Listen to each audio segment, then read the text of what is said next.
flame on max. I'ma keep it going till there ain't nothing left. Going till there ain't nothing, keep the flame on max. I'ma keep it going till there ain't nothing left. Going till there ain't nothing, keep the flame on max. I'ma keep it going till there ain't nothing left. Going till there ain't nothing, keep the flame on. Gotta keep the flame on. Gotta keep the flame, keep the flame, keep the flame on.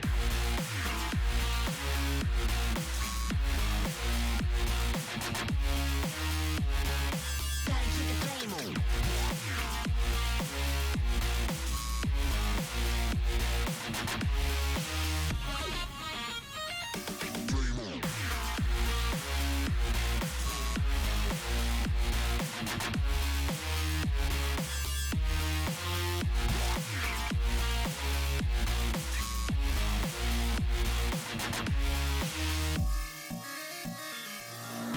Flame on max. I'ma keep it going till there ain't nothing left. Going till there ain't nothing, keep the flame on max. I'ma keep it going till there ain't nothing left. Going till there ain't nothing, keep the flame on max. I'ma keep it going till there ain't nothing left. Going till there ain't nothing, keep the flame on max. I'ma keep it going till there ain't nothing left. Going till there ain't nothing, keep the flame on. Gotta keep the flame on. Gotta keep the flame on. Gotta keep the flame on. Gotta keep the flame on. Gotta keep the flame on. Gotta keep the flame, keep the flame, keep the flame on. Gotta keep the flame on.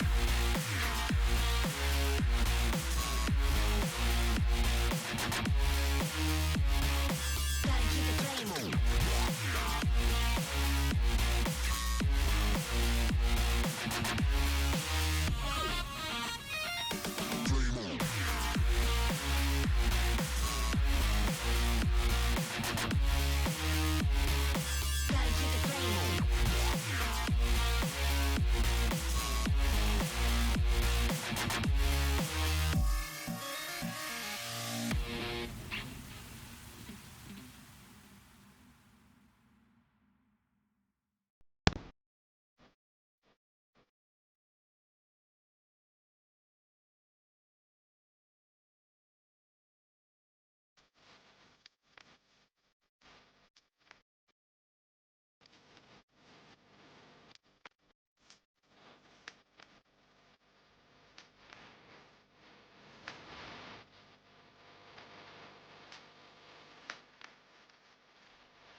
Rightio, welcome back.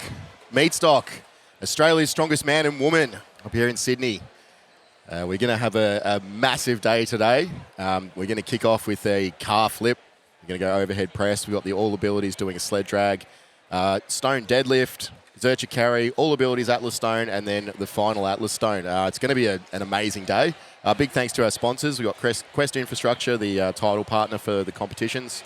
We've got SBD, Bilson's, Steel and Stone Gym up in Queensland, Strength Workshop here in Sydney, Mason the Man, Stand or Submit, and Tube Mail. I'm going to have Tyson here for the car flip. Tyson Morrissey, 5 times Australia's strongest man under 105. Good to be here. I'm very excited to see you today. Obviously yesterday kicking off Australia's strongest man and Australia's strongest woman.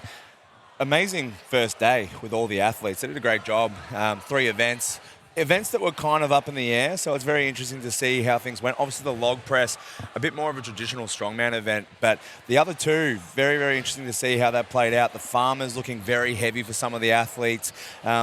Different handles, right? Yeah. Well, look, we're going to see a couple of highlights of those in a minute once it gets queued up. But, those farmers, they were brutal. Yeah, they looked really, really brutal. So really keen to see how things play out today. So looking here, this is my pick of the log for the women. Katie obviously winning it at 117.5 kilos. The reason I picked this is not just because it's the total, but the biggest total, but it's the smart move. She could have come out and she could have got that Australian record. She could have bumped it up for herself. Yeah, it's very interesting to see the girls because Big G came out and did a comfortable 115 also. The girls definitely could have pushed it, but I think it was interesting to see her take the safe move and match her national record. Exactly. And then we've got BJ with his 190. Yeah, which is just a massive lift. Huge log press, 190, up there with the highest standard in the world and very solid. Unfortunately, just missing that 200, but taking the log win on his first ASM, which is a good statement to come out in the first event. 100%. And again, taking my pick because it was the heaviest and because it's a massive lift. We knew he was going to do it. And I love the bucket hat too. He put the bucket hat on after the lights up here, throwing his balance out a little bit too on the first one. Yeah, now my pick here was G. As we said, those farmers were brutal, and she just powered through it. They were normal farmers' handles. And you can see Katie's not a bad mover, and she struggled. Yeah, I think the thing to remember with Big G is she is one of the top strong women in the world. She is a class act, and you're going to see her dominate much of the day today. That's right. Now, G had, I think he came 4th on this, but I picked this because he's sub 20 seconds. Yes. Really putting it to him. And he's one of the smaller guys. He's not the biggest in the group, but he definitely moves well. I think G overall had a really good day yesterday. He was very consistent across the board. Unfortunately, just missed that down call, which cost him a bit of time, but I don't think it made a difference in the points in the end anyway. 19-second run is still good. So, Ari Man on the flagpole raise, just powering through them. Again, not the fastest time, but still just really smooth, really consistent across them. And it's a difficult event. It's not something they could train for very easily. And it's just brute strength, that one. Over these entire series, this event in particular has been one of my favourites to watch. But that was a very smooth run by Ari, so a fantastic effort because we did see a lot of people struggle. Absolutely. Talking about struggling, this guy did not. that was just a magnificent run. Again, just picking that sweet point on the bar, not quite at the top, but not too far down. You can see he's a couple inches down, and then he just knows when to move his hands and ease it back up. And it's that patience there that really sold it for me. Just that patience to move at the right time and just know when to lean back into it. There's really no surprise here with Jordan. He is a raw and explosive strongman. I knew this was coming. He is absolutely raw power, and he's always good with these kind of events. 100%. Now, my overall pick for the day, Elira Joy Cowley. You can't go past it just because she came in there saying, I'm the baby of the sport, I don't know what I'm doing, blah, blah, and she absolutely powered. She's in 4th place. Yeah, she's been crushing, and I think that also coming from NT as well, the strongman scene isn't as established as it is in Queensland, New South Wales, Victoria, and with her work and stuff like that as well, she sort of is in and out, so training can be very challenging, and she is newer to the sport and her first ASW, but to be in 4th place amongst some absolute giants of the sport and people who have great experience, she has done so well. Absolutely, and even look at that. That is 100% effort. That is putting your body into it, putting your body on the line, isn't it? That's it. We're going to see some more from her today. We'll hope we see a really fast car flip from her, but we're going to get a bit of intro from the MCs in a minute. I think we're ready to go.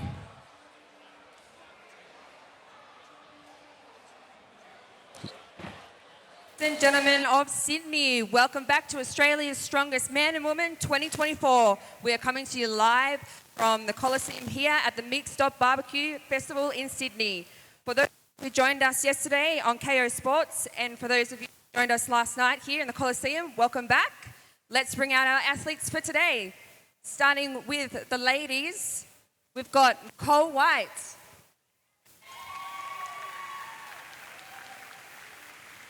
Next up, we've got Katie Blunden.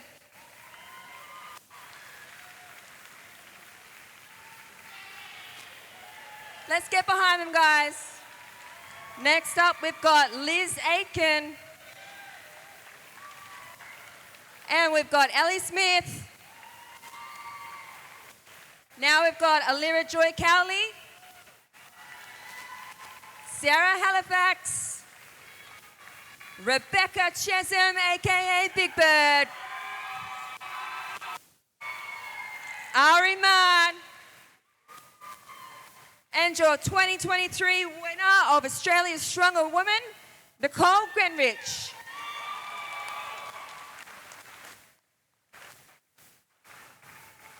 All right, a round of applause for our ladies class today for our opens.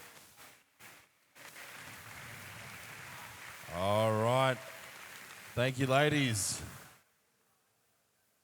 So, for Australia's Strongest Man 2024, I will begin calling out our competitors with Joshua Bourne from Victoria. Next up, we have Sam Lemong Surf. Our next competitor, he is a World's Strongest Man competitor. It is Coco. Now also coming up from Queensland, we have Vijit Sood.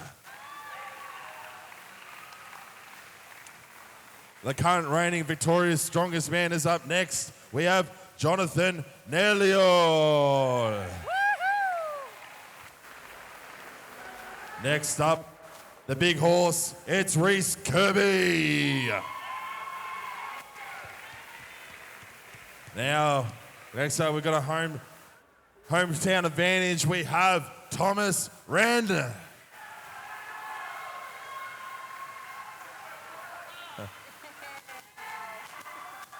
Next up, we have the youngster, Brandon Houston. Come in, big boy.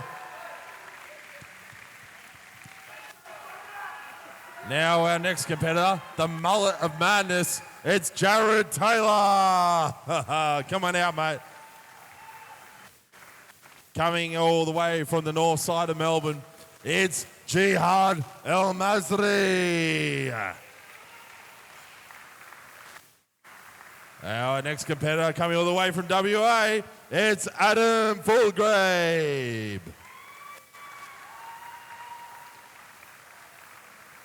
Then we have BJ Stone coming from South Australia, completing a 190 kilogram day. After BJ, we have Miles Orick from Queensland. Now, next up is the current reigning 2023 Australia's Strongest Man, Joshua Pataka. Now, after Joshua Pataka, we have Ryan Rulis coming in.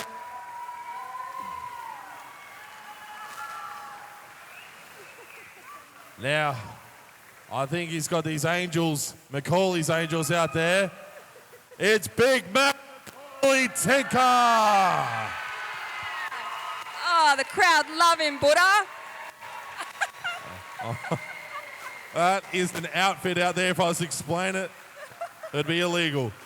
Now, last but not least, the 2022 Australia's Strongest Man and currently leading at the moment, it's Jordan Osborne.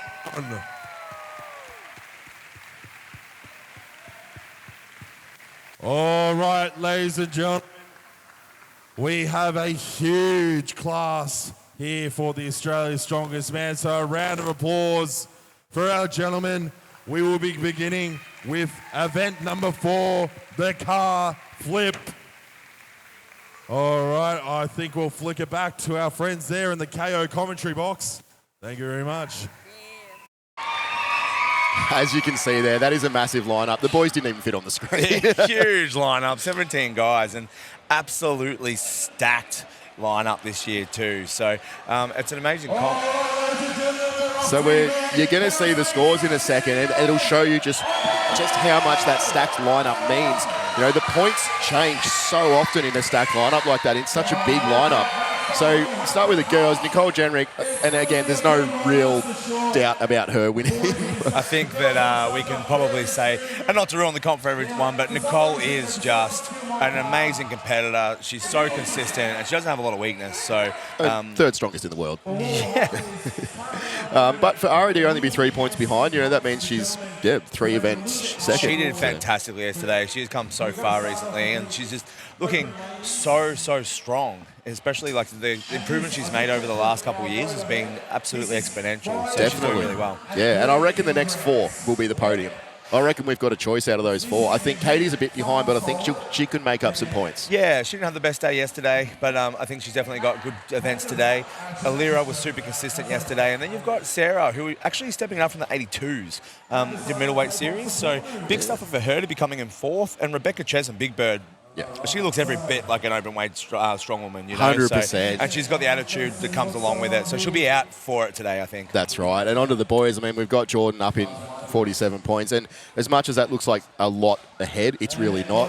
You know, that's a one mid-pack versus a win. Yeah, I think it's important to let the viewers sort of understand that scoring where there's 17 guys. If you win an event, you get 17 points. If you come last in an event, you get 1.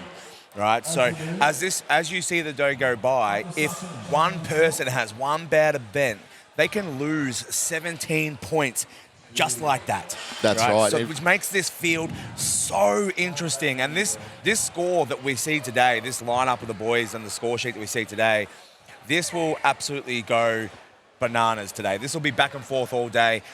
And you'll see people sneak in and sneak out. But I think that's what we're seeing today. We've got a whole event ahead of us. We've got 5 events, which means a full competition again. So that score sheet will be completely different by the end of the day, potentially. That's right. Now, we've got the ladies ready to come out and flip a car. They're very close to it. So we're going to have Nick White up first. What do you reckon this car, Tice? I did have a play with the car earlier. I think this is going to be a very challenging event for the girls, especially some of the shorter girls. I think that with the men coming out, you'll see some advantage with the better deadlifters and the guys with a little bit more height. And I think someone like Nicole with a 290 deadlift and a heap of height behind her comparative to the other girls, I think you're going to see her do a pretty good job of this. I think someone like Nicole, who's our first up, being a little bit shorter, may have a little bit of trouble getting the height in the first pull to get the leverage, because you've got to think that first pull is going to be really important to get the height to be able to get the car over onto its roof. And if you don't get that height on the first pull, you're going to be working under that car pretty hard. That's right. All right, we've been given the okay by Meet Director Mace, so we'll be ready to rock and roll very shortly. Tice, explain the kegs. What are they there for? So the kegs here, the competitors will have the option, if they can't do a flip straight off the bat, they will have the option to lift the car, and the helpers will chock the first wheel with a small keg, and then they'll be able to re-grip and attempt to get it to the next keg before trying to get the car over the top. So they can do it in stages. And I think you'll see the females take advantage of that, but I think you'll see the better men try to go full flip from the get-go. They'll be looking for time, but the girls will be trying to edge it up stage by stage and try to get underneath that car to get the flip. Yeah, and it's going to be a time disadvantage if you're sitting there on that keg for a little bit. So what Buddha's explaining at the moment is the other part of it, which is they're going to flip to the roof, so all over onto the roof, and then they'll take a split time for that. So if they have two competitors that finish on the roof, yes, they'll split the time, and the fastest time wins that at that point. So, yeah, one full flip back to the wheels is what they're going for. I actually think if they get it to the roof, they're going to be fine. A roof over the top to the other wheels, I think, is the easy part. I think this first part is going to be the hard one. So Nicole approaching the car now. She's ready to go, and being the first one up, she doesn't really get to see the tactics of the others that they use. So she's just going to have to grip it and rip it basically for this one. And there she goes. She's got to the first keg. She You can gets to see the it. first keg. Now, this is where it's going to get challenging for her because it is a little bit high to get that extra height as a shorter competitor, but she's done a great job. She's getting underneath it and wedging under it. Mace there with the keg ready to get underneath. Using her legs, trying to knee it up just a little bit. It doesn't look safe. That's a challenging one. Like I said, just being a shorter competitor, to get that height, you can think about that first pull. So she's moved closer to the front wheel to try and get that leverage. That's a good tactic. Really, it's going to depend on how the suspension moves, I think. If she can move that so that the opposite wheel actually dips down a little bit, then she might have an advantage, but it doesn't really look like it's making that much of a difference. You can see that she's at full extent. Her arms are fully straight there. She's on her tiptoes, and she doesn't have the height. Yeah. She doesn't have much room to go unless she's going to get her shoulder underneath that car. That's a long way down. That's right. And unfortunately, I don't think they're taking split times to the keg, so it No. looks like she's going to zero that, unfortunately. So we'll have Katie Blunden up next. Now, I think Katie's a little bit down from yesterday. She didn't do as well as she expected, but I told her she's going to flip this car. She'll need to flip this car, and she's an aggressive lifter, and she's got a good deadlift. And you can see it. I think that with that aggression, it goes a long way on this kind of event. So she's 100%. gone double overhand, and she gets that first one quite well. And then she's moved to that second tire, and she gets that as well. So she's done really well. She's got to ride the momentum here. There it She is. can get that hand transitioned over, Yeah, and she's going to get that. that's it. That's over onto its roof. So the first one today, And it she's just keeps it aggressive moving. straight over Look the at top. that. That's amazing. That was an incredible effort.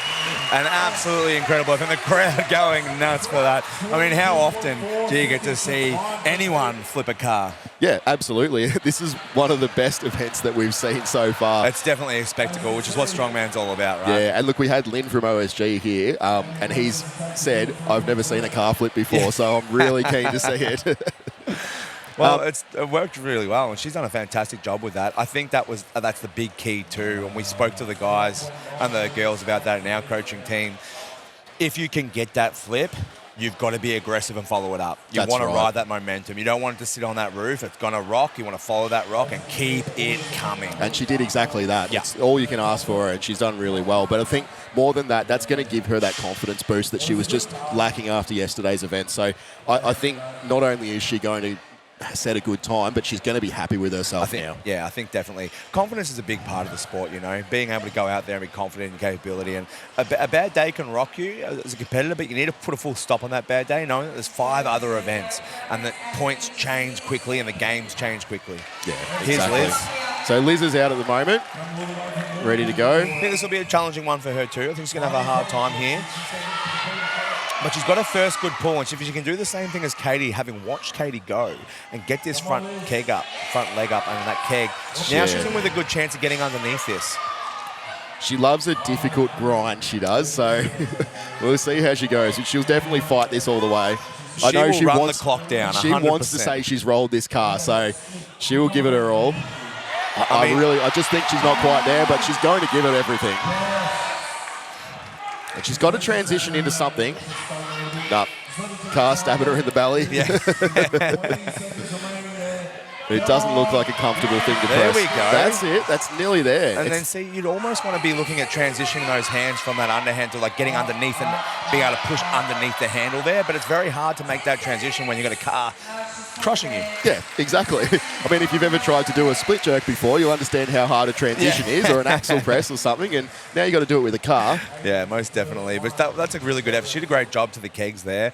But once again, that transition and getting underneath the car is going to be the thing that the girls have trouble with. I think you'll see a lot be pretty comfortable getting to the kegs, and now that they've seen a couple, and this is the beauty of the sport, now that they've seen a couple people go, they'll get an understanding what the best way to go about those first couple kegs is, and then you'll see them replicate that approach, but it's going to be tough to get that car over to its roof. That's right. And as you said before, I mean, the roof, it's done, basically. So Ellie Smith now taller competitor, bit of an advantage. Great deadlift. Yeah. Great deadlift on Ali too. So this should be interesting. I think she'll have a good run here. She was almost straight to the second keg on that one. They definitely And needed she's gone that. the push on the roof. I think she needs to get under that a little bit Yeah, more. she's That's being it. aggressive That's with it, the but one. there she's wedged There, underneath that's it. And she needs to follow this up Needs now. to keep going. Oh, she's just let it roll back. Unfortunately, And just that's didn't it. carry that momentum. And it's going to be hard there because it does look like it's twisting. So you have to be pretty even off that roof. To be fair, she's muscling that car around on its Oh, roof. 100%.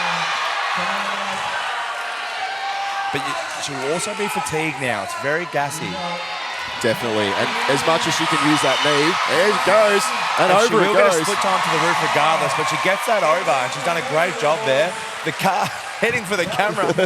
No one's safe out in this arena today. Oh, my gosh.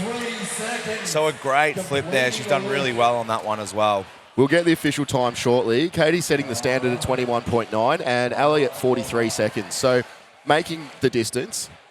Still setting a good time, but this is going to be an interesting event. Katie's had a really good time here, I think, and following that up so effectively and using that roll.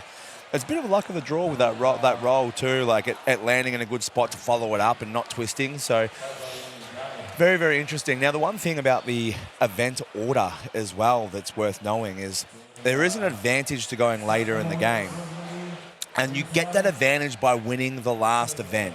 So the order of the competitors that you're seeing now are going last to first. So if you place last in the previous event, you're first up. If you won the last event, you get to go last and see everybody else, see their time, see how they approach it. So a big advantage to doing well on the previous event, especially on an event like this where you're watching people figure it out and you get to determine the best way to go about it.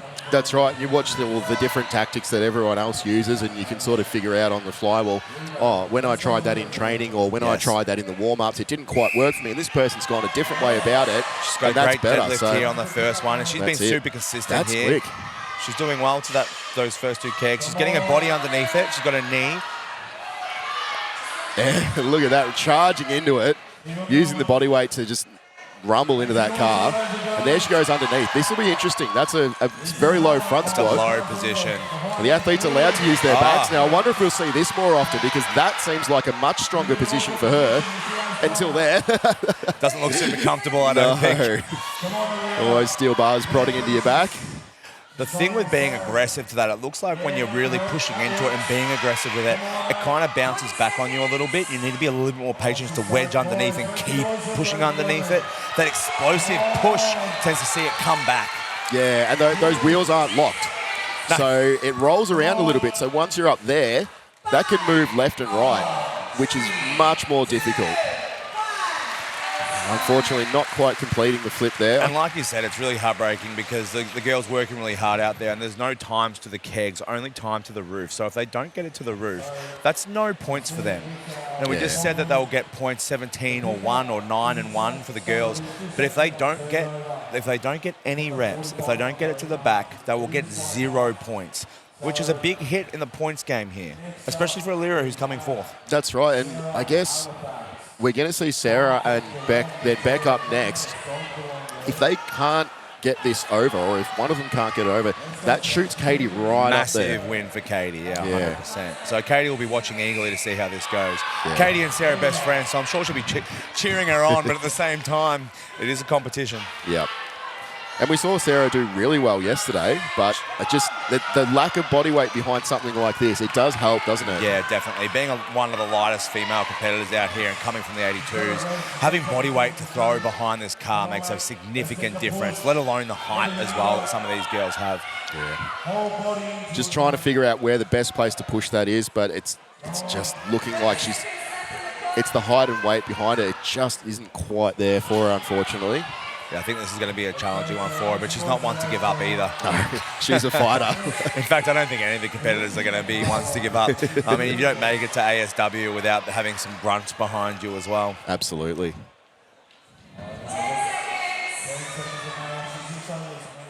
Just trying to use the padding there, but I think that'll just fall off before she gets it. So. Unfortunately, unsuccessful there as well for Sarah. So great for Katie though. So Katie's shooting up here with Alira and Sarah not getting those.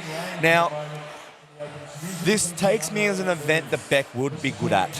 You would think, wouldn't you? She, once again, good deadlifter, great size, bit of weight behind her too, but also just an aggressive, fantastic, strong woman. Like, this is one of those things that experience pays dividends. She's an experienced competitor. She'll learn on the fly. And this is something that raw power tends to lend itself to quite well. Yeah, that's right. Plenty of cheer squad in the crowd too. 100%. Her daughter, you can always hear in the crowd as well. Yeah. She's got a sign over there as well, I think. Just struggling with the lower bit there. It's a bit of a not surprise. Quite getting underneath it. She did have trouble in the warm-ups, and the keg didn't quite get underneath. Not quite high enough. Well, that's not a good sign. She's maybe hurt her calf there. Not sure what happened there. We'll have to wait and Couldn't see see what if she has that was to a say. foot or whether that was a calf, so we'll have to wait and see how that happens. But hopefully she's okay. Yeah, so the overheads probably be okay if it's just a little niggle, but it might be a little bit of a struggle in the deadlift and definitely Full the day Zurcher. of competition, yeah. Yeah. But you never know. Bit of Nurofen, bit of tape. Yes, Might be surprising right. there with Beck, although in fairness, she was having trouble with that deadlift or that pick in the warm-ups.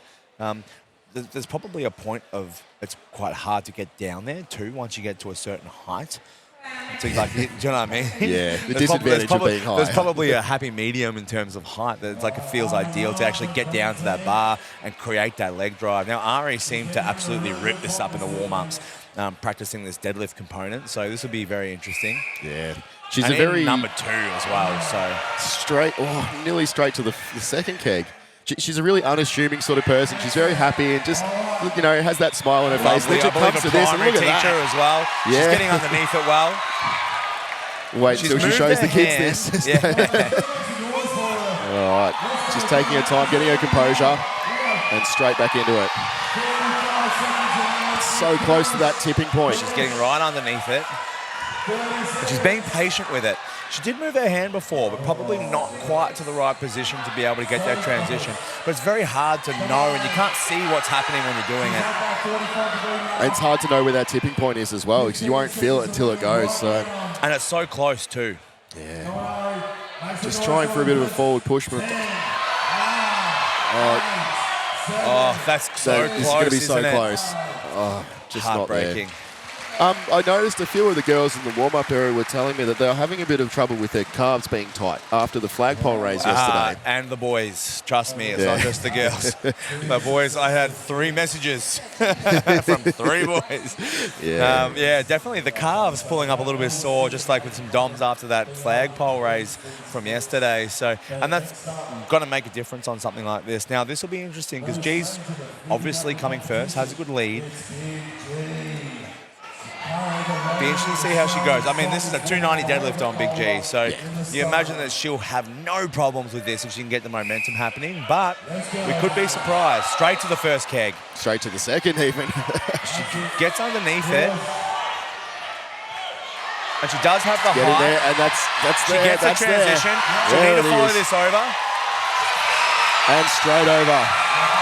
And that's why she is reigning Australia's strongest woman. And loving every second If of it. there's one thing about Big G that I love, it's her smile after every event. Absolutely. Like, just beaming with stoke. Definitely very happy. And so the loader's just resetting the car there, which Tim and Nev, the lead loaders, with Kyle and Harley and Mace there, just guiding it back, driving it through the arena. We've got a pretty decent crowd here, Tyson. It's starting to fill up. We've got standing room. We do have seats. But I think we're going to see a big crowd here today, which is fantastic because that's what it's all about. Well, Strongman is a crowd sport. And this is a draw card. Flip a car. I mean, you don't see it every day. I do you? haven't seen it before, and I've been doing this for like 11 years, so it's a first for me to see an event. Now, the boys will have load in this, so if a car wasn't enough, they'll be adding 100 kilos to the car. Yeah, they've Mason's welded in some pins in there to load it to. So I think shortly they'll probably bring out the winner of that previous event, which will be G, unsurprisingly, with 16.5 seconds. So I think they'll either have a chat to her or they will go straight into the boys. But a big win for Katie coming up and Second place. making a significant increase of points with some of the girls zeroing that event. Because they won't just get 6 points or 5 points or 4 points, they'll get none.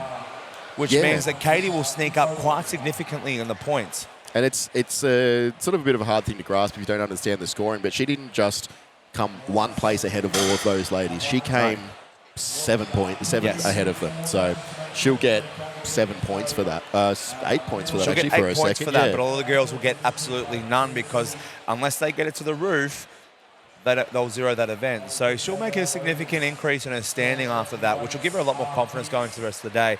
But Big G continuing her commanding lead with another event win. Absolutely. And I mean, I don't think there was any doubt going into this competition that she was here to defend the title.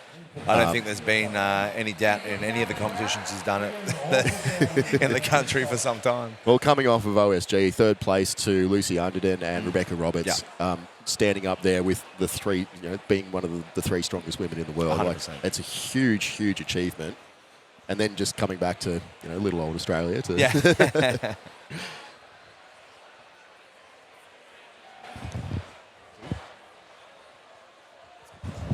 You're doing an interview with Nicole? So they've just loaded another 100 kilos into this car. It's 530 kilos empty. Now 630 for the men. I'm very curious to see how much of a difference this 100 kilos makes in the car, whether it makes a significant difference or not. I mean, we'll find out very shortly, but it takes me, it's staggered. So it'll be very interesting to see how the boys go with this. We saw the girls.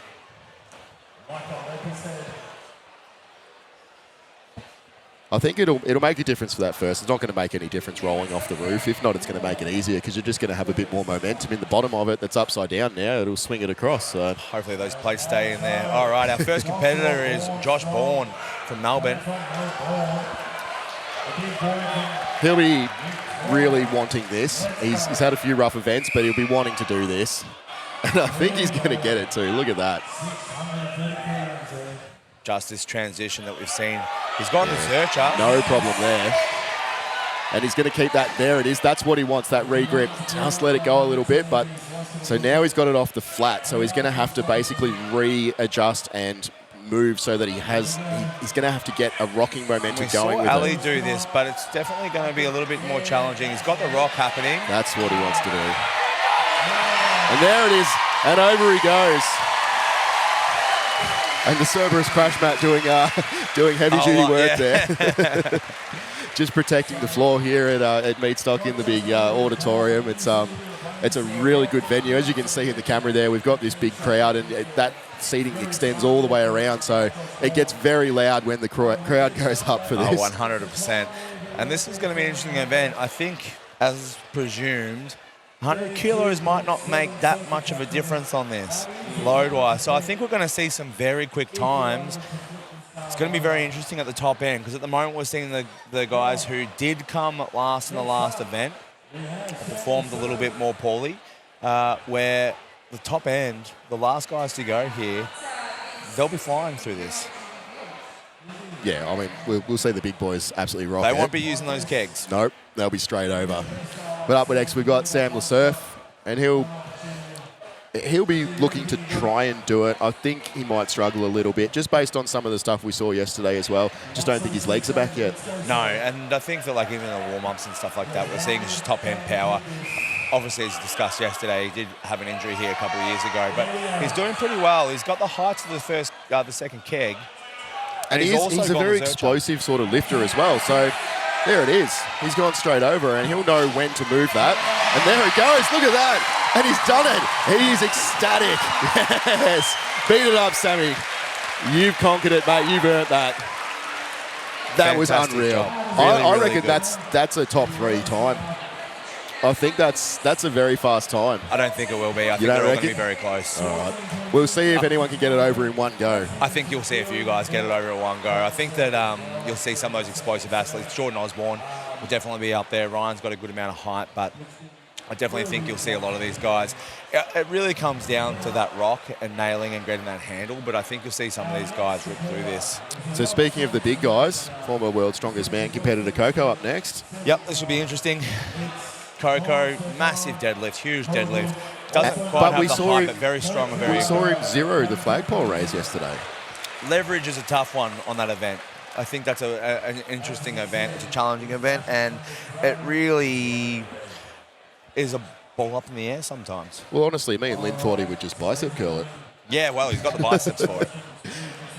We'll see what he's got here. I mean, he's not a stranger to weird events, so No, I mean, he's he's used to competed having in weird World's Strongest things. Man, so he's done a lot of different events. He's competed at the highest level in the sport. Yeah. At World's Strongest Man, 2 years, competed at Giants Live, so he's definitely used to a big crowd. He's definitely used to big competitions.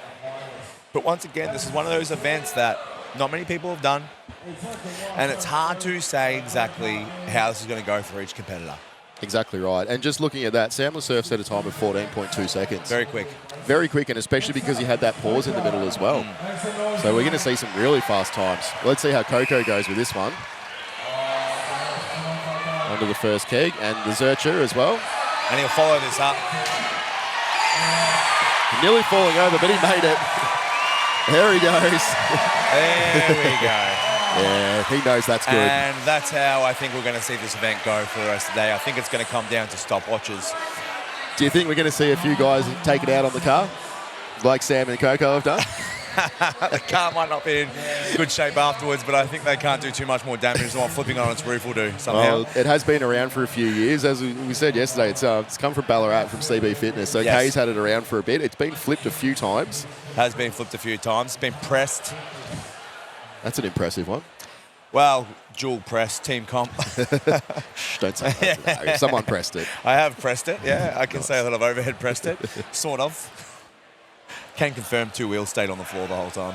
Oh, you know, Lifted 2 wheels, you know. gravity's got to do Yeah. some of the work. All right, Jit. Vijit Sud, the big talker, the big man, wanted to bring his own car in. Did he? Well, he said he had a Lamborghini to bring in here yesterday, so I don't know if he wanted to do this to it, but Yeah, you can flip it on its roof. I think you'd be a bit upset watching a Lamborghini do this. All right, now he has got plenty of body weight to throw behind this and plenty of height. And he's a good stone lifter too. He Current is. Australian But record he's holder. just missed that first pick.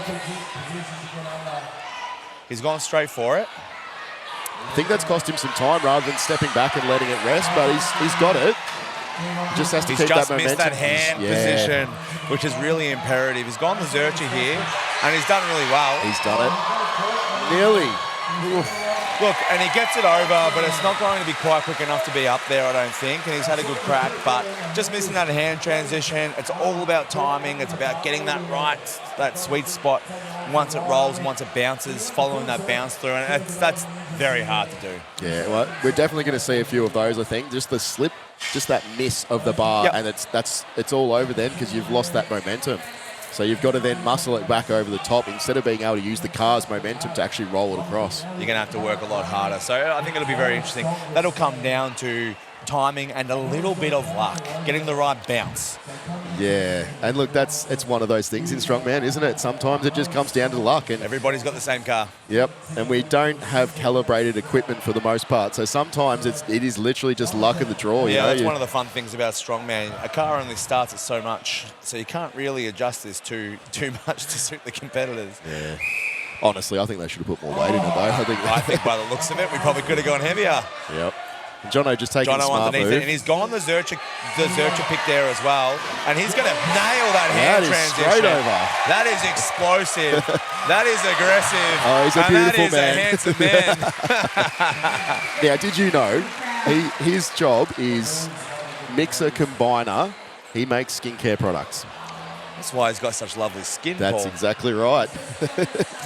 Now, Reece Kirby, he's a man who's very explosive. He's got that's a large man. Would you agree, Paul? I think we said it a few times yesterday. Now, can you actually, imagine this man 360ing a BMX and doing a 40-plus inch box jump? Sure, why not? Because that man is explosive and quite the BMXer. Really? Yeah. Did not know that. I'm going to have to go look him up. He just doesn't look like it, does he?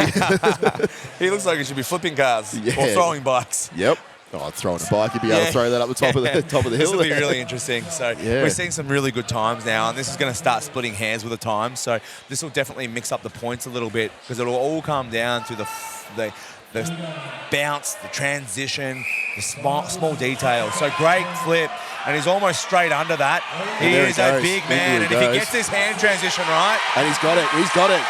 That's going to be the gonna time. be as quick as it gets. Yeah. That's going to be right up there. But I think you're going to maybe see quicker still. If they can get that first pick and transition, you may just get a little bit quicker than that, but I don't think we're going to get it too much quicker.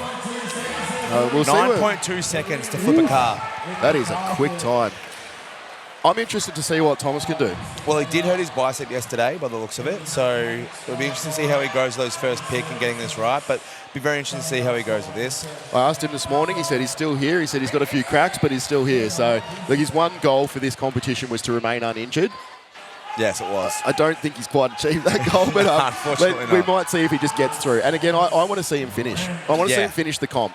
He's the last few times, the only time I've seen him compete, he hurt himself, and I just want to see what he's capable of, even if he's injured. So. He was doing very, very well in 2022 ASM, and was looking like he was going to take the title before pulling straining or tearing a hamstring. So he's definitely out here to show that he's back, and back in a big way. Now that's a third great transition.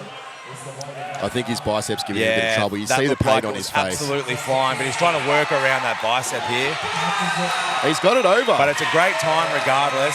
Now, he won't be super happy with that time because you could see by that first pick that if he was healthy with that bicep, that car would have gone straight over. Absolutely. And as much as he's out there saying, no, there's nothing wrong with the bicep, well, we hope that's what it was. Not that it's torn straight off, but no, he's definitely, he's got a bit of pain going on there.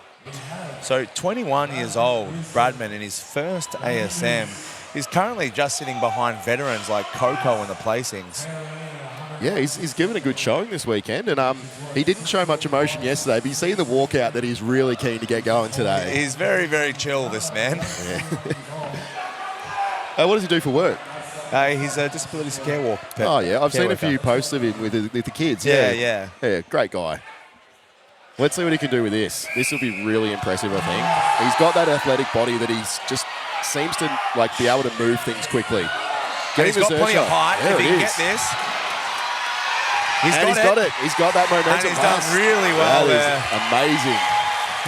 And he's got his family in the crowd. There's a Let's Go Bradman sign. Oh, it's beautiful. That's a 21-year-old. When I tell you what, when I was 21 years old, I wasn't flipping cars. I can tell you that much. Yeah, that's for sure. Really impressive by Bradman there, doing a really good job.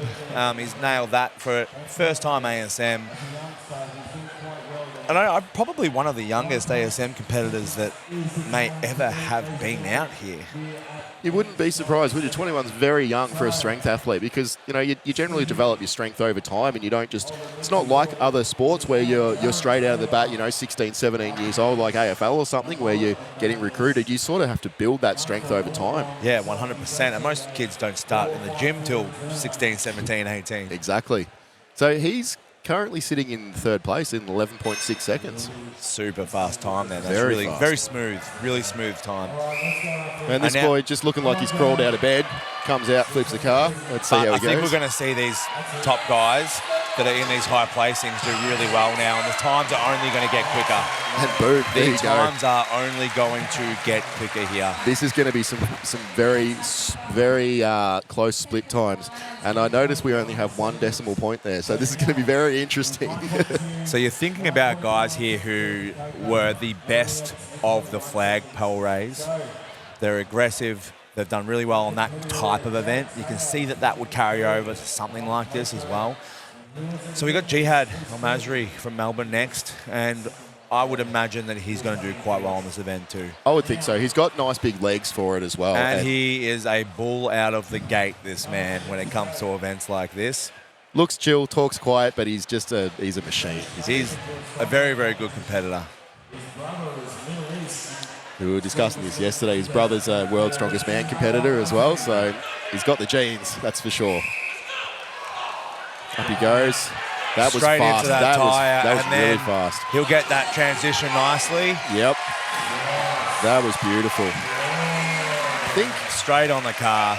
The car didn't roll quite as fast as you would have expected, and I don't think he was expecting that either. I think maybe he didn't have...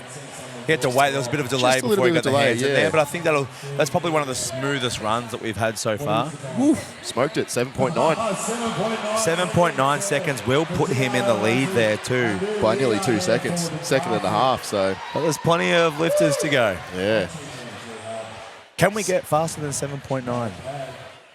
Well, we've got Adam Fulgrave, who did some rather questionable things to this car yesterday. So Tiff was had the camera out, and he had his shirt off. So it was interesting. If you check out Tiff's story on Instagram, you'll see what I mean. So look at the roof of that car. That is caving in. Mason's put a lot of reinforcement in there. Do you reckon that's going to affect the roll? If it gets worse, it might do, but it looks like the centre of the roof's holding out pretty well. Yeah, well, it's well braced in there. And he's gone for the full pull. Hasn't quite got it, but he's getting back under there. That Zurcher Asked a bit of trouble, but seems to be the way to go. And we saw that happen early with the Josh and Sam, and it seems to be adopted well by the other guys. And it's like you said before, watching the athletes, changing your technique as you come up to it, understanding that the thing you practice with may not work properly on the day with these implements that you can't train on. So the guys are doing a really good job of picking that up, understanding that the faster times are doing that particular technique. Yeah, 100%. So a reasonable time there was 16 seconds, but definitely not going to be quite fast enough. How do you reckon BJ will go on this? You're his coach. You know what he's capable of. He should do well on this. He's got a 400 kilo deadlift. He seemed to pick it up pretty well before. If he can get the transitions right, he'll be fine. But it's hard to say with an event like this. Well, we've seen that his overheads, he jerks them. What's his background? Yeah, he has done weightlifting. He's actually gymnastics background. Yeah, right. So maybe a little bit of speed So he here. drops there. He goes to Zurcher, but he'll need to move this, and he'll need to get this transition right. It's quick. It's quick. I don't think that's going to be probably a needs to get 7. that transition a little bit quicker. Seems to me if you can get to that first tire and get that Zurcher in fast, it seems to be the most consistent technique. 10.9, so he's still done quite well, but it's not going to be good enough to be in that top 3. Don't think so, especially if we've got, Josh and, even Ryan, Mac, Jordan, all of those guys, Yeah. they're going to go fast. And again, I think it's just going to come down to really just that luck, Yes, the strongman luck. it will. But I think the key there is definitely that transition. So if you're going, unless you're super confident getting that pull straight over, it's going to be straight to that second keg, into that Zurcher position, and then driving that over and following through as quickly as possible. Yeah. Now, they were told in the briefing that they weren't allowed to bounce it off the keg, but I don't think there's any way, if you're going to make that fast transition, for it not to.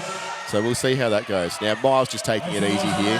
He is, but he's done a really good job. He's known what he's going to do, and he follows through well and gets underneath it.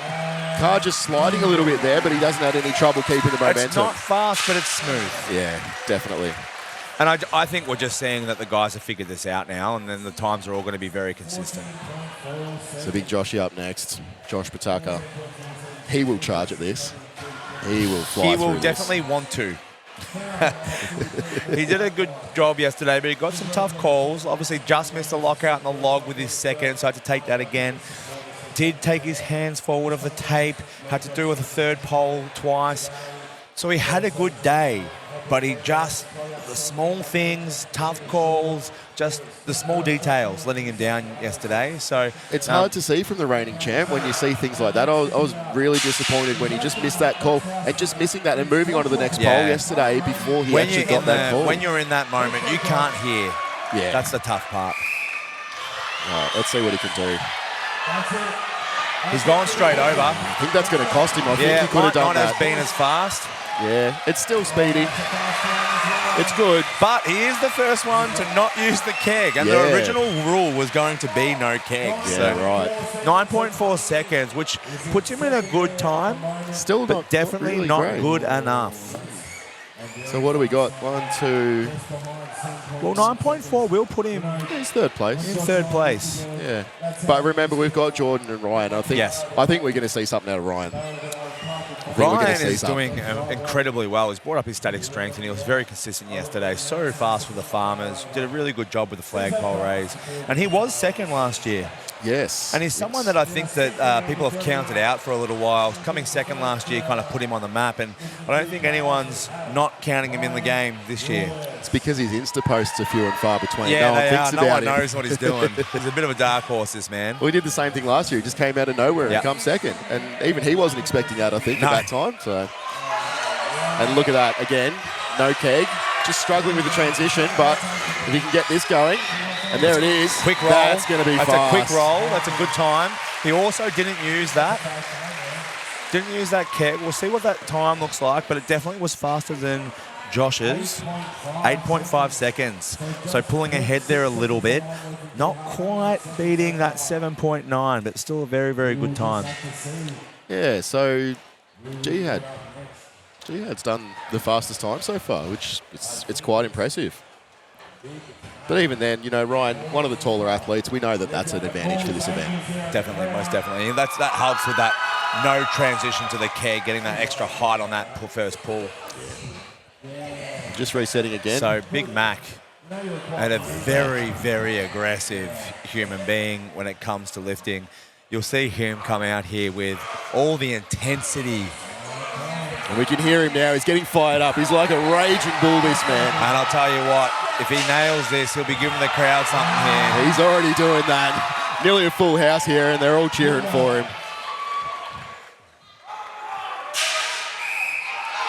In he goes, shoulder into it, straight up. Straight up and over. That's quick. That's going to be quick. That's going to be very fast. No keg, no transition. On the roof. On the roof of the car.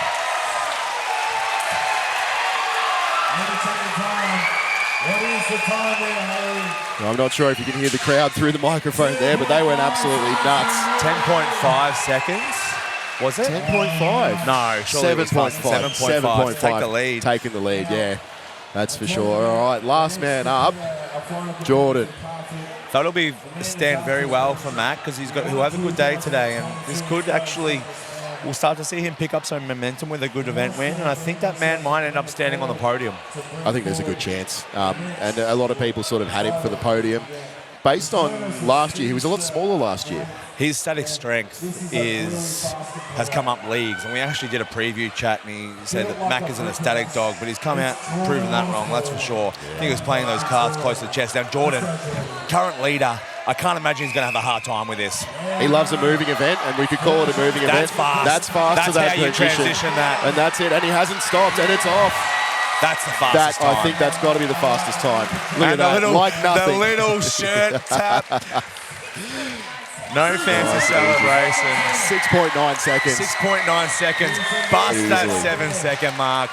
That man is on fire, and I said to him yesterday, I have not seen that man compete or be at this level. They're going to wreck that car. This is the last time this car's coming out for an event, so they're going to climb all over it and see how much it can take. That's a lot of weight. That's a lot of meat. That's nearly 2 tons of man there.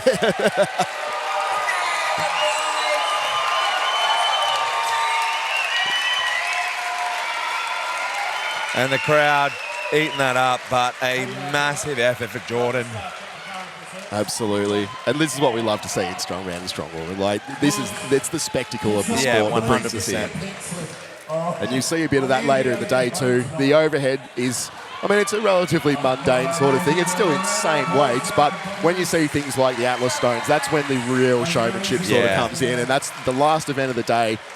People will come out and go absolutely nuts for that. So. I mean, stones are strongman, right? When They you are. say, what do you, strongman, what's that? You go, you know those Atlas stones, those big concrete balls, we lift those things. We drag trucks, we flip cars, you know, that sort of thing. That's what we do. 100%. So shortly we're going to have the athlete interviews for the winners. But until then, what do we got up next? We're going to have the overhead press medley. So I'm going to get Lynn back on the mic. We're going to kick you off, Tyson. It's been a pleasure. Thanks for having me. Man.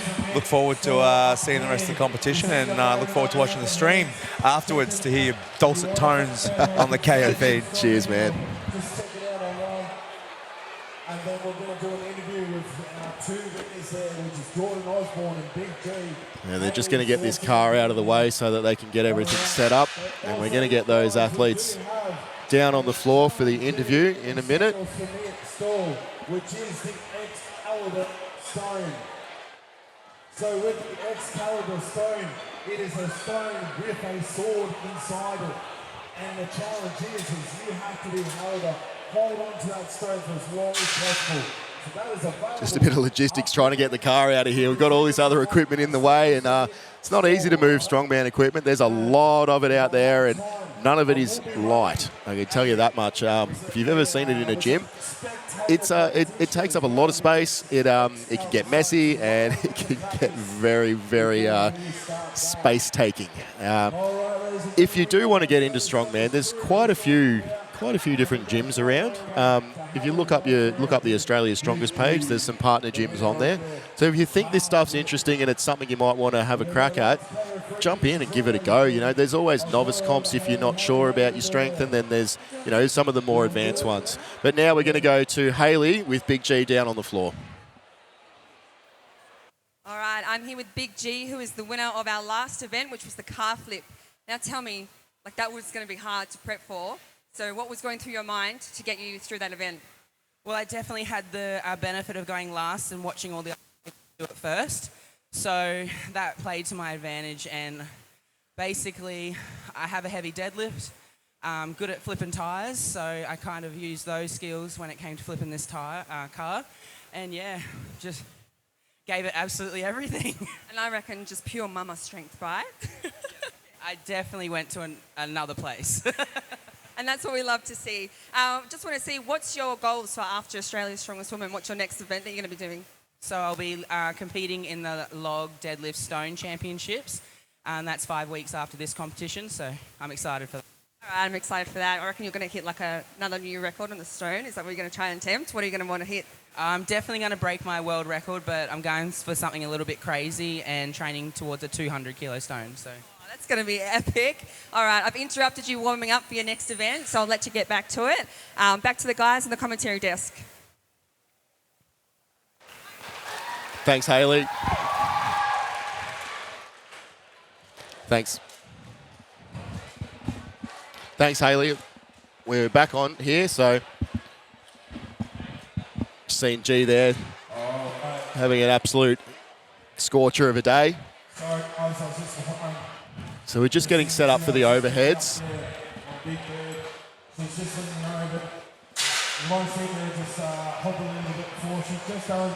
And I've also got Lynn back here with me. So we were here last night, saw some pretty impressive stuff, but now we're going to have the overhead press medley. Now, this is a very similar medley that we saw over at OSG. Absolutely. In fact, I think in many ways, this is equally challenging with one less implement, because the log is one heck of a good test of strength. Even though these athletes did the log press for max earlier today, now it's going to be about speed. That's right. Oh, we're seeing the scores for the car flip. G taking it out, but Katie Blunden having a scorcher, and she's going to be. I spoke about this with Tyson, but she's going to be. It's going to boost her confidence so much after a disappointing day for her yesterday. And coming second on that, taking 8 points, it's going to boost her position up, especially because Alira Joy, Sarah, and Beck all zeroed it. So it's going to take her right up the points, as you can see there. She's on 20 points now. So really, really good showing for her. And Ali coming back and getting that car flip.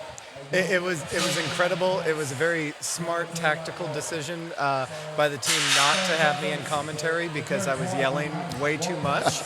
It was a wonderful spectacle to see. My first time witnessing car flip in person. The ladies did not disappoint. One challenge that we did see is that even though there were, the kegs as safeties being put there, ultimately you don't get any points for a half flip.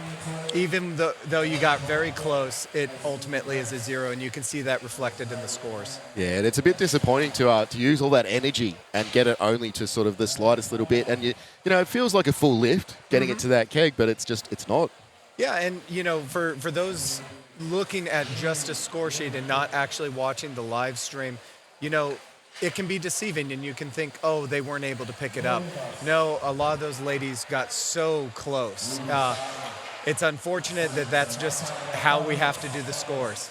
That's right. And you got to remember, that's a 530 kilo car. It's incredibly heavy. It's mind-boggling. That car's had stuff removed, but it's still a car, and it's still very, very heavy, and it's still got rolled over onto its roof and then back over onto its wheels. I was very surprised when I saw all of a sudden they're steering it back in because, unlike the car walks at OSG, This car had most of its components still remaining. It didn't have an engine, but the rest of it was there. It is much heavier than what the ladies are carrying at OSG, even heavier than what the men are carrying as a car walk at OSG, where the men, I think, top at 455 kilos for the car walk. This was 530 kilos for a car flip for the lady. So explain that car walk to us that you guys use at OSG. Ultimately, it's a 1967 Volkswagen Beetle, used because it's one of the smallest vehicles we could do. And in the end, we wanted it to be fair for the entire world. So we built it as a yoke that essentially has the car welded over top of it, if we're being really honest.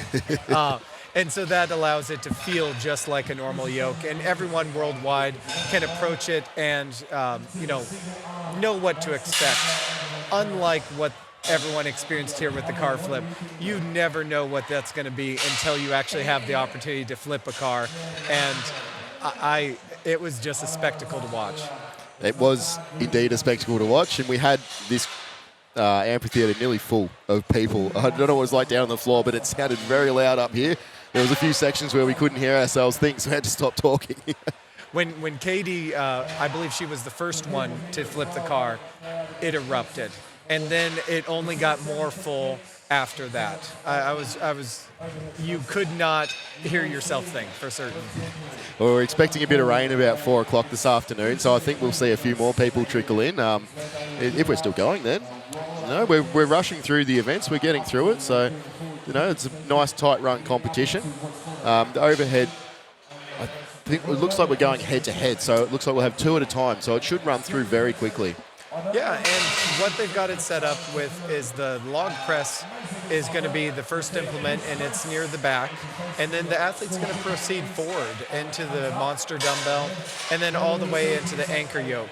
And what we experienced with the official Strongman Games, the anchor yoke is deceiving because the majority of the weight is right at that bottom. It is so off balance when you go to lockout. But I think that we are going to see a few athletes complete the whole series today.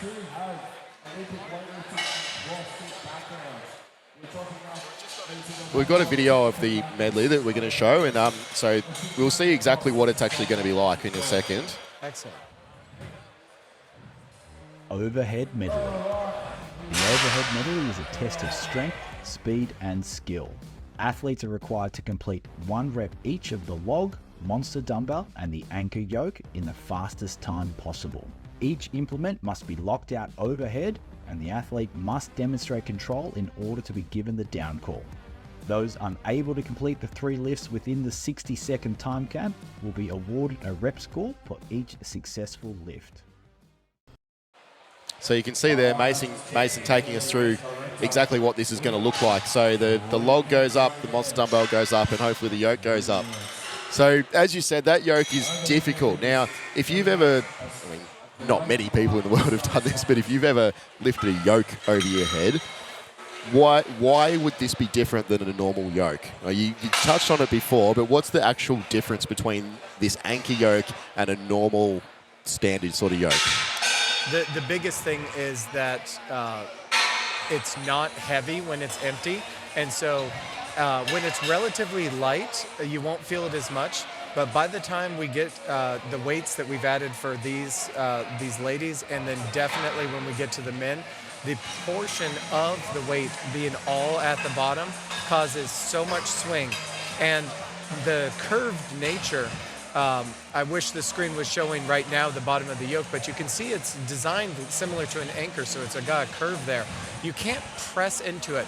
A lot of people with mobility issues in their hands and whatnot, they kind of press into a barbell out of the rack, or they press into a yoke because it's not going to move. If you press into this, it will literally just move forward. And then the moment you pick it up, that counterbalance at the bottom will swing. So at the top, it's going to feel like you've got weights dangling from bands. It's going to go and tax your core. But you cannot even approach beginning the press until that the swing has actually been, slowed down. So if you approach it like you normally would, the swing will catch you, and you'll notice people controlling that before they even begin the press. If you try to rush it, you will absolutely lose it at the top. It's a really deceiving implement, and it only gets harder as it gets heavier. It's going to be really fun to watch. And we've been really lucky, especially down in Victoria, but mostly across the east coast of Australia. Because Mason's sort of around that area, we've been able to get some of those in some of the gyms. So people have been able to train with it. When it came to OSG, though, there was none of those in America, was there? Absolutely not. And that key difference is how light the implement is by default. I believe it's only 60 kilos empty, and then we add weights to the bottom. People tried to mimic the shape of it, but a typical yoke in the United States weighed more. And so that balance, where I mentioned when a higher percentage of the weight is at the bottom instead of the entire implement, just changed everything.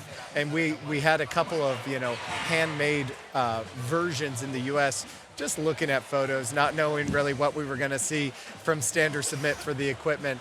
And the feedback I heard is I could do the one in the warm-up area all day long, but that thing on this, on the floor was something else. That's right. And we had a few coaching cues going around in the Strongman Way team, and one of them was doing the thrusters. It seems like the best way to do it, but as soon as you hit that top, because you've moved it so fast, it just swings and it just launches out of your hands. So all that weight at the bottom just pushes you out of the way, spits you out.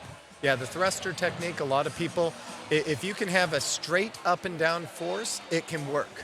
But any forward momentum is going to be lost because the yoke will reset itself, and that's all at lockout. And it also, because it rocks on its base, it feels like something that you should push forwards and then tug back into. Now, you will see that technique with some of the people here. I know a few of them have practiced with that, but it requires a lot of skill because you need to go directly upwards instead of backwards. So it's going to be interesting to see. Hopefully we don't see any teeth knocked out. That's one of the reasons that Mason did make these yokes. So what we found was people were trying to press yokes and they dropped them, but the way that the yokes are set up is that they're nice and flat. So they'd land on the end and then they'd come back. Snap and back that bar hard. would just go bang right into your face. And he didn't want that to happen. This is one of the inspirations behind these. Didn't do any favors to anyone, but, less broken teeth is about the only good thing that came out of them. And that is 100% correct. When these yokes come down, they will right themselves. And that's the benefit of it. The downfall is because they right themselves, they will absolutely just take any forward or reverse momentum that you have. I did receive feedback from people training for the official Strongman Games last year. The normal yoke is much more dangerous. This is a safer piece of kit, but it is also harder. All right, so we've got Nick White up. She's nearly ready to go. The weights for these, 80 kilos on the log, 50 kilos on the monster dumbbell, and 90 kilos on the yoke.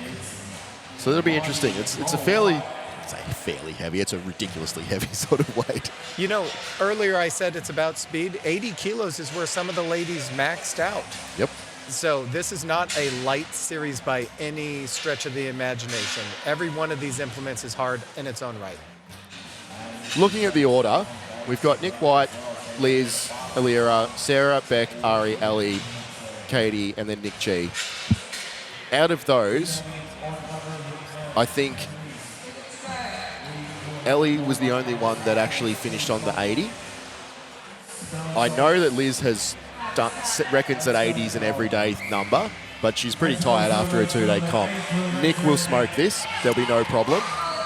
She got the tape on her hands, just tripping over the log, but the tape's from the farmers yesterday. She tore her hand a little bit. She doesn't reckon there's any problem with it, but, we'll see. I think stones is where that's going to come into play because the tape can fall off your hands. But you can see that there. No problems with it, but you can see that wobble. Such a strong presser. She makes it look easy. The reality is it is not easy, and we're going to see a lot of people struggle with it in the future. 200 pounds over her head on the yoke. Yeah. Yeah, it's pretty nuts. Especially when you talk about, was it 225 bench is what everyone chases. 225 pounds. And she's pretty just close to doing that. it overhead. Yep. All right, so now we've got our first of the head-to-heads, just being the odd number in the field. So we've got Liz and Alira coming up now. I've seen Liz do this in the gym. Was a pretty fast run, but she's not as strong as the others in terms of pressing. She can do it though. She can do the weights. And Alira, we saw yesterday, doubted herself. I don't think she's going to do that this time. She's going to power through this. Yeah, absolutely. We've kind of seen that, especially with having an overhead event out of the way, there's going to be a lot of confidence. But also there'll come some fatigue with that too. And Liz, 80 kilos like nothing. Monster dumbbell, as we can see. Just getting it balanced on the shoulder. And up she goes. Whoa, that is close. Oh, good fight for the and press. locking it. Tiff making sure that she gets that locked out properly. And Alira's just struggling with the dumbbell a bit, and it is a hard implement. Well, I don't know how you go into monster dumbbell. I love them, but they're very, very difficult. And Liz trying to split jerk that yoke. And again, I know she can do it in training. She's getting herself G'd up there. She scares the boys in the gym. I think I told you this yesterday, but the boys in the gym just get scared of her when she does that. She grunts and screams and slaps herself. And this is really showcasing that what Nick did earlier in the previous heat was very impressive. Absolutely. Each one of these implements cannot be taken lightly. Oh, just losing it behind herself. I hope she didn't hit herself in the head there, but she's just lost it behind the head, so nearly getting it there. And Alira not quite getting that dumbbell. So again, like you said, Nick White's a strong presser, coming up last just because of that calf flip zero, and then yesterday having trouble with the flag raise. So Nick being 5'1" in that competitive field may have been an effect on the car flip. Definitely was, and we saw that across the board. All the shorter competitors had a lot more trouble with it, but overhead pressing makes it a little bit easier. It's less distance. Absolutely. So it looks like we've got Big Bird and Sarah up next, head to head.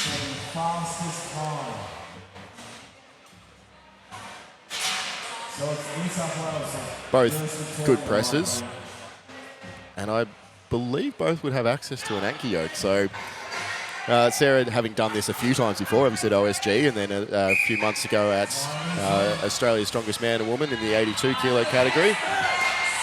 Neither of them struggling with that log. 50 kilos, one hand above their heads, and easy. Excellent technique. And so by now Sarah. the one that takes them, and Sarah getting that up there. Both Not quite. ladies. Both at the same Absolutely. time. That is going to be a close split time. I love the fact that both ladies did not get straight to lockout, but they just kept pressing. Really good determination. It's not only lifting. We don't have to see straight arms, straight ahead, but that little muscling it out at the end of it, it's difficult. It's really, really hard. And so they've both done it very well. Just waiting for the official scores to come through because that was tight. Nick setting it at 20.9 seconds. And then Sarah, 23.4. Is that our new leader? Big Bird, 23 flat. No, Nick still got it, but 23.4 is 0.4 seconds, and I don't know where those 0.4 came from because that was close. Yes. So Ari and Ali, now again we saw Ali, I think, max out at 80 kilos yesterday, so we'll see how this log goes for her. And we hope it doesn't take all of her energy to do that and then just ruin the monster dumbbell press for her, but we'll see how she goes. Oh, like nothing. And Ari, I think that's going to be a new set. That's going to be a new time. And Ali not even trying the monster dumbbell, so she must know that she didn't quite have that there and isn't going to waste her energy on that. I think that was a smart tactical move. At best, maybe could have gained 1 point in that field where it might not be worth the additional effort knowing there's four events or 3 events after this. That's right. And Liz setting the time at 17.4 on that monster dumbbell is what she would have needed to beat. So otherwise she would have had to get the full run in fast time and probably wouldn't have really got there at the end of that. So Big G and Katie, keep going to call her Nicole for some reason, but we've got Nicole Jenrick and we've got Katie Blunden. Both of these girls have had log overhead records in Australia before. A viper press from Katie. 50 kilo monster dumbbell. They'll both be looking to set a fast time here. Katie just ahead of Big G here. And Oh my goodness. look at that. There it is. Oh, I think she'll be happy. That was so impressive. She is an amazing presser, and we know that because Australian records are Australian records, aren't they? So, and who's that doing the timekeeping down there, Lynn? Yeah, just on the screen there a little bit was my eldest daughter, who just can't watch a contest without trying to help. I know that feeling. That's why we're all here, isn't it? So, Absolutely. so Big G, 14 seconds and 0.03. And then Katie, 12.3 seconds with the fastest time. So 12.3. Do you think any men will be able to beat that time? Because she was smooth and basically flawless with that run. I think we'll see some 12 seconds. I think we'll see a few of them. It's hard because there's so many implements. It's hard to get that time. You know? Yeah, you almost have the transition start to be the difference as opposed to the pressing speed. The other thing is the implements rolling away, and we've seen that before where the competitor will trip over the implement as it rolls away. So you drop the monster dumbbell just wrong, and it'll roll, and then it's under your feet for the yoke, and it's not a good thing. But you know, it's up to the athlete to do it. Yeah, that was part of the rules meeting. These athletes need to be aware of the equipment, bring it under control, and if it does roll away, it's on them. And it's in the rules, it's been in the brief, that's what they've got to do. So they know what they're supposed to do. We saw this with the under 73 kilo women. All right, so we're going to cross over in a second to an interview with Katie. So Hayley's down there, we'll pass it over to her. All right, I'm here with Katie Blunden, who was the winner of our last event. Katie, you have a phenomenal overhead, and you currently carry the Australian record for the women, which is 117.5 kilos. Is that correct? What is it that you find that really elevates your overhead in training? I think it may have been I did a year of Olympic weightlifting before doing strongman, so I think just learning to split jerk really helped in that way. But it's just one of those ones that I love training, and I just find easier compared to other events. So I don't know sort of what I do, but I guess enjoy it. You're an absolute gun at it. And you pressed 117 yesterday, so to follow that up and do this today, your strength is just kept on board, which is absolutely amazing. What other events over the course of today are you looking forward to? I'm looking forward to the Zurcher and the Stones. Not really deadlifts, because I suppose that's one of my not as strong events, but I'll definitely give it everything I've got and hopefully have enough points there by the end. Doing a great job today. Is there anything that you want to say to family, friends at home? I suppose just thank you for coming and supporting. It does mean a lot when people wish us luck and say that we've done a good job or hear how we're going. It definitely makes a difference. So thank you. Yeah, that's awesome. All right, back to you guys at the commentary desk. Thanks, Hayley. Doing a great job out there, and Katie very happy with her performance there, and as she should be. She's come out on the second day. No depression, which Sarah posted a little story on Instagram saying she's a little bit depressed. She put a little butterfly clip in her hair just to cheer her up. So her best mate competing alongside her definitely helps her. But she's won that event against the third strongest woman in the world. Which, I'll be honest, that was a flawless run, and she should be very proud of that. With 8 events in this competition, there are certainly going to be chinks in the armor for different athletes, and we have finally seen Big G fall behind. Granted, she has not left, I believe, the top 1 or 2 on every single event today.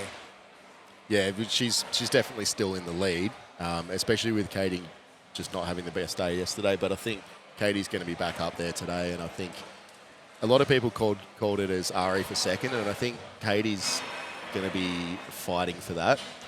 It'll be interesting to see how the scores shape up after this. Knowing that deadlift might not be her best event, that's something where she's going to have to hold on to some of those points, though. Exactly. Well, the deadlift event's going to be a deadlift with Atlas stones on the end of the bars. Have you seen that before over in the States?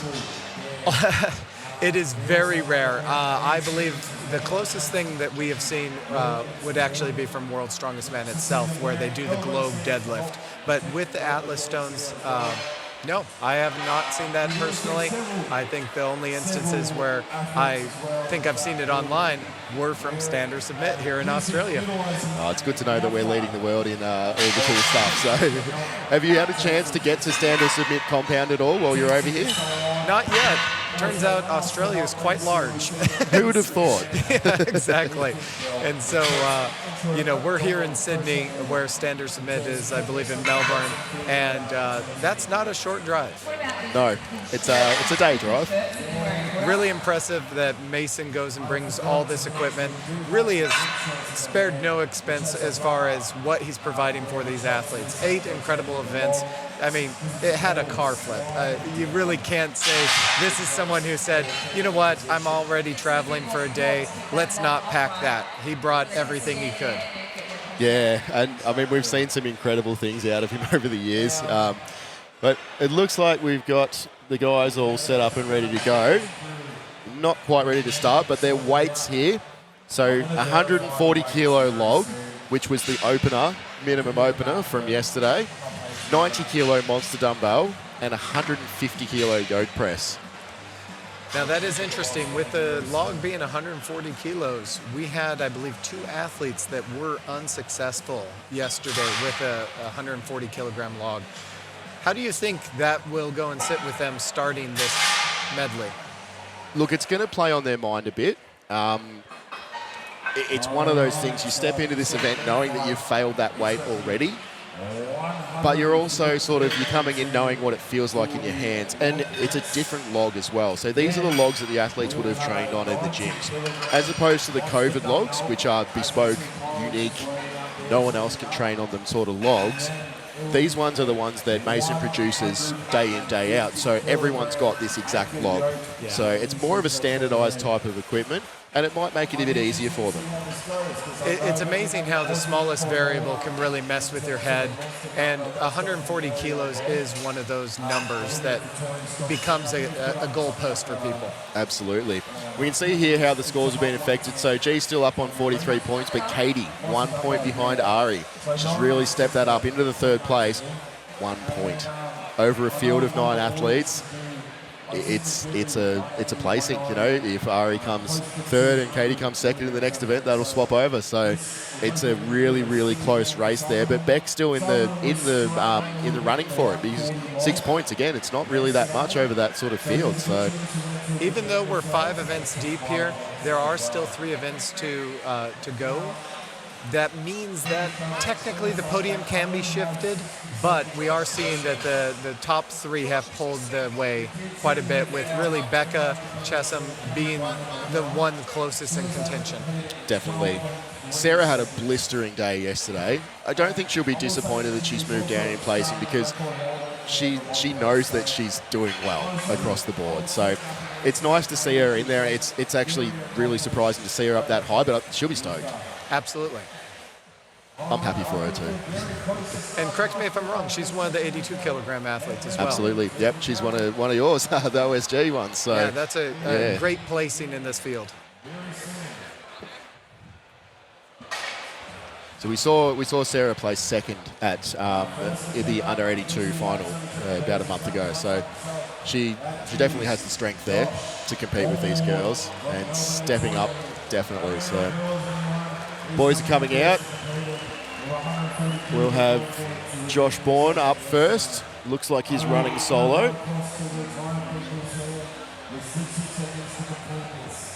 And Josh was one of the athletes that was unsuccessful at this weight earlier. I'd like to see what he's able to do here now. I believe so, yeah. All zeros from yesterday, unfortunately. Now, I think between himself and Miles Orrick were the 2 who were unsuccessful yesterday. So let's hope he can get it up this time. I think he'll be happy if he can get that up. 90 kilo monster dumbbell is just hard. It's just really He's hard. given a first attempt already. He's watching the time. He knows he only has one more shot at this. And look, he might be just trying to get this to get 1 point on the board, and he might know that he doesn't have the monster dumbbell, so he's going to use his full 60 seconds to try and get this. Or not. It's just not there today. Yeah. And look, you can come into these events knowing you're not going to hit one of the events. It's unfortunate that the 2 events were the same for him, but he's come in and given it a a good crack. So that's what we want to see. And ultimately, when you're at Australia's Strongest, you're there to go and see where you stack up against the best in your country. Exactly, and it's not just one lift that you're looking at, because it is strongman. It's not weightlifting where it's just one overhead movement or two overhead movements. It's all these different movements. So Vijit and Adam Fulgrave up now. Both of these guys were successful on 140 yesterday, so they should be able to get it again today. We would hope. Hope their shoulders aren't too tired from that. Vijit just struggling to pick it up there. And just going backwards, he's gonna lose it. It's unfortunate. They do have unlimited attempts though today. It's not like yesterday where it's a max event. They can keep going for that full 60 seconds.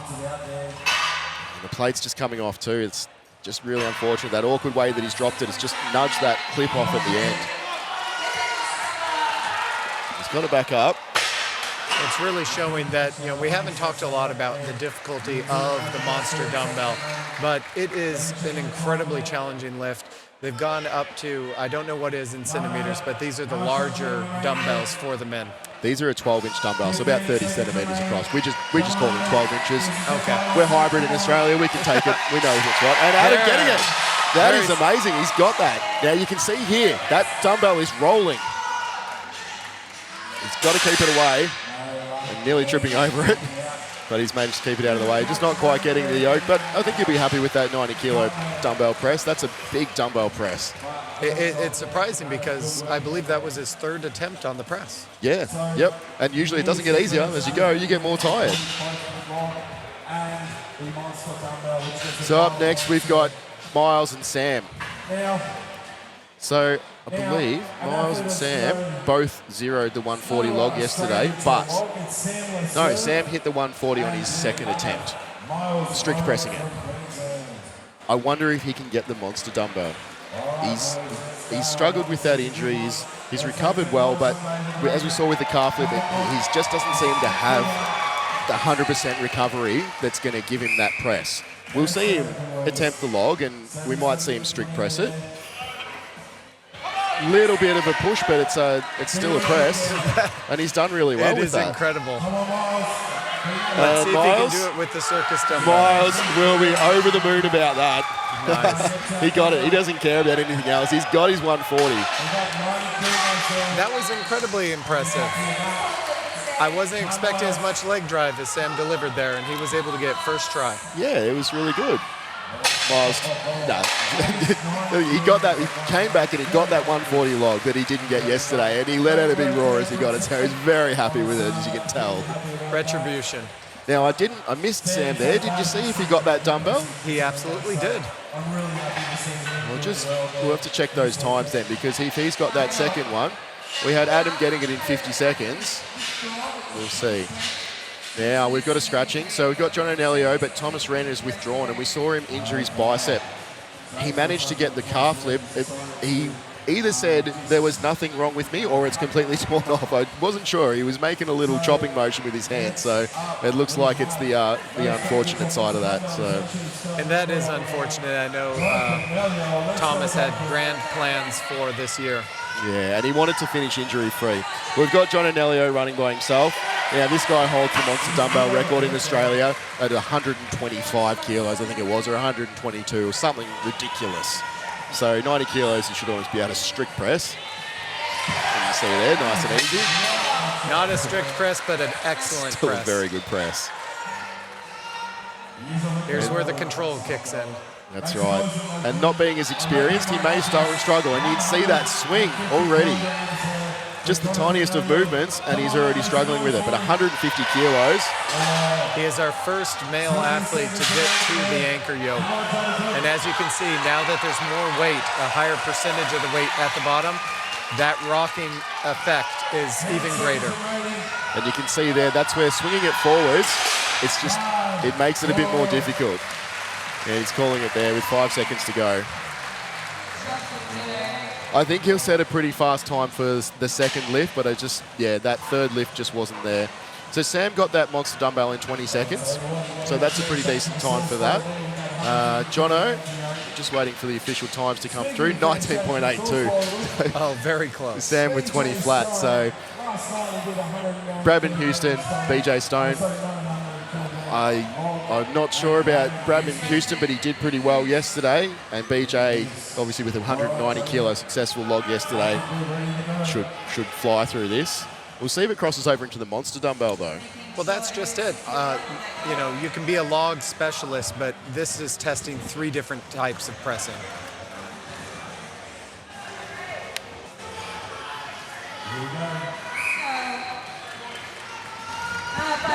With the Viper press. Nice and easy for him there. And Bradman getting that down call, just having to lock it out there. And BJ, I didn't even see that. He just went straight up.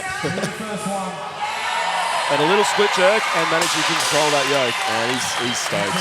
So much pressing power. And over there to support Bradman now. He's got that up in the rack position. It's so awkward, isn't it? Just sitting that on your shoulder. That's 90 kilos resting on one shoulder on one hand. And he's done with that. He's happy with that. So it's deceiving because of the size of these athletes, but that dumbbell is massive. Not only is it, you know, super heavy, but the size and dimensions of it, it doesn't ever feel comfortable on your shoulder. That's for sure. If you think about the size of the dumbbells that you've got in the gym, most of the times over here we'll see on a 150-pound dumbbell, I think, 60-odd kilos, something like that. So that's generally what we see as the most you see, and you see the bodybuilders rowing that, and it's always the big guys, and all they'll do with them is rows. Sometimes they'll do little shoulder presses. We got 50% more than that in these with one hand over your head. Yeah, and a lot of those gym dumbbells, they're built with, 2.5 kilo plates that are stacked together, where these are the size of the 10 kilo plate. That's right. So you're holding it way out the side. It's not next to your head. It's right out the side. So your arms your shoulders sort of extended a little bit. It's a very technical lift, and it requires a lot of explosive power to sort of push it up, but then a bit of timing to get back under it as well. Because generally you'll see it's essentially a jerk. There's not many people who push press it. It's a jerk and underneath it. I think if there's one athlete that would be able to just simply strict or push press it, it would be Coco. And we've got him up now on the closer side. I think Coco, I reckon the Viper. There he goes. As smooth as you like. So much power. And Jared on the other one just going through it too. Coco onto the monster dumbbell. Look at that. As I say, it's only a jerk, and he gets it. With a split, strict press essentially. Both onto the yoke, and Coco just struggling with it. Just getting that balance, and he's got it. So not quite a fast time as BJ, but we'll see how Jared fares with this. He's still underneath it. It really goes to show just how challenging this implement is. Yeah, and Coco among the best pressers in the world, not just in Australia. And there he goes. So Jared not quite getting that yoke, but getting a really good time on the monster dumbbell. And he's beat Jono, so he's 16.1, so that's good points. That's still good points. Coco, where are we? Not quite got his score yet. But we'll see how quickly he got that. I don't think he definitely hasn't beat BJ at 17.3 seconds. So Josh Pataka and Reese Kirby.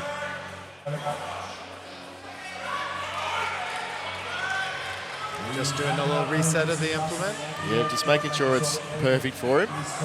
Don't want to make a mistake at these weights. It's worth noting that the anchor yoke, the crossbar is adjusted specifically for each individual. That's right, and they need to start with it at their collarbone. So they can't start with it over their head and cheat it a little bit. They can't start it too low, but it needs to be around their collarbone so they can pick it up and then press it. And Josh going the Viper as well, just like Coco. Reese having no problems with it either. See how Josh goes on the monster dumbbell. Just a little bit of a wobble there. And he's got it. He hasn't quite controlled it. He needs to get that up, and he needs to get it under control. Much better the second time around, but evening up with Reese and just hitting himself on the leg. I hope it hasn't hurt him, but that press will be nice and easy for him. There he gets it. I was worried. It seemed like he was over-eager on the first two implements. Oh, Reese just getting spat out backwards. He's fine. It's just a little stumble. But yes, you're right. It did look like he got a little bit eager for that. Josh Tucker got a little bit eager on the monster dumbbell in his first press. But he was able to regain composure and a very strong lockout on the anchor yoke. You see how far this has moved, Reese. He's way back off those mats. That tape is the starting line. Just not quite able to get it. Just tiring him out. So many overhead presses in this one event that it just tires you out. Absolutely, and like I said earlier, the weights are equally challenging across the board. It's not like the first two are super light and you just run through them. Each one requires a significant amount of effort.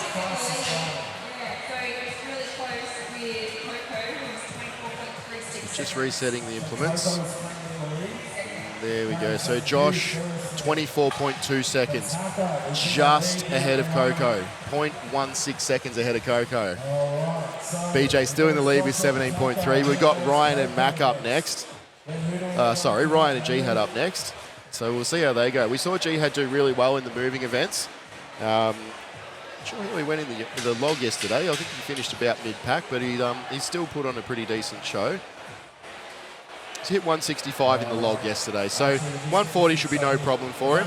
And the monster dumbbell, you would think it'd cross over enough for him to get a decent time. I don't think he's got the fastest time. I think we'll see around 30 seconds if he finishes that anchor yoke. But I think it's probably going to be a bit hard for him. At 150 kilos, it's a huge press. Yeah, and as we've seen, it has caught athletes that have strong presses off guard, so you can't just rush into it. You need to be prepared. Just got to be patient with it. Jihad and Ryan, I think Ryan will do well with this. He knows how to move between the implements as well, but he's a very tall athlete, so again, the implement just has to move that much further.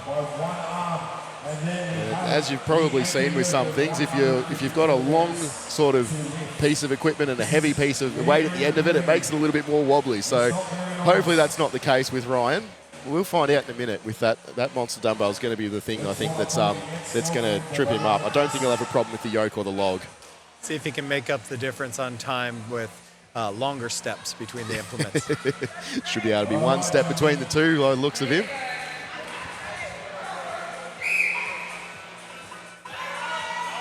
Both the boys wearing the Cerberus grip shirts. A little bit extra grip and pretty much neck and neck. They've done well. Jihad just seems to have a bit more speed going into that. It's a bit surprising from Ryan. He'd usually move real fast. And Jihad smoking the dumbbell, just sitting it up on its end. Both of them nice and neat, sort of packing him up for the loaders. And Ryan just dropping it behind him, just getting that wobble out. You see Jihad there too. You can see that wobble. It just wobbles out of the hands. The bar path has to be almost perfect. Any forward or back movement will transfer to your body. Jihad's so close there, just not quite able to muscle it out at the top though. Under 10 seconds, and they just need to go. Just beyond both of them. So that'll shuffle the placings a little bit with them not able to finish that, because there's still only 3 that have finished the run. So Mac and Jordan. Now this will be fun. This will be really fun, this one. Jordan will finish this run. I would almost put money on it. Mac, I'm not sure about, but I think he'll be here to do it. So it's interesting that only a few athletes will complete the entire series, but the times for those that do actually are quite close. That's right. Well, we got 17, 24, and 24, so very close. It's going to have to be a very fast run for either of these boys to get any sort of decent points on the board.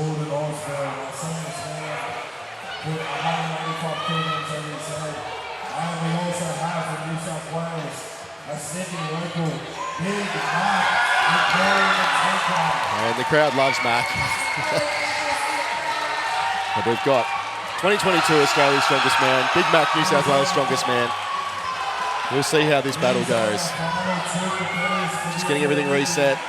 Jordan's getting ready. I think we're ready to go.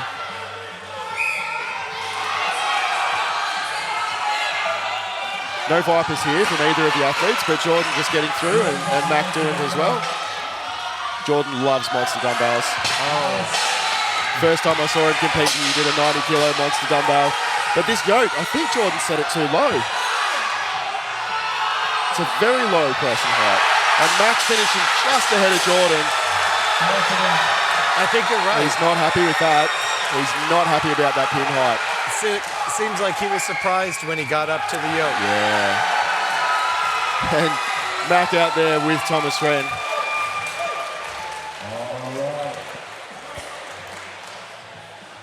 Ultimately, both athletes completing the full series in good times. Very good times, but we probably might have seen a little bit faster out of Jordan. So Mac with 22 seconds. We're just waiting on Jordan's time to see how that places. 22.92 seconds. Had such a smooth dumbbell press. I know that if he had approached the anchor yoke and not been surprised at that crossbar height, it would have shaved off another second at least. 100%. It wouldn't have put him in ahead of BJ. Would have got him one more point. So let's hope it doesn't come down to 1 point at the end of the day. Certainly hope not. We'll be looking at the scores in a little bit just to see what this event did to the overall standings. BJ Stone come out to the area. Buddha calling BJ out for a little chat out on the floor there, so we'll cut to that shortly once he wanders his way out here. See if he's got the bucket hat back on again today. He had it on yesterday. He loves a bit of that style. And coming up after this, we're going to have the All Abilities doing a sled drag, and it's going to be pretty heavy. We went and tested it before, and the guys and girls were out there trying to tell us, oh, we just want to do this much, and they were pulling it too fast, so we decided to put some more weight on it. But we'll cross over to BJ down there with Buddha.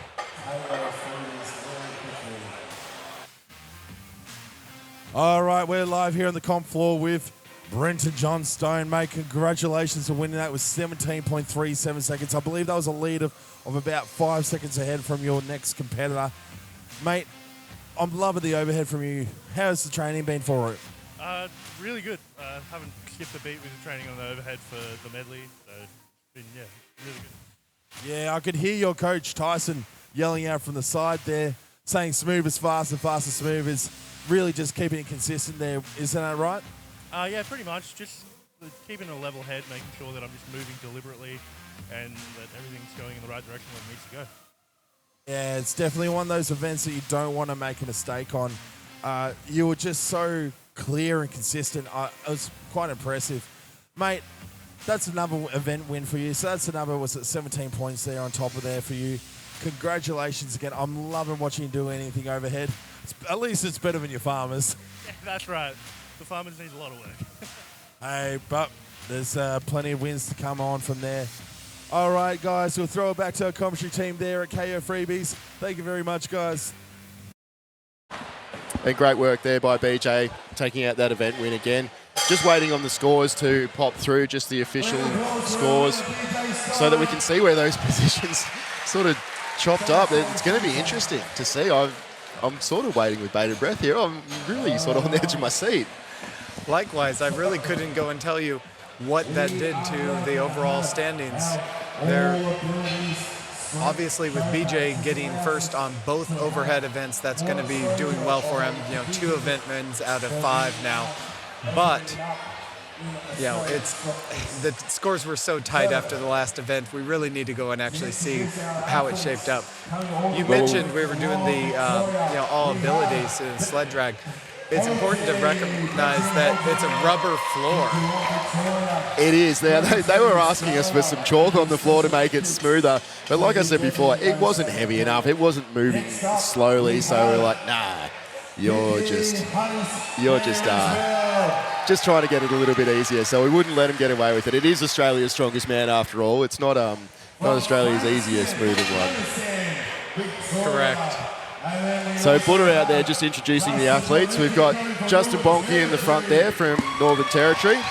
Just in behind him there, we've got Ben from down in Victoria, who's Victoria's strongest man in the All Abilities. And just off to the side, we can't quite see her there, but we've got Vicky over there. So she's giving it her all as well today. Now, Justin and Vicky will be doing seated, slightly different setups, just based around what they can do. And this is one of the things that we look at through the All Abilities Strongman is that it's adaptive to what their needs are. So Justin, with having a bit of a problem with his legs, he's going to sit on the floor and have his feet on something. I think Ben's opted to do the same. So they'll have, across the front of the yoke, they'll have a little something to push on. Vicky can't quite get down that far, so what she's going to do is she's going to sit on that keg and pull the sled. She'll have no bracing though, so this is going to be more difficult for her than the others. Yeah, absolutely. And I went and had the opportunity to kind of learn a little bit more about the All Abilities.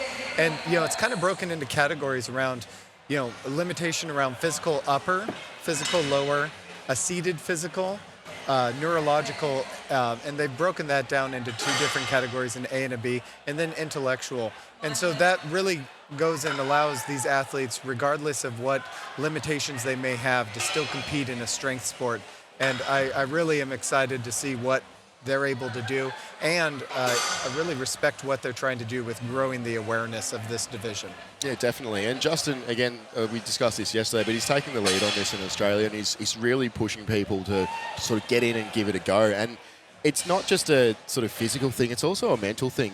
Sometimes it can be hard to come back from something that's, really rocked your life. If you lose the full ability in your legs, for example, and you can see Vicky here, she's out here being able to do something, and it really gives them a good platform. And off she goes. That has, I believe, 50 kilos on it, that sled.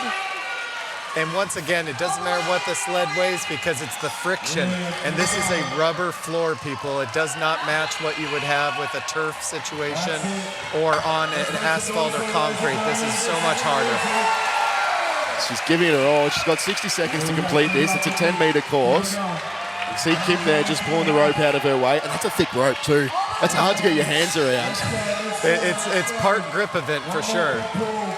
Nearly there. And she's over the line.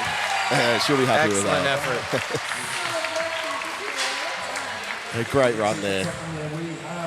40.09 seconds there. 40 seconds to pull that 10 meters.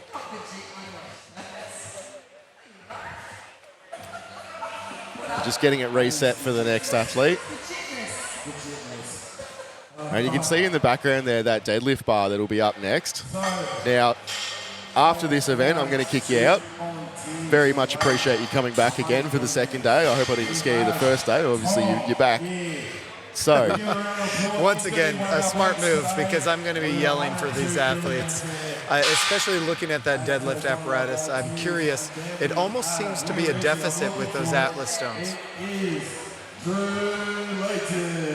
He's actually one of our competitors that competes in the middleweights, and he's come to join us again today. We'll get back to the scores for the boys after we've watched these guys go through. So we've got Justin Bonke up now. He's going to sit down and do this. Getting back to that deadlift, though, this is going to be a rep fest. It's 320 kilos for the men and 200 for the women. But it's, as you said, it looks like a deficit deadlift, so it's down a little bit lower.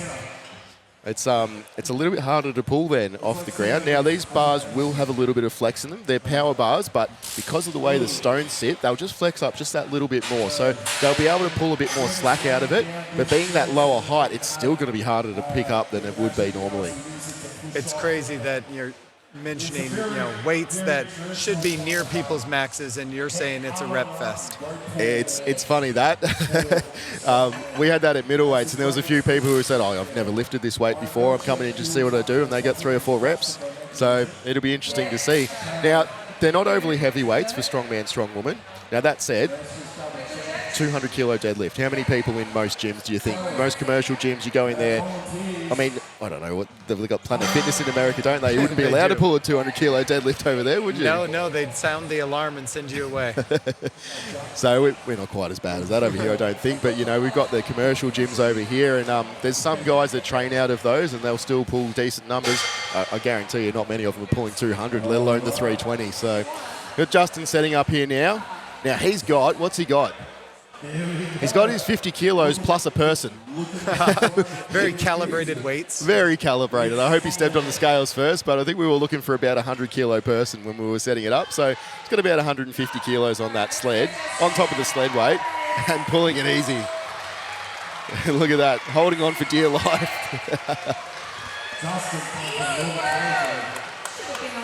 So do we know what categories these athletes fit into in the all abilities? Yeah, Justin is on the neurological side for the lower body limitation. And so a lot of the competing that he does is, on the seated and as we're seeing here as well, from the ground. Yeah, he was absolutely taxed after the deadlift from yesterday. He said he was absolutely gasping for breath afterwards, and he was feeling a bit worse for wear this morning, but he's gone through that very quickly. So it's good to see that he's come and been able to back it up. So Ben Holt up next. I've seen him compete a few times, and now he's got James Lation is not 100 kilos. He's more than that. He's sitting on that sled there. James Lation's one of our 105 kilo competitors. I guarantee he's sitting at 115 right now, so it's going to be a bit more weight on there. A little bit slower pulls, but he is making it go. Just struggling there with that. It's that grippy floor. It doesn't slide as much. And he wanted the slipperier one, but I think he can do it.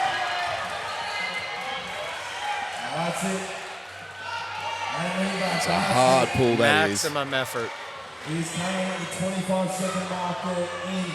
We saw him hit the 85 kilo log yesterday, which was a pretty impressive feat. So we'll see how he goes with this one.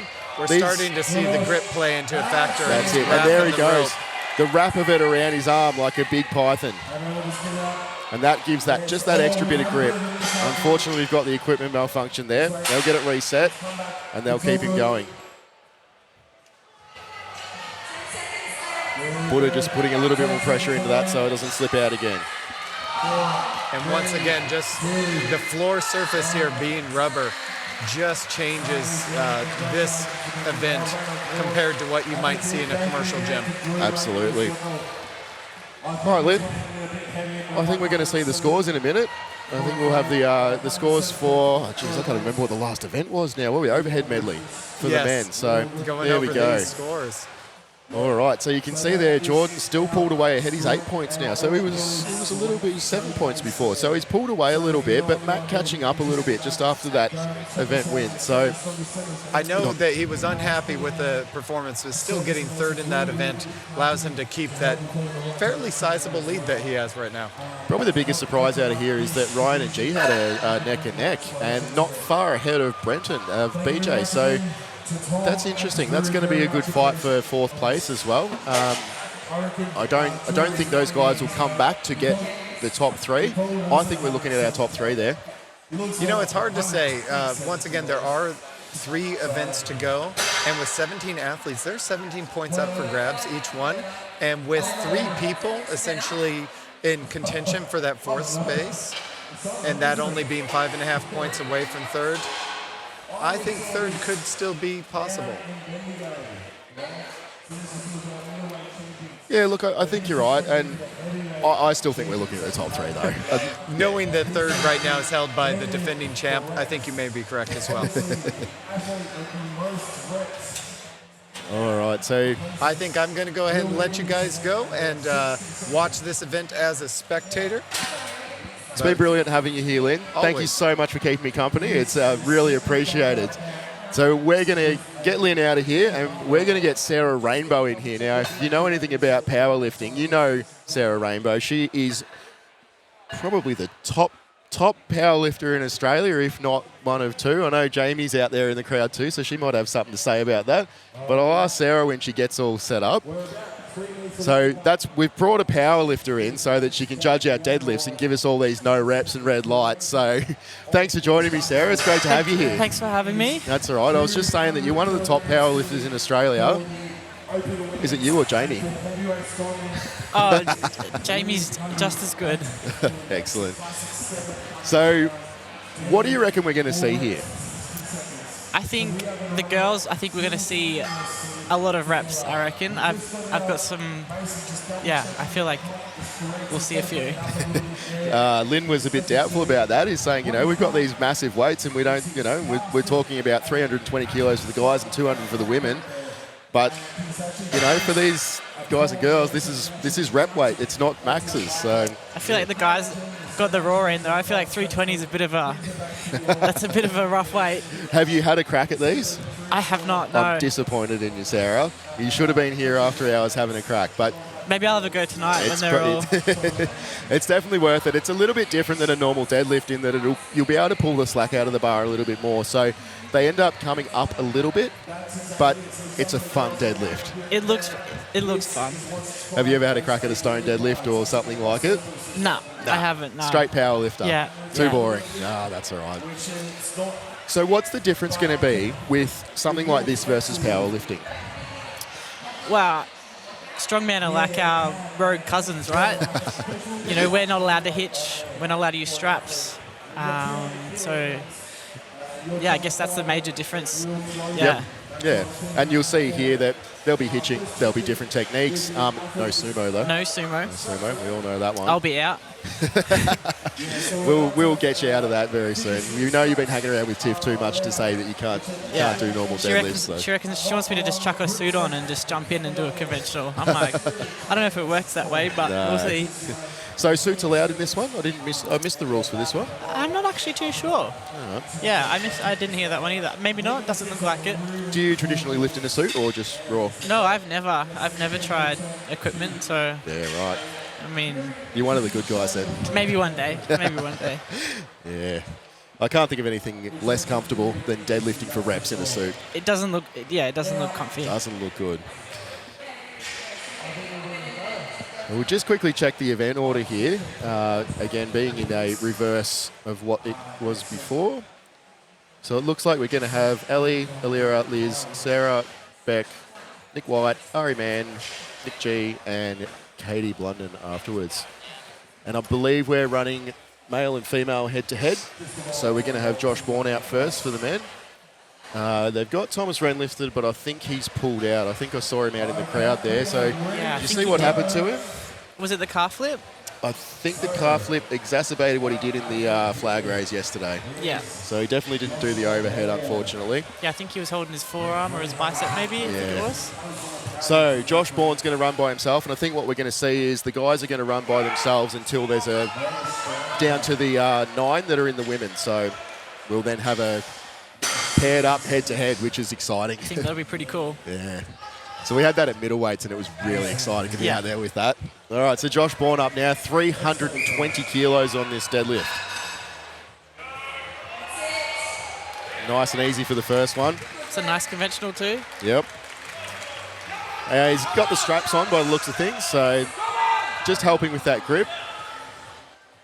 Struggling a little bit with the weight, and look, it's no surprise. It's 320 kilos. It's no small weight, that's for sure. It's been a quick day too. The turnaround's quite quick between the events. Like I know powerlifting's not quite that quick, but I don't know, I guess you guys are used to the quicker turnaround. Oh, you get an hour between events. That's enough time, isn't it? No, it's been a really tight comp. It's we run on TV time sometimes for these events, and it can affect the athletes sometimes that are used to a sort of longer break in between. Yeah.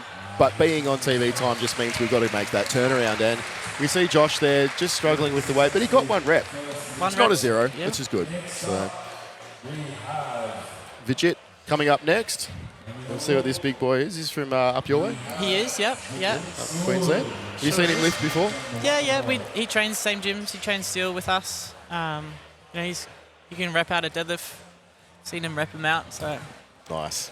Well, we'll see what he can do here when the pressure's on. Yeah. Hopefully more than one. We would hope so. We hope that for all the athletes, really. That's what we want to see. Reps on reps. So he's just getting strapped in there, getting ready. He's got a quite narrow hand position there. Oh no, the cramps come back. That's not all we want to see. We don't want to have to carry him off again. Oh, that's really disappointing for him. hopefully he can shake that one off and come back for... Hope so. Bit more coconut water. But yeah, we saw it yesterday, and it's the long events, the 2-day events, the late night, and you've got to absolutely nail your nutrition and your hydration, or else you get stuff like that, and it stops you from doing anything. I think starting the day with the calf flip today, that was pretty... It's a rough start. That's a brutal start to a day. What are you doing today? I'm just going to start the day with a calf flip. And what are you doing for the rest of the day? Oh, the rest of the competition. What'd you do last night? Oh, lifted some heavy weights. Jeez. So this the third event for the day, which is, we're fairly well into it, aren't we? It's going to be a long day for these guys. So Miles It's Oric. a tough day. Yeah, Miles, no. Smiling through it, but I don't think he's going to get that, and he's out.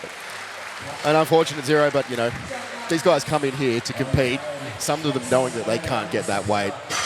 Yeah, you never know, though. Like, on the day, the crowd, the atmosphere, like, the adrenaline gets going.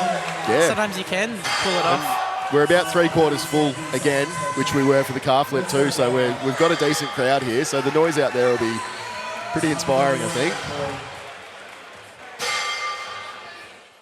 And we can see Bradman Houston there. He got the Band-Aid on and a bit of blood going up and down the shins, as you expect. His legs are going to be on that knurling, so he's just going to rip it into himself. And he's keeping that position perfectly as he comes back down. You can see that not resetting every rep. That really puts you in good stead for the next rep. You can see there, that's the hitch and ramping it up his legs. The crowd going nuts, getting behind him. And he's just getting a time. He's still got half his time. He's still got 30 seconds. Just asking the crowd if he should go more. And he's going to. Effort. That is a huge effort. 320 kilos. Over a ton of weight lifted already.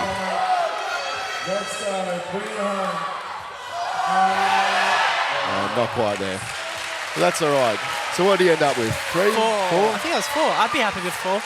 Yeah, definitely. He'll be happy with that, and it puts him above the guys that have come before him, so that's good. Some strong deadlifters in this crowd, though. Definitely. Who's your pick for this one? Honestly, I'm not really over the boys, to tell you the truth. I think, yeah. I think we'll see Coco come out and put on a decent performance. Coco definitely, yeah, most likely. Yeah, he's had a bit of a lull this competition, I think. Yeah. But this is his favourite, so that's good. That's what we'll see. Adam Fulgrave looking ready to go. The 2XU socks all the way up to his knees, so powerlifting style. He's straight up, nice and easy. I think we'll see a few out of him by the looks of things.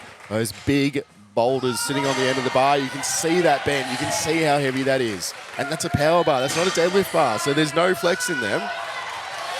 That's a lot of weight. You can see a bit of talc on his thighs just to help that bar slide up a little bit. Just helps get that last few inches up the leg.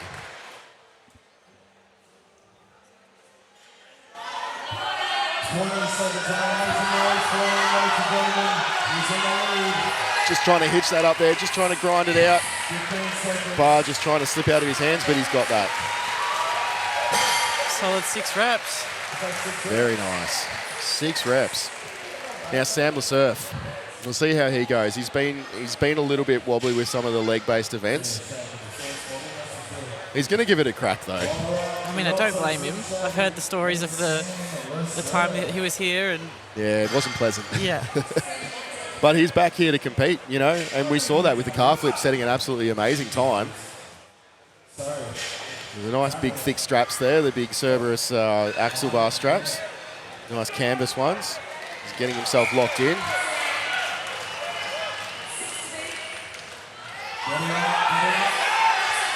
And he's going to get it. He's going to get it. He just has to lock that out. And he's got that rep. And he's happy with that. Amazing showing there. Gets him on the board. Yep. No, he'll be happy to have completed that. John O'Nellio out next. The big boy from down in Victoria. Trying to intimidate the bar. He's too nice of a bloke to intimidate anything, I think.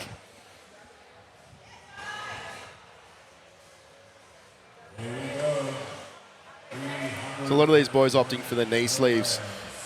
Do you lift with knee sleeves on for your deadlifts? No, there's no. We're only allowed a belt and some baby powder. That's all we're allowed. Nice. Very raw lifting. And we say that strongman's the one that's the true test of strength. He's got that rep on the board. He's definitely got a few more in him. Nope, he's going to call it. And Jono telling us that he's just happy to be here, doesn't know how he managed to luck into it, so he's given it his all, really. He's done pretty well then. Yeah, he's doing really well. He's not last, so Well, the that's first pretty of good. the girls are coming out now. All right, so we'll have Ellie, and we should have, by the looks of things, Ryan Rulis. Two very tall athletes. It's a very long deadlift. Very long deadlift.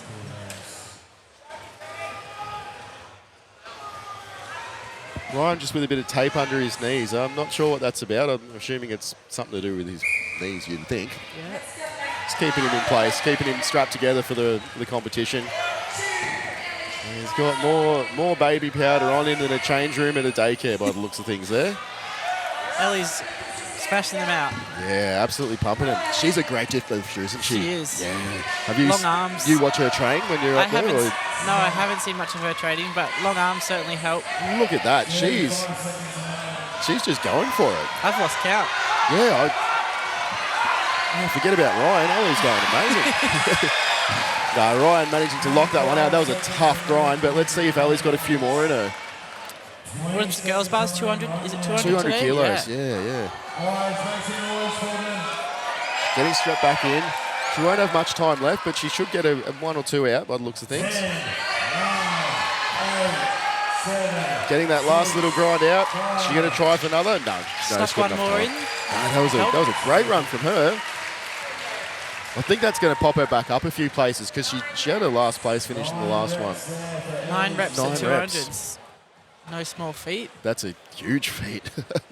And Ryan finishing with 3. So Alira Joy Cowley. Now, she was my pick of the day yesterday. She had an absolutely blinding start to the competition. Do you know much about her lifting? No, I haven't seen much of hers at all, but she charged in yesterday and had a quite good day, so... We'll see what she's capable of in the deadlift. I think she'll do very well here. I don't know if she's got the 9 reps in her. That was a good pace to set. 9 reps sounds like cardio to me.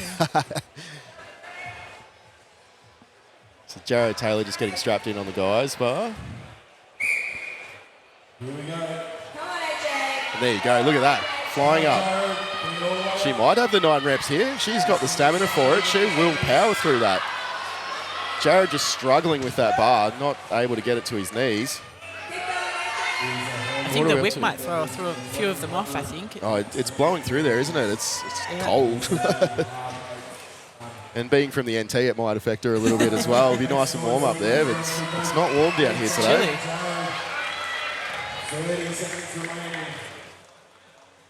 It's just taking her time to reset. Squeezing, not quite getting it there. And Jared calling it there. She's got about 15 seconds remaining to squeeze one more out. It's not quite there. Calling it at that. I didn't count the reps, but I don't think she got to the 9, but she's definitely set a decent sort of pace. Yep. Gets on the board still? Yeah, 4 Points reps. that count? 4 reps. So Liz Aitken and Reese Kirby out here. Reese looks like he should be able to deadlift a few of these, shouldn't he? He looks like a big static monster, doesn't he? He does. Just a big static lifter. Liz is a decent deadlifter as well. She got 8 reps on the bar at Bendigo in the 82s, and she'll be absolutely stoked with that, 200 kilos. And another one. We'll wait for the smile to break out. She'll get that after a few reps. Loves a tough grind. 3's moving well. Putting her all into that. She knows she needs a decent number on this. Not sure what she's looking up at up there, but she's got the mouth guard in. She's sucking in the air. She looks jacked too. Yeah, she's got some pretty decent traps and shoulders on her, doesn't she? Oh, Oh, she loves a hype up too. Loves a slap in the face. I was saying before, she scares all the boys at the gym. And I'm not sure what Reese has been up to, but he seems like he got one or none there. So She finished she's it. going to grind it out. She got it. She's going to grind it out. Oh, snuck And it she in. got it. She will be ecstatic with that. No energy left though.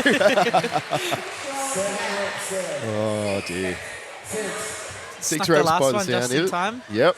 6 reps. And Reese not getting any, unfortunately. So we'll see Sarah Halifax and Jihad up next.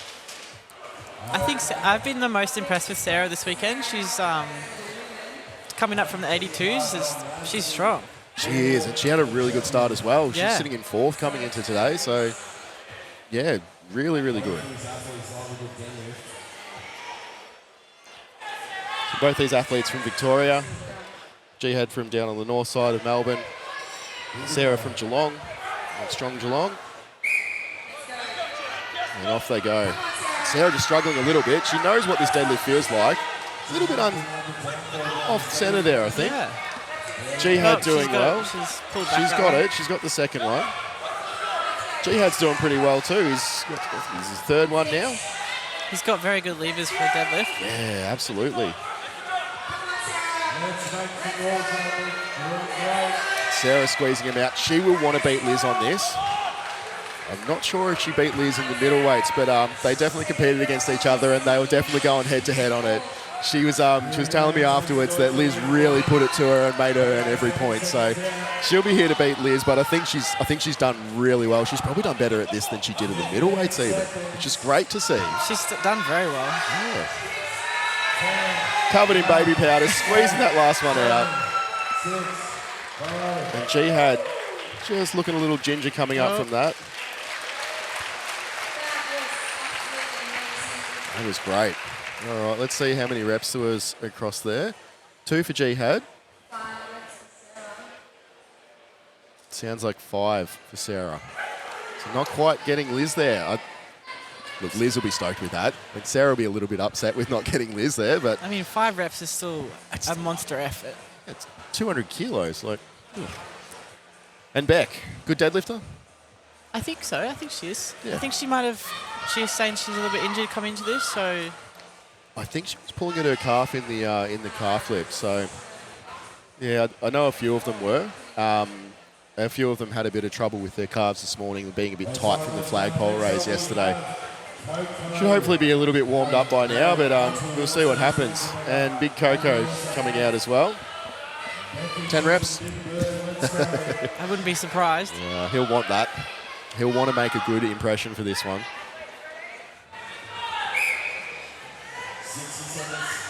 And Big Bird straight up. Just a little hitch in a ramp there. Coco Coco's no looking worries. nice and smooth. Beck grinding him out. Coco just straight up and down. I think he's up to 5. Just a mini reset between each one. Some of the athletes, I think we saw Bradman before, maintaining the position as he came back down, as opposed to what Coco's doing, his little mini sort of pull back into the bar. Seems to be working for him. Seems to be, yep. Yeah. And Beck just pulling out after a couple. I think you're right. She's very sore from yesterday, which is fair enough. It was half a competition yesterday and a full one today. So Coco just grabbing a breath. 8, 7, 6, 5, 4, 3, 2. Just keeping his composure. Nah, he's just tricking us. He did that yesterday on the log, cleaned the 200, then put it down. He said, "No, I'm doing that." I think he got about 7 or 8 then, which is pretty cool. Quite a few. 8 reps there by Coco. Beck got 2. So Josh Pataka up next and Nick White. Now, Nick White is a powerhouse when it comes to deadlifts. She should get through this pretty well. So Big Josh, he'll be looking to put a number of reps on the board. 8 to beat, I think we're looking at for Coco. So 8 reps, followed by 6 from Adam. What are you hoping for from Nick? I think she could at least half a dozen, surely. I think there's more First in there one was from that. easy, yeah. That's even better. There you go. To get that rhythm. That first pull of that bar is a little odd because of the flex, but once you get into the rhythm of it, it's just straight up and down. And you can see the stones rolling around there. Look at that, absolutely rotating the bar. Well, that's going to make a bit of a difference as well. That weight rotating on the end of it, it's spinning. I think she was saying before this morning that she's got a broken hand, that's why it's taped up. So wow, so she's doing really well. Grip onto it is amazing. Utilising the straps, but it's still in your hand, isn't it? It's still weight in your hand, and with a broken hand, that's just insanity. But that's sort of the toughness that we see in strongman and strongwoman. It's just power through everything, just get through it and get it done. Absolutely. So Nick just strapping back in there. May run out of time. Not quite Just getting tricking that there. All right. So Josh with 7, just behind Coco. And Nick with 6. You called it. There you go. Half a dozen, nice and even. So that puts her even with Liz, but still behind Ali on 9. So Jordan and Ari head next to each other here. So Ari's a decent deadlifter. I feel like we're going to see a few out of Ari. Yep. And Jordan will have a few in him too, no doubt. I think so, maybe. That's it. That's Ari Man and Coco's team. Let's make some noise for both of these athletes. So athletes just getting set here, just getting strapped in. Jordan on the left, Ari on the right there. All right. Oh. Ari making it look like nothing.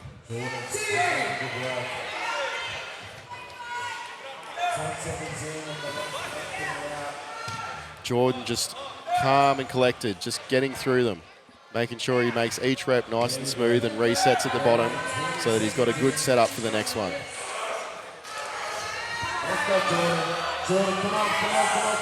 Ari doesn't really look phased by this. It's just looks like a training session for Ari. Yeah, nice and easy. I know she's definitely done a lot more than this in training, so she's definitely got it there. Very strong deadlifter. Jordan just wanting a bit of a G up from the crowd. He's got Mum leaning over the rails there, filming him.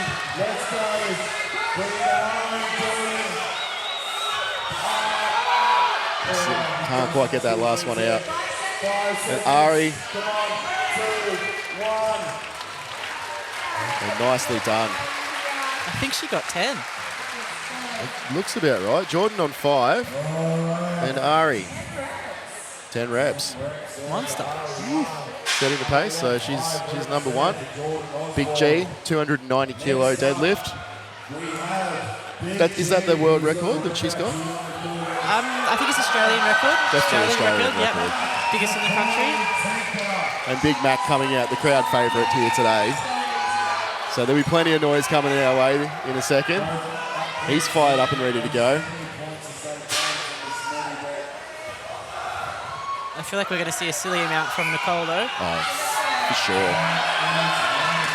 She'll be wanting to get 11. I don't know that Katie will get many reps, so I think G will just be out to beat Ari. You never know, though. Or just keep going until she can't anymore. Mac just taking his time on these, just making sure he gets a few on the board. Possibly not as big a deadlifter as some of the others, but he's taking his time, he's getting his reps, just getting the hype up and making sure he's ready to go. The crowd at Meatstock is really getting behind these two athletes. There was a massive roar as they both came out. Obviously, everyone wants the Australia's strongest woman to win again, and she's a shoo-in for it. But Mac bringing the spectators in for his hometown.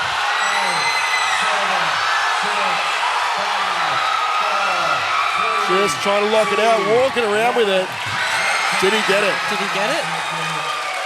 I think he did. Tiff making him earn it. He loves it. So we'll see the scores come in, and G's gone the 11. Yeah, just made it work.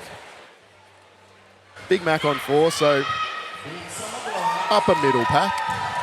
I'd need to have a lay down after 11 reps, I think. I think She might go do that now. So Katie and BJ as the last two up. BJ's a decent deadlifter. He's a really good static guy. See if he's got the, what are we up to now? Jeez. 8 reps still set by Coco. So he'll be wanting to get that. Can Katie go the 12? I think she'll struggle, if I'm honest. She knows that deadlift's not her strongest suit. She's done that pretty well, so I think we should see 4 or 5 out of her easily. Probably more. The second one was even better again, so flying through them. She's up to 3 now. BJ, calm and composed. Again, just that not resetting after every rep just gives you that little bit extra. He's had to reset there, so it looks like that's when you start tiring, is that reset after every rep. Because you're down there, you don't want to keep tension because you just want to breathe. There's nothing there to do. Katie's taking a breather. Yep. Getting fired up. The slaps in the face, ready to go. BJ grinding him out. I think they've got one more left in them each. BJ calling it. Katie. Can she get it? She's got... Oh, that is so close. All that energy not to get it. So what do you think of that, Sarah? I'm impressed. I mean, to do 1 rep at 200, let alone as many as you can, I think is a pretty big achievement. And again, this 320 for the men is also no small feat. BJ with 8 reps to equal Coco, so they're going to share points for first place there. Katie getting 6, so there'll be a 3-way tie for third place on that one. So that'll be interesting in the points. We'll see that soon. But once the points are tallied up, so we know there's a bit of a difference between powerlifting and strongman, strongwoman. For the audience that's not familiar with this, what does powerlifting involve mainly? So powerlifters, I suppose, compared to this, we look a little bit lazy. So we just do a squat, a bench, and a deadlift. Oh, you still don't even walk around with the weight. You just lie down and sit down with it. Pretty much. One of them we get to have a little lay down. And then, 3 attempts, kind of like the max log yesterday. So right. Makes life a bit easier for us. Is the reffing stricter than what you'd see in strongman? Just different rules. I guess like reffing around across the borders, you follow the rule book. Like powerlifting has its own rules. Yeah, right. So, got to ask the question, what do you bench? 177.5 is my current bench. That's insane. So what about your squat too? I just squatted 315 in my last comp. So. I saw that. That was insane. Thank you. Yeah. It's got to be an Australian record easily. So that's second in the world, that squat. Wow. Currently, so. That's amazing. Yeah. What's first? 320, I think, is the biggest. That's not far. So maybe next one. Nice. And your deadlift? 282 I pulled, but sumo, so I wouldn't be allowed here. What's your best conventional? 262. That's still pretty. Yeah. That's pretty good. Yeah, that's it's insane. Not bad. Yeah, right. No, that's amazing. So, what sort of competitions do you guys see? Like, do you see a lot of them around Australia, or? Yeah, there's powerlifting comps all the time. We have like different federations. There's all different comps. I think there's always a comp going on. Yeah, cool. There's a few bigger ones like around the country like this. And, Yeah, cool. So if someone wanted to get into powerlifting, what's the best way to sort of start? Just jump. There's plenty of novice comps. Just jump in like a novice comp and just give it a go. Like that's what I did. That's how I got into it. I was just training at a gym, and one of the coaches was like, "Do this," and I was like, "Okay." A tale as old as time. The coach says to do it, you do it, and then you fall in love. Yep. So that's brilliant. So we're hoping to have these scores up soon so that we can just do a quick review. They're just having a little bit of a sideshow out there. And who's that out there? Looks with like the funky hair. Jamie Jigsaw. Chaos. Jamie Jigsaw out there was on the Australian Gladiator this year. Catch much of that? I saw a couple of episodes, yeah. I thought it was quite exciting. I loved the 90s Gladiators. That was one of the things that I loved as a kid. Watching Derek Boyer up there, he's one of the only person I remember about it. And then I found out he was a strongman. I was like, that's amazing. So, yeah. She should be competing this weekend. Look at the size of her down there. Well, she has. She's competed in the 82s before, and I think she just prefers the powerlifting. I mean, I understand. I don't. I never will. So what they're doing down there is they're going to do a little grip challenge, which will be interesting for a powerlifter to do. Yeah. So they're going to have a sword in a stone event, which you can see it down at the bottom of the screen there. What they're going to do is they're going to pick that up by the handle on top with one hand and see how long they can hold it for. Is there a prize attached to this? I have no idea. I would hope so. Fame and infamy or something like that. High five from Buddha. High five from Buddha. That's priceless. My money's on Jamie. I think she'll be pretty much a shoo-in. She's very competitive, isn't she? She is. That pays off.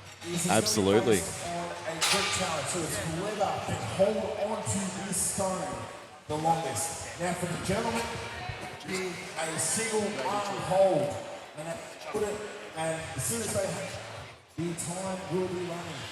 Now for the ladies, it will be So we'll have a bit of footage of this and we might cut to the scores, just have a quick chat about it before I let you go, Sarah. Yeah, it's been great having you here. Thanks Thank for you. having me. It's nice having a bit of the other perspective. So it's quite funny that we live in our own little world, in our own little bubble. People will look at us and go, strongman, it's powerlifting, or don't you guys all just lift things, right? But whereas we're like, you guys get out of here. Yeah, I look at stones, I'm like, ew. It's quite funny, and as I said, we live in our own little bubble, so it can be kind of a bit different. So it's nice to have a different crowd out here at Meatstock too, because most of these people are just here to sit down and eat. Yeah. Really, they just wanted a seat, and they come down and watch and go, wow, that's amazing. So, yeah. It's a pretty cool show to come and watch too. It's amazing. Watching a car flip. The crowd was insane down there. It was so good. So were you down on the floor for that? I was. I couldn't hear a thing. It was pretty loud up here too. We had to stop talking a few times. We couldn't hear anything.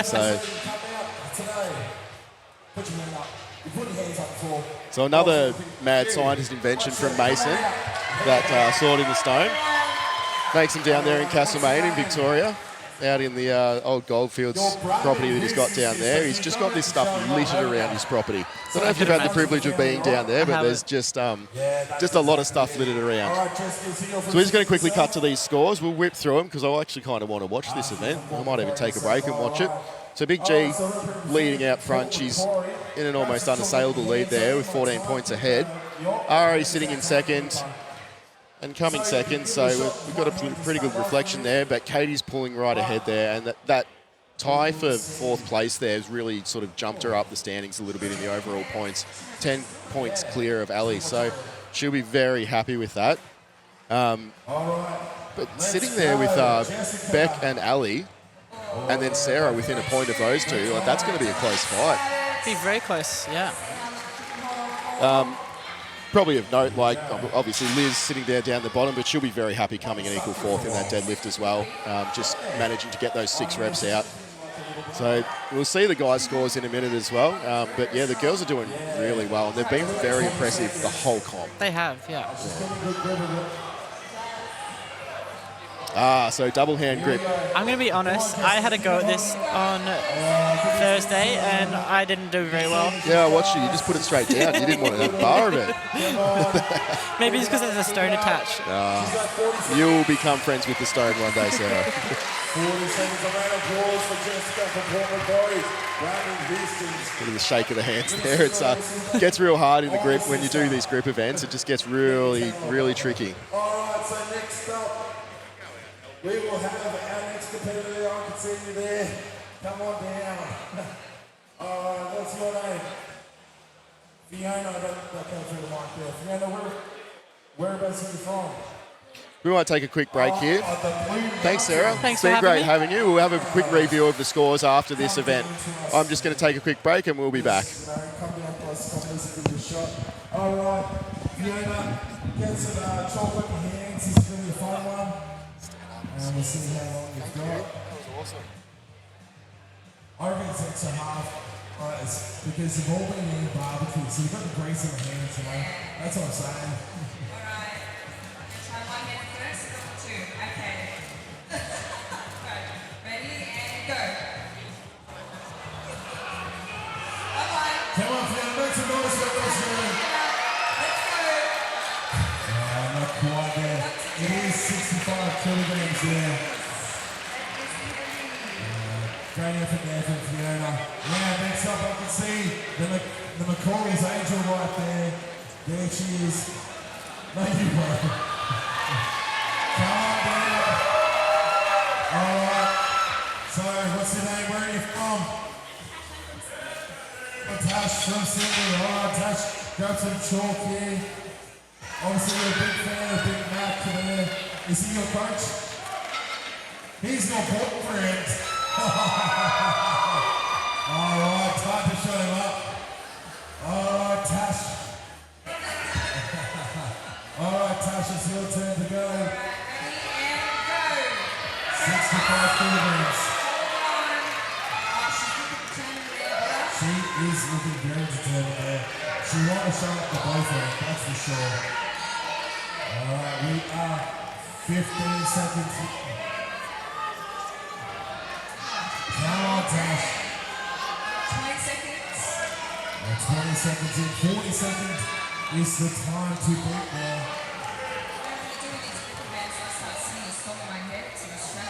Yeah. 30 seconds. 35 seconds on there. All right, she's coming up to the new record. Come on, hold it. Oh, what's she got there? 43.99 seconds. Excellent work there from Tash. All right, so our next competitor, I see there in the glasses. Come on down. Come on over. All right. What's the name and where are you from? Chelsea from Brisbane. All right, you ready for time? All right, chalk up. Let's give her a big round of applause. It's going to be a hard one, 65 kilograms there to lift up. Let's go, Chelsea from Brisbane. Oh, I think we're on for one here. Here we go. That's entering our zone state. That's it. So she's already reaching 20 seconds right now. Come on. Chelsea from Brisbane, she's got the time to beat, which is 43.99 seconds. We're up to 30 seconds now, Chelsea. Keep on holding. Keep going. Keep on going. Come on. 35. Here we Keep go. holding it. You've got 40 40 seconds seconds. on. Keep holding. Oh, she's bringing a new record. Keep on holding. Keep her going. Keep on, Chelsea. She's at 50 seconds right now. Let's go. Keep on holding it. 55 seconds right there. Oh my God. 1 minute right there. Oh. 1:02. It's a new time to beat. Okay. So next up, I can see our B-stock friend here. Alright, what's the name, Murray?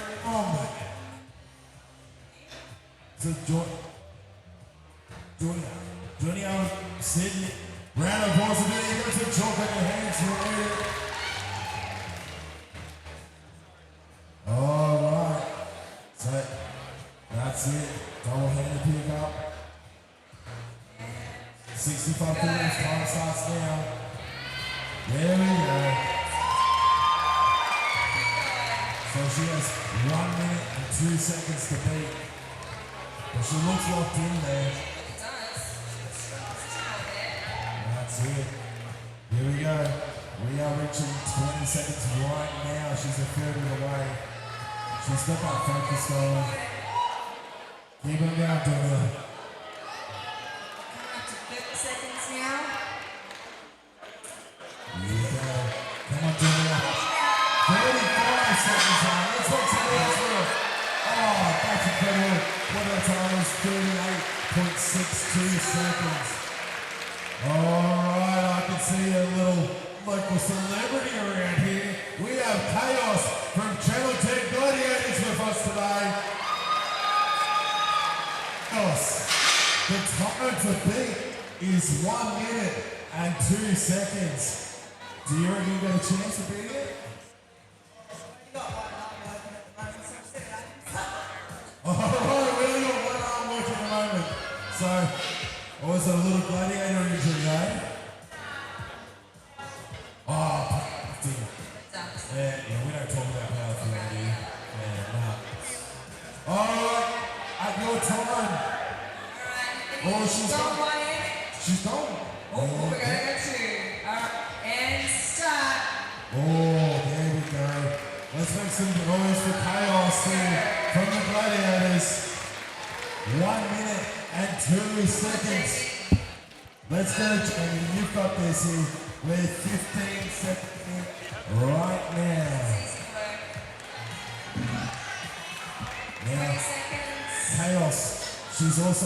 She is a powerlifting champion as well herself, so she knows how to compete and how to get to that competition mode there. She's been traveling a lot this year to build up those accolades. Yeah, she has. Right, you're up 40 seconds, Jamie. 40 seconds right now. 1 minute and 2 seconds is the time to beat. Keep holding it. All right, guys, let's make some noise for her. Come on. Let's go. 50 seconds, you're up, Jamie. She's just keeping holding. Mate, you have 7 seconds left to go. Come on, you got to beat it. Keep on holding. You're up to a minute now. Actually, new time in the lead. Can't you get the holding? Make some noise, guys. All right. Come on. I can see she's shaking, but she's not letting go, that's for sure.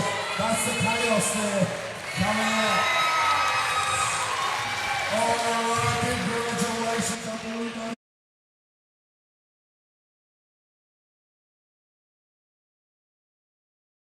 Dean. 1 to 15 seconds there to chaos.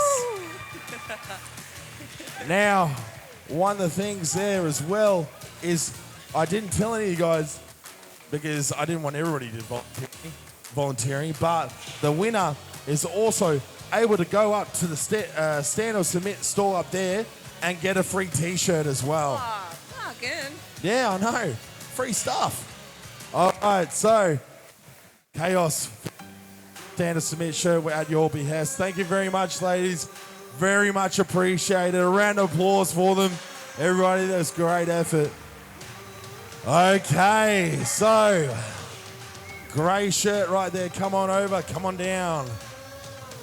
I volunteered you first. All right, mate. So, what's your name and where are you from? Stuart. So, it's Stuart from Sydney. He's just up there.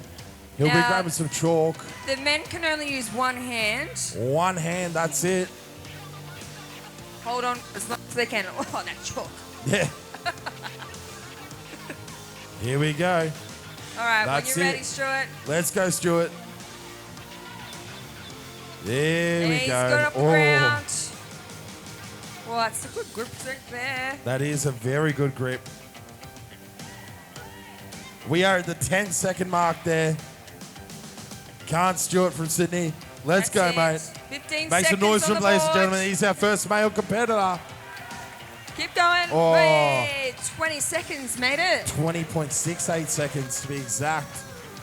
So he made a great effort there and also sets that benchmark for the rest of our competitors. So now I can see gentlemen in the black hoodie. Come on down, mate. Mate, where are you from and what's your name? I'm from Tasmania and my name's Shaw. Is it Shaw? So Shaw from Tasmania, you can see the scar on his shoulder. I couldn't help myself. He's come all the way, mate. All right, the time is yours. It is time When to you're pick ready, up the Sean. Excalibur stone. Time started. Good job. That's exactly it. He's got it there. He's got a good, strong grip. I'm watching there from this side. And we are reaching 10 seconds at this point. Yeah, I know he wants a free T-shirt. Who wouldn't? Wouldn't. Who Yeah. doesn't love free stuff? Oh, his Exactly. grip's slipping a bit. Can he get Oh. it? Ah. And just reaching shy. 18.23. 18.2. All right. Next up, we got the gentleman in the white shorts. Definitely the most fashionable here on the floor. That's it. All right, mate. What's your name? What's your name and where are you from? Noah from Sydney. Noah from Sydney. It's almost as if we were in a local competition in Sydney for some reason, hey? Yeah. All right, Noah from Sydney. Now is your time to lift the Excalibur stone for the longest moment. There we go. Time has started, Noah. Ooh, Looking this determined, is Water. Looking very determined. We've got up to 10 seconds now, Noah. That's it. Keep holding on. I could see it sliding a tiny bit, but I don't know if he's going to Slide keep a it little. on. A little bit. Well, Bit we're by past bit. 20 seconds. We're 23 Oh, seconds. It is he's sliding holding on. down. He's got the- 27. Make it to 30. We've gone past 30 seconds. Down. 32.07 seconds is the new time to beat, gentlemen. Am I right? Is that 32 point? Yeah, that's the new time to beat. All right. I'm seeing the gentleman in the jeans. Come on down. All right. Mate, where are you from and what's your name? Josh, Blue Mountains again. Josh from Blue Mountains. It's almost as if it's not far away, hey? You're from Thomas Wren's gym. Are you a Katoomba boy as well? Ah, Katoomba. Ah, get it out of here. All right. We have Josh here from Katoomba. It's his turn to lift the Excalibur stone with 32 seconds, the time being to beat. All right, at your behest, mate. Let's go. Here we go. That's it. Time started. Time has started there for Josh. It is very hard. Oh, it's sliding. Oh, 10 seconds. Yeah. It's a tricky one. It's a tricky one. I think Josh is running back to Katoomba already. Next up, we have our gentleman with the Vijit Sud on his T-shirt.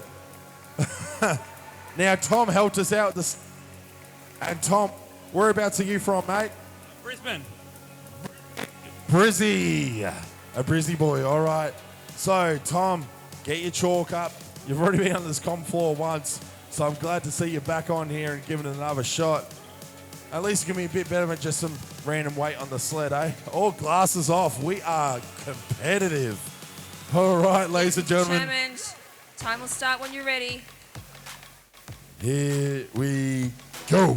Started. Oh, Ooh, that steady stone it. rotated a little there. Yep. It's all right. He's come back. But he's got the best Spider-Man hand out as well to help him balance. Yep. Yeah. He's determined. All right, All right, so we're creeping up to 15 seconds. with 32 seconds being the time Keep to holding beat. it. You're near 20. 20 seconds is down. 20 seconds there. He's Oh, pushing we are through. sliding. Five, Oh, 23.88 seconds. All right. Thank you so much, Tom. Now, the next gentleman I can see, he's a Macaulay's Angel. So I'm guessing you're from Sydney. Yeah. And what's your name, mate? Mark. Mark. Well, Mark, you know what the time is to beat 32 point something seconds? 32.7. 32.7 seconds. All right. You got to show up your coach, don't you? You got to show him up and show us it's done. All right, 32 seconds. Let's go, Mark. Here we go. That's Time it. started. Oh, he's slipping a little bit. Oh, no. Oh. Mark. Hey, coach. I think it's time to put some grip work More into the grip program. work. Okay. So next up, I know him. He's the over 100 Masters in Australia's strongest. It's Big Mal. Mal, I don't know where you're actually from. You're a Wollongong boy. South Coast boys, eh? Yeah. All right, mate. I know you love a good grip. So being 32 seconds, the time to beat, I'm looking forward to this. Got to show them that old man strength, eh? Yeah. The pressure's on. I'm going to lay all the pressure on. I know you got it. You've got the correct lifting lifting the shoes. croc power. The croc power. The croc power. Yeah. That's a man, but, you know. We love a good croc. Yeah. We love a good croc. They're his formal shoes. All right. On your time, Mal. 32 Time seconds. started. His time is to beat. This will be good for Mal. He is a That's it very now. well-established strongman competitor. You're up for 10 seconds, Mal. All day, 15 seconds, It's that old man strength as well. I've seen it before. 20 seconds. Keep holding, Mal. Sing Come your on. ABCs.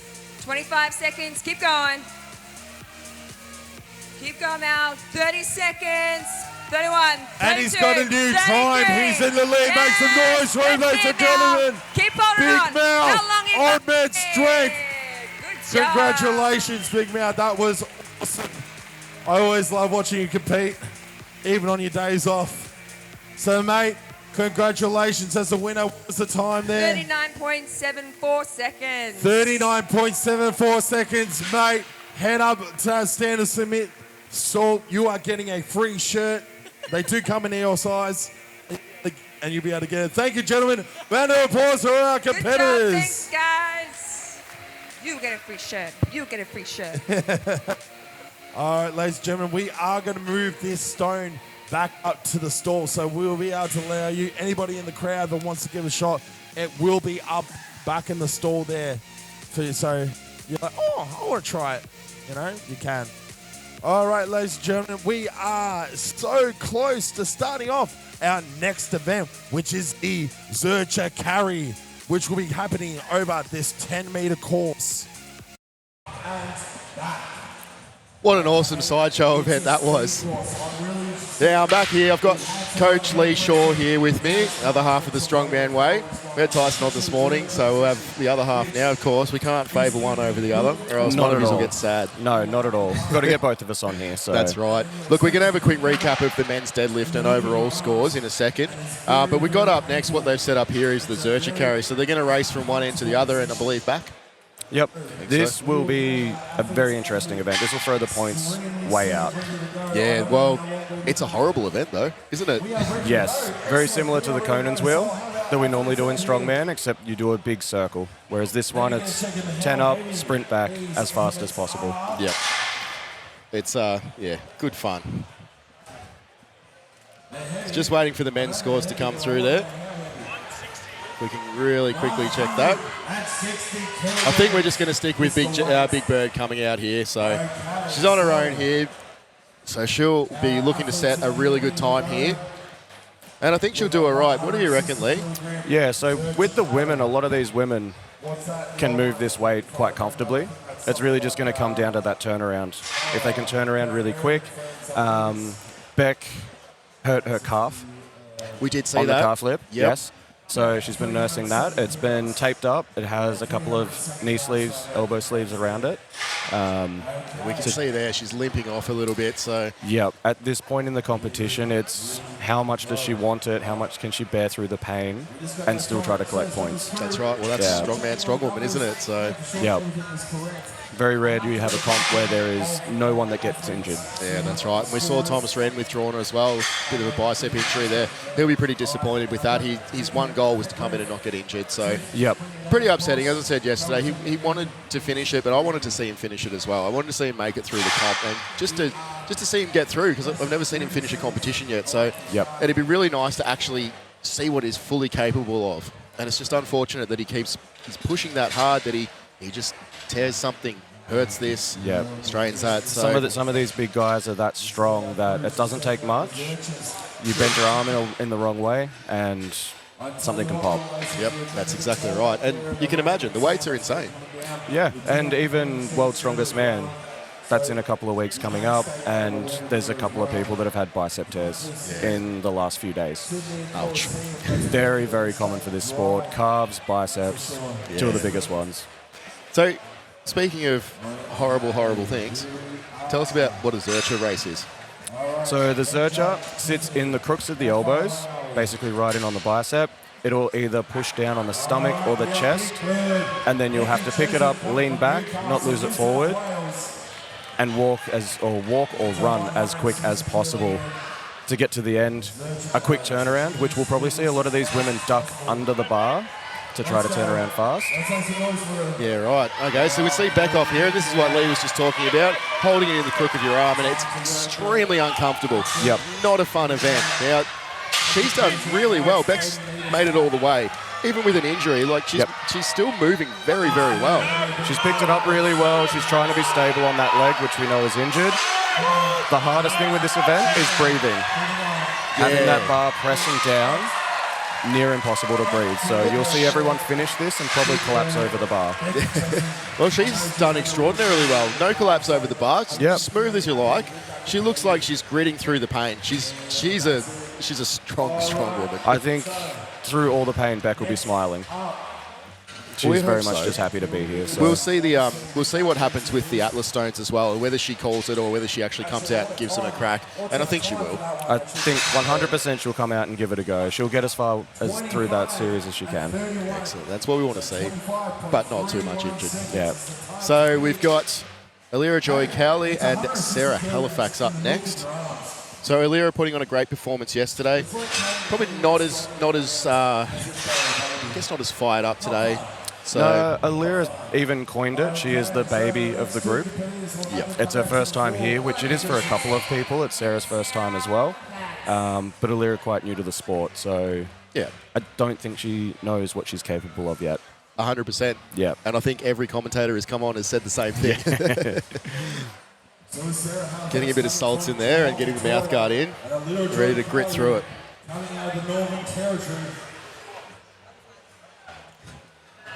Making sure we got the right sides here so the scorers don't get confused.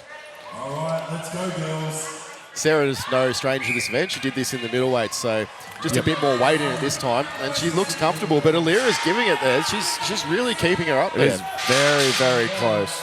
That turnaround always makes the difference. That's right. You saw Alira just stumble there. She wasn't sure if she was going around or under. And it would have made the difference, but Sarah's just dropped there and has to re-pick it. So that makes it a lot more difficult when you're doing that. So Alira's just straight over the line and beaten her. And you can see Sarah there. She's given that everything. At this point in the competition too, there's not much left to give, especially after the deadlifts. Hey, Alira, is that fine? Yeah, thumbs up from the athletes. Buddha just asking if Alira had fun doing that, and yes, thumbs up. So she does look very happy. She's got her happy face on. I don't think Sarah's got her happy face on. She didn't seem like she loved that. No. And that's where the quick turnaround, if you can get it and get into the center of the bar, it'll work really well for you. If you pick it up slightly crooked, especially on this floor with rubber mats, it's very hard to keep it center. And if it catches on the floor, it will stop. Yeah, exactly. Whereas no give in the floor here, it's just rubber. No, so at middleweights it was on concrete. So anyone that picked it up crooked, it hit the floor and slid. Nothing's going to slide here. No free meters. No. All right, so Liz and Nicole White, both your clients? Yes. Both of them my love here. a gritty event. Yes, both of them love this type of event where you just grind through it. And Liz flying out. Now, she wants to win this. She wants to beat G on this. And she's an awesome competitor at this event. She took this out at middleweights, and she is flying through. And, had a bit of a stumble, yeah. Oh, and so Nick's managed to come over smooth. Nick's done well. She's re-picked it and come back. So and Liz just looking a little disappointed there. But Nick will be stoked with that. She had a great run. Yeah, she struggled with that in training as well. Bit of camaraderie there, though. It's all good at the end of the day. Liz might get her grumpy face on every now and then, but she'll come good. Yeah. Yeah. Instantly after the event, everybody lets everything out, and then they have a breath and they're okay. Exactly right. So Ali and Katie now. How's Katie go with these? She's actually been very quick in training. It's good. Very, very quick in training. So really good start.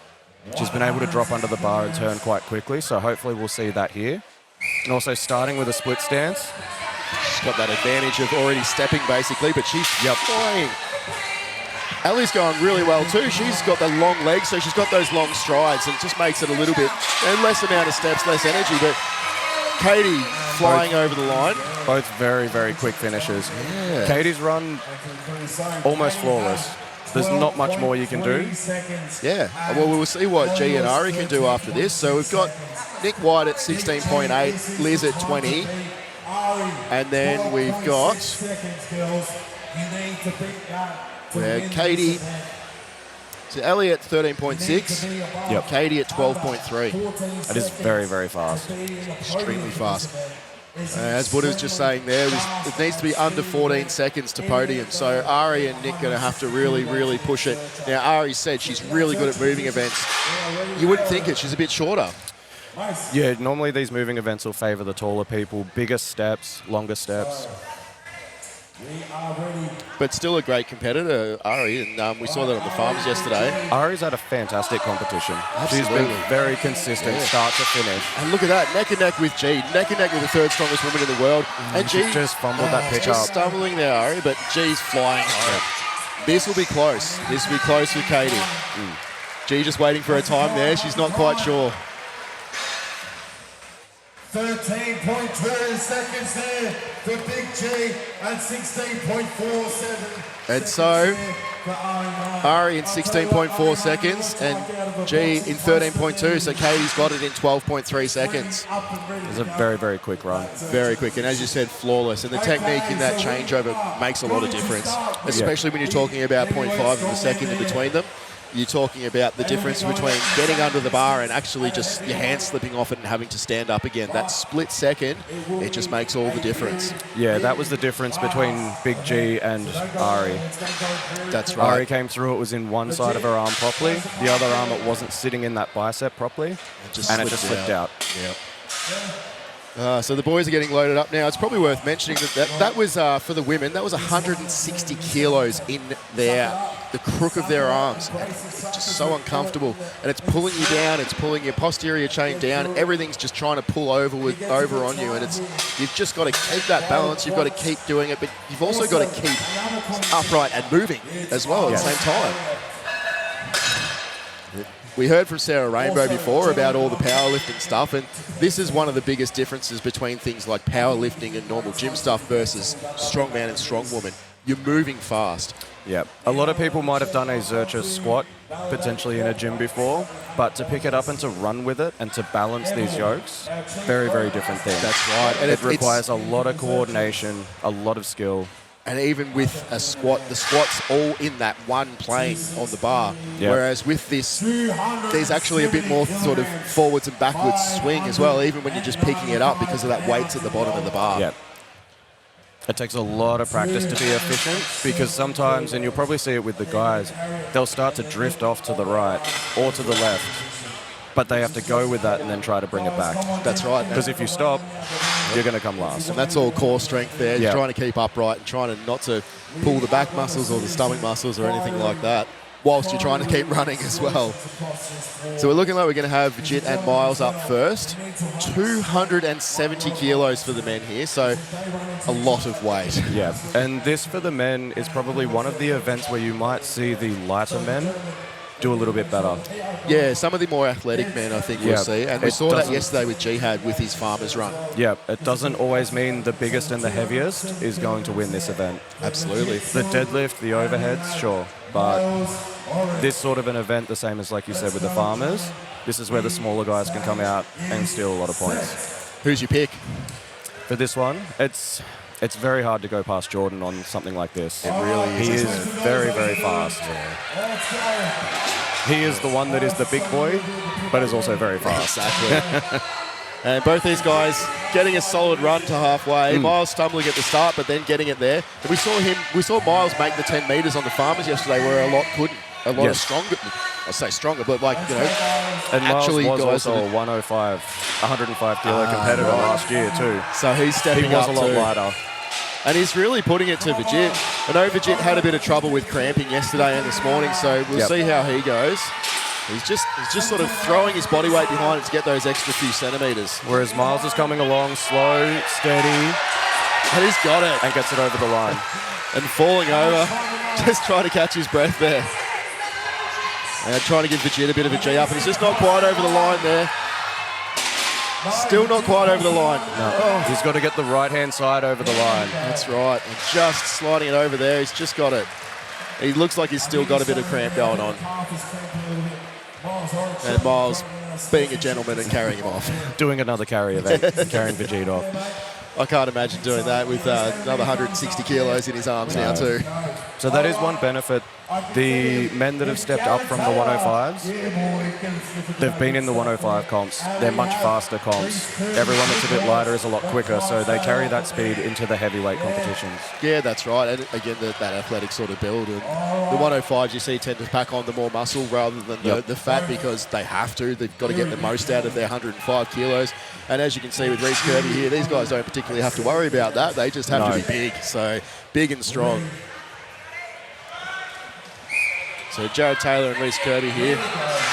Reece off to a good start. Just stumbling a little bit. He's got it balanced on that belly there. He's got a nice platform for it, just wobbling through. But Jared managing to get it over the line. We'll see his return run and see how he goes on that. Reece just ditching it just before. Sean making him earn every centimetre of it. And he's got it over there. And Jared, just before the line. He took his time with it. He got stable first. He did. And that, we're going to see that a lot. The guys that rush are going to drop it a lot. The ones that are a little bit slower and a little bit more stable, they won't fall over. It really is one of those events where you've got to have the speed and the stamina, but you've got to have the patience to actually get that lift. Tuck it in those arms. Make sure you're not falling over as well. You have to have a lot of good balance with this, and I think the women coming out made it look almost too easy. The women's weights was quite light for them, whereas the men, we're seeing now it's slowing them down a lot. Yeah, and 270 kilos, it is a significant weight. So Reece just about, 13 and a half metres, something like that. So making it one way, but not quite back the other, and we saw Jared get all the way. Reece, surprisingly, is a very, very athletic big boy. He for is. his size. Yeah, he still rides BMX bikes, and he can still do a 360, and he can do a lot of high box jumps, and he's a very explosive athlete for someone that size. That is just absolutely insane to know that. I think someone mentioned it earlier. I can't remember who it was. It might have been Tyson. But that's nuts. Like, for that guy, he'd be all of 180 kilos or so. So, and they can still jump, they can still run, they can still move. Exactly, and that's what it takes to be a strongman versus something like powerlifting, where those guys don't even have to walk. They just walk out to the platform and lift a weight. Lie on their back for one of the events even. So. Yeah, and the pace of this competition is quite quick because we've got 5 events in this one day. So the fitter guys will survive this better.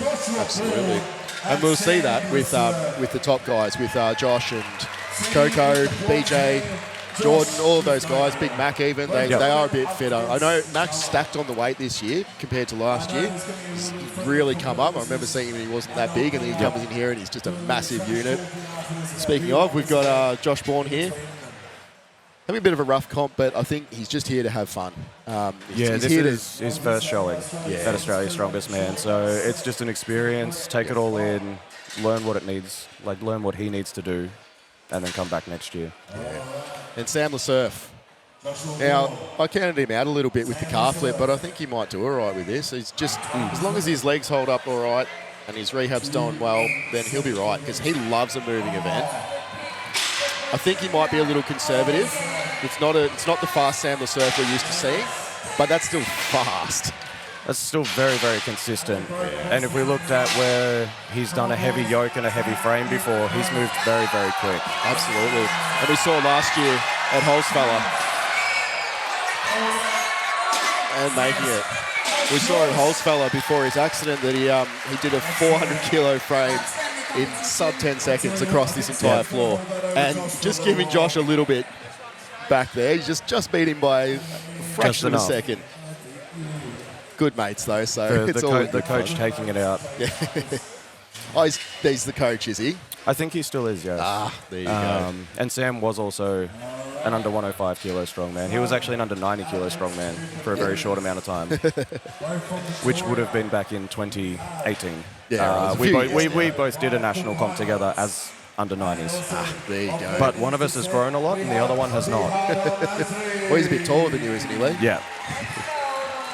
It's John O'Nelio and Jihad, by the looks of things, are up next. Jono's been very impressive out of nowhere.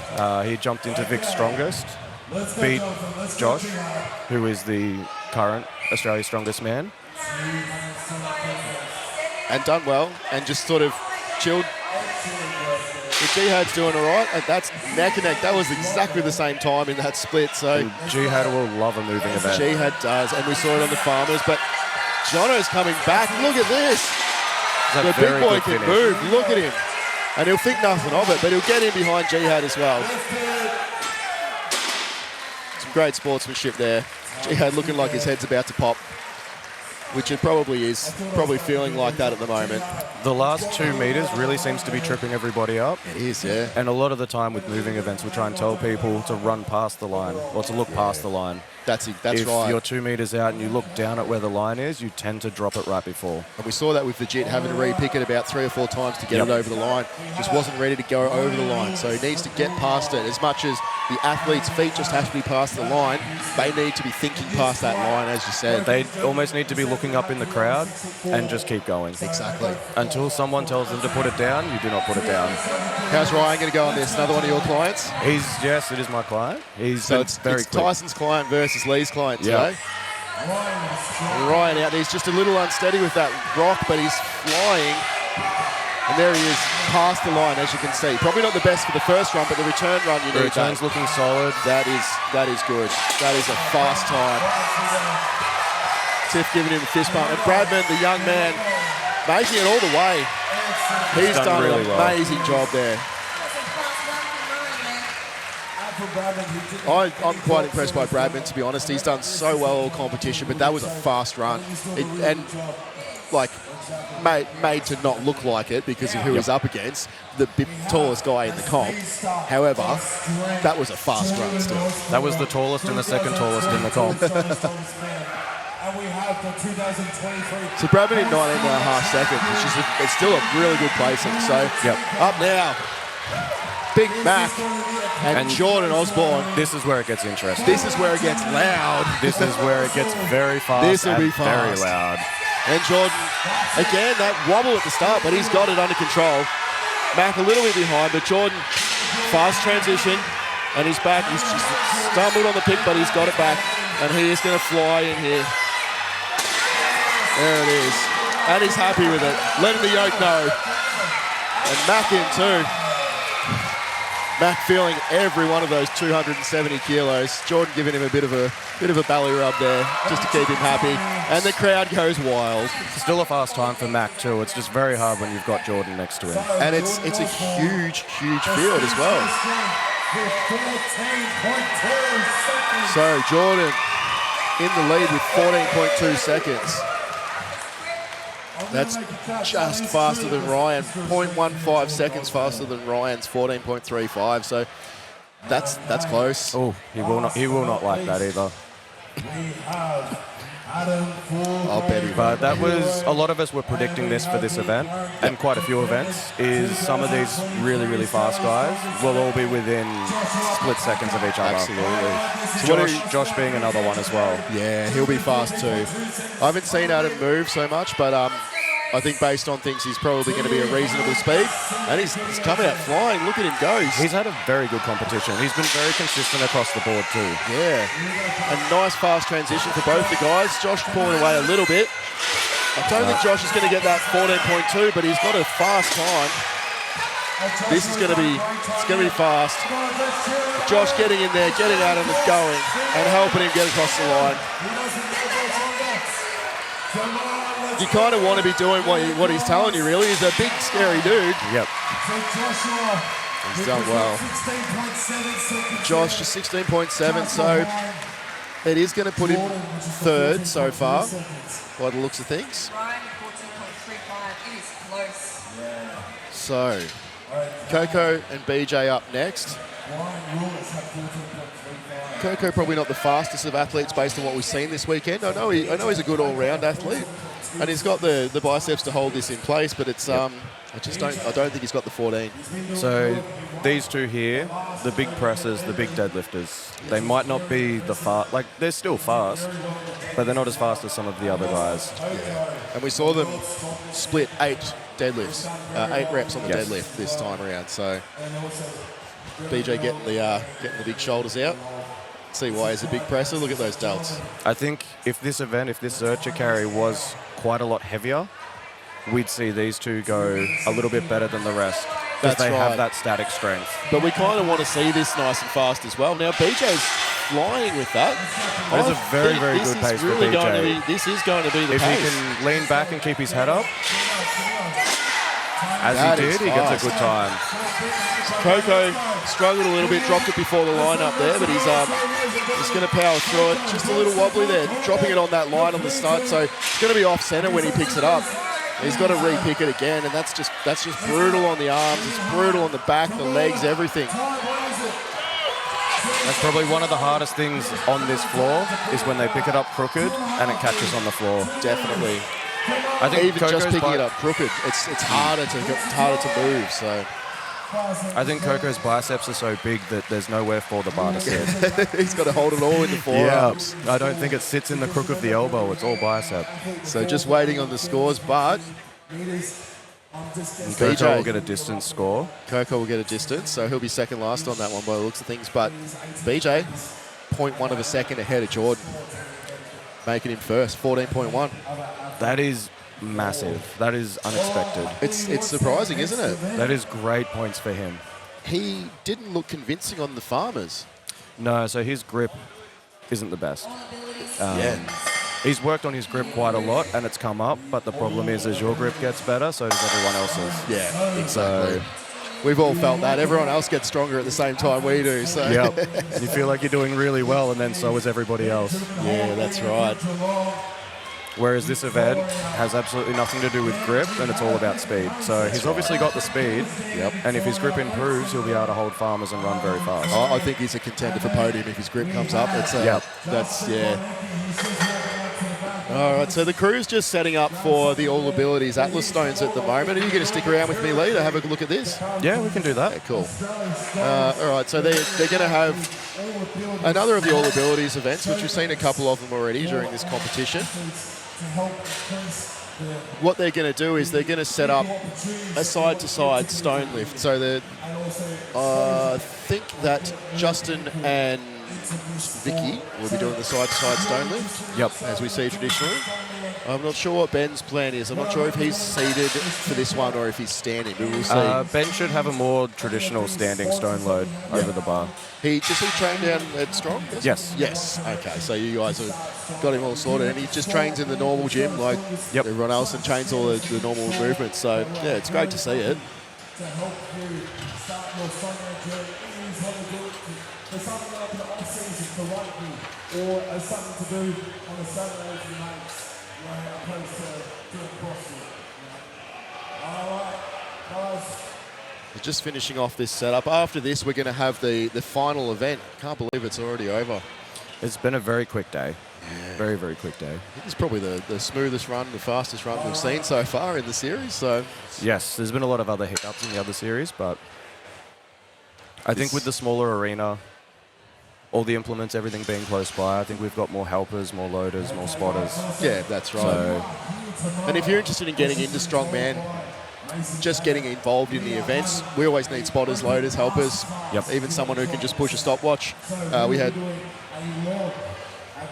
Lynn's daughter here doing the timing, and it's always helpful to have more people involved. Yeah. We will be running that tomorrow from 12 p.m.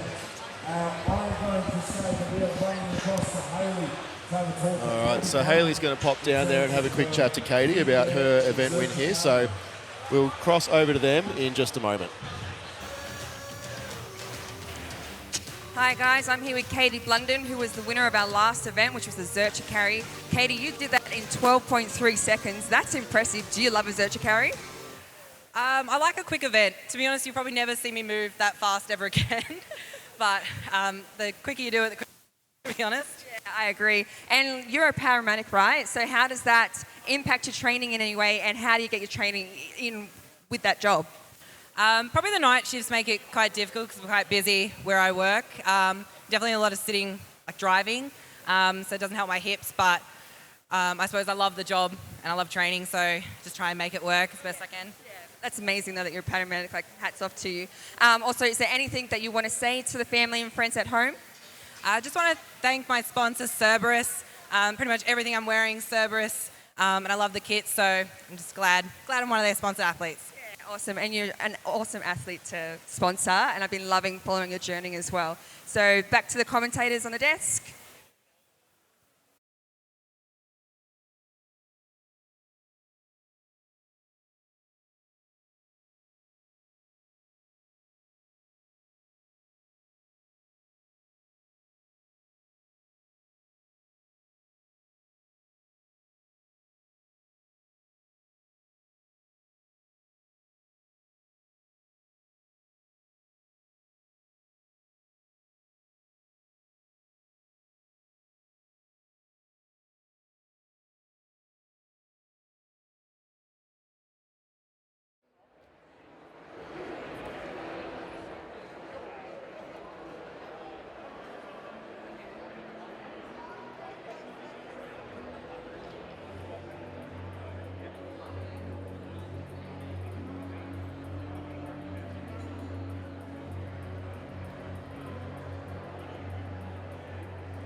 All right, so a quick recap of the scores here for the Zurcher carry. As you can see there, 12.3 seconds for Katie Blunden. Absolutely blinding time, wasn't it? 12 seconds across 10 metres up and 10 metres back. It does not get much faster than that. No, that's what, 2 metres a second? Really? Yes. Yeah, that's fast. And giving her the win, it's not enough to get G, and as you can see now, there's no way anyone can beat G. She could do 0 on the stones and still win. So yeah, she's just way too far. But the fight for second, very, very tight. That is going to be really close. So Katie has to place at least 2 positions ahead of Ari to get that second place. Yes. Ellie a bit further behind, so again, even if she wins, she can't go up a place. But Sarah, Nicole, and Beck all on 25, so they'll know that. Another tight race as well. They'll know that. That's the battle for 5th. That'll be the one to watch. I think Ellie's probably pretty solid there in 4th. She really just has to come anything but sort of last or second last. So Ellie's quite good at stones, as well. So especially with the stones, we'll probably find the last stone is going to be very, very difficult to lift after today and how big today has been. But everyone will probably be able to do the first 3. Yeah, cool. We'll see if we've got the men's up shortly. I don't know. Hope the scores are ready. Looks of things, but also going to be interesting. So Jordan up there with 108 points, a good 12 points clear. So I mean, he's good at stones. We know he's good at stones. He has been good. He has been good at stones in the past. There's been a couple of times where the tacky has not worked in his favour, but typically it's in hot environments. And it's quite cool here today. Cool. So he'll be used to that, being from Melbourne or Geelong or wherever. So and the stones will be a little bit more consistent. The hard thing with the men, when you have 17 people, is if you miss one of those stones, and there's a lot that get it, you can lose a lot of points instantly. That's right. So what we're looking at here, the top 4 are most likely to be the top 4. We've got Jordan, basically the worst he can come is 4th if he zeros and the others all get up the top. We've got Josh sitting in 96, so he'd have to have a really bad run, and he's also good at stones. That entire top 5, extremely good at stones across the board. They've all done very close to that last stone. I know at least 4 of them have. So down below that, I think, so we're looking at 3, 4, and 5 at the moment. We're looking at Mac, BJ, and Ryan, probably the ones that we're looking at podium. One of those 3. Yes, I think they'll that's all what be we're able to looking fight at. it out. BJ has done a 220 stone, I believe.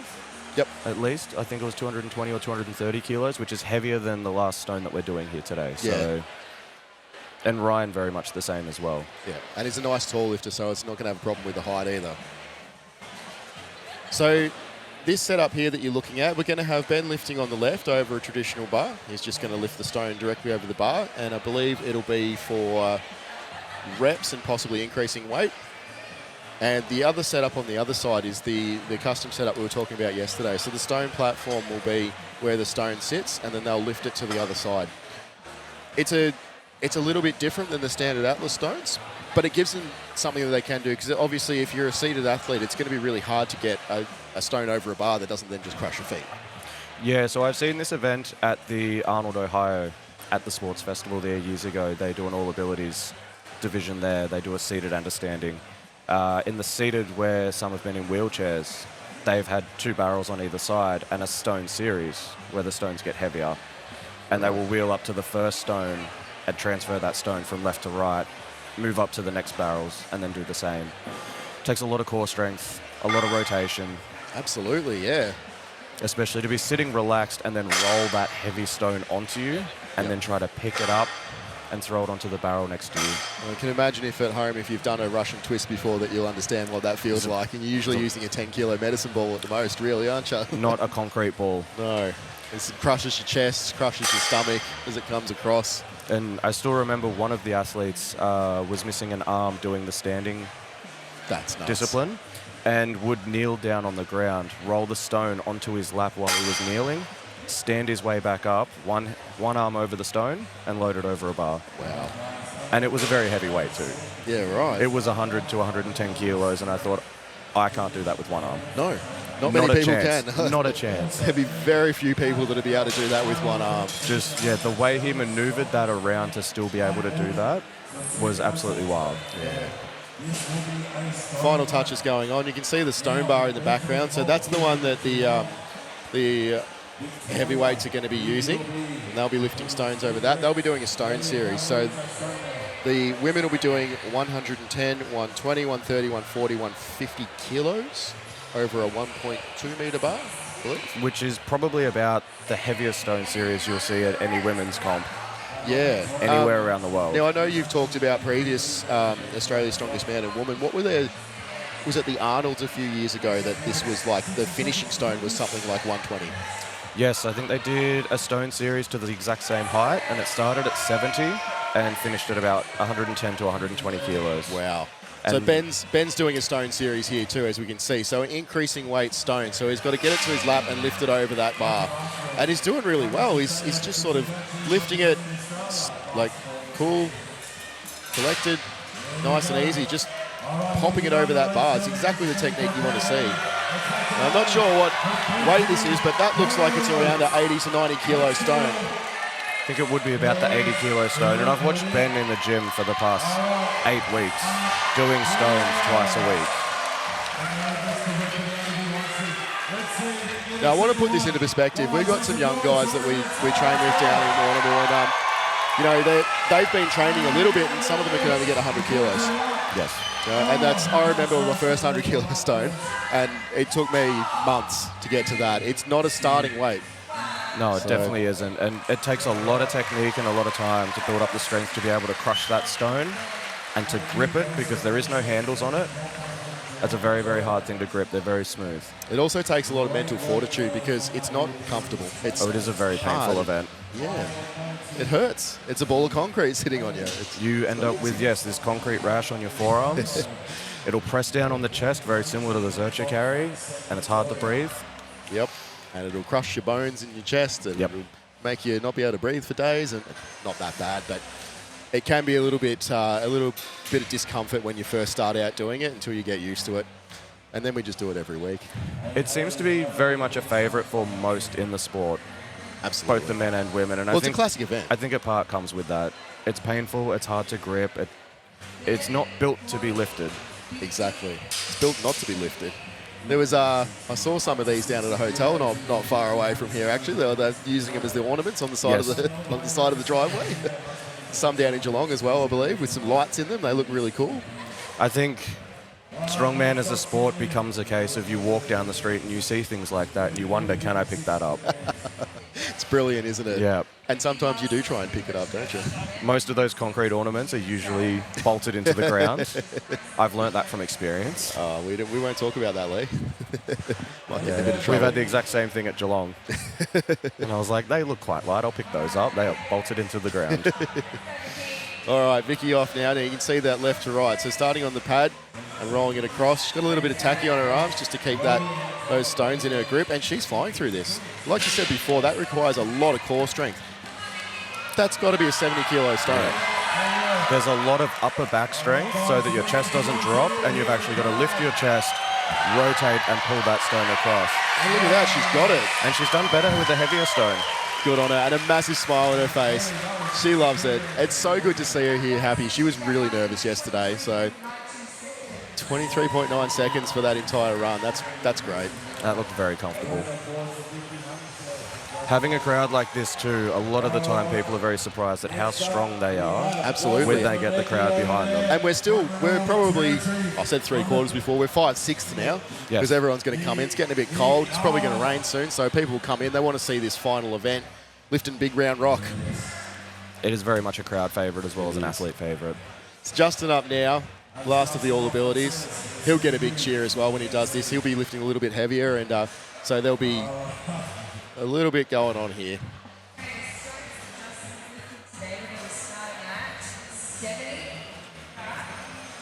Starting at 70 kilos. Typical strongman. Yeah, just give me whatever and I'll do it. It does not seem bothered.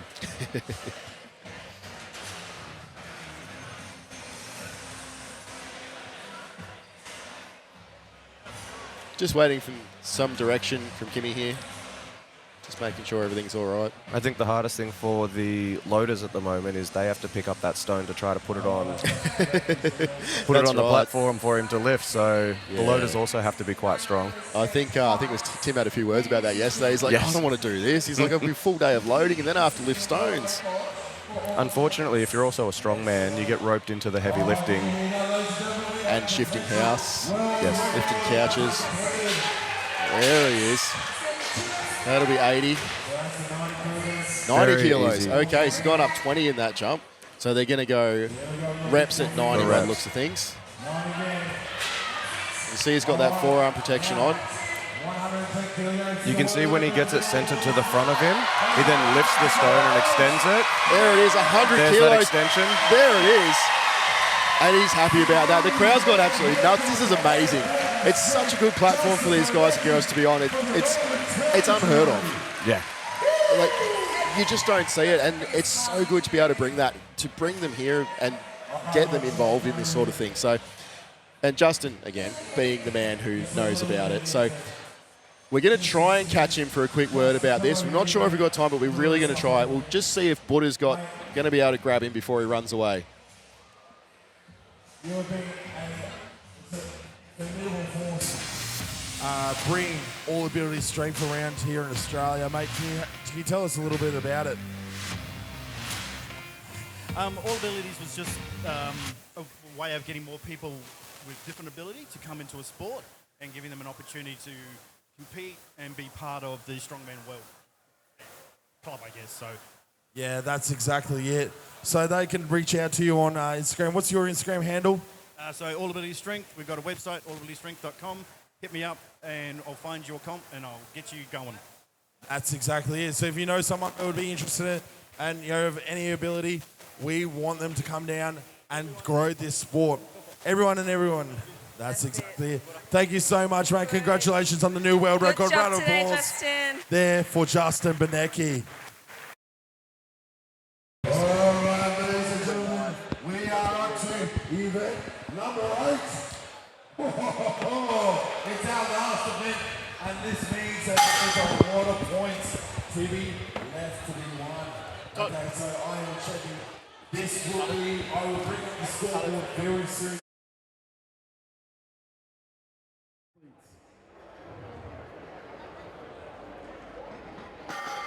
At 3:45. Okay, so I just checked with our event director. What we're going to do is you won't be able to see our athletes warming up moment, but at 3:45 the event will start right then and there at 3:45. Okay, so if you want to quickly grab a feed, go feed, whatever you got to do, go do it. All right, so we will be starting at 3:45, and this event will determine Australia's strongest man and woman for All right, so we are going to come back at 3:40 for a 3:45 start for the Atlas Stones, the final event, the decider. I'm going to have His Majesty Ranjuice with me by my side commentating this, and for now we're just going to take a quick break, another 14 minutes, come back and join us then.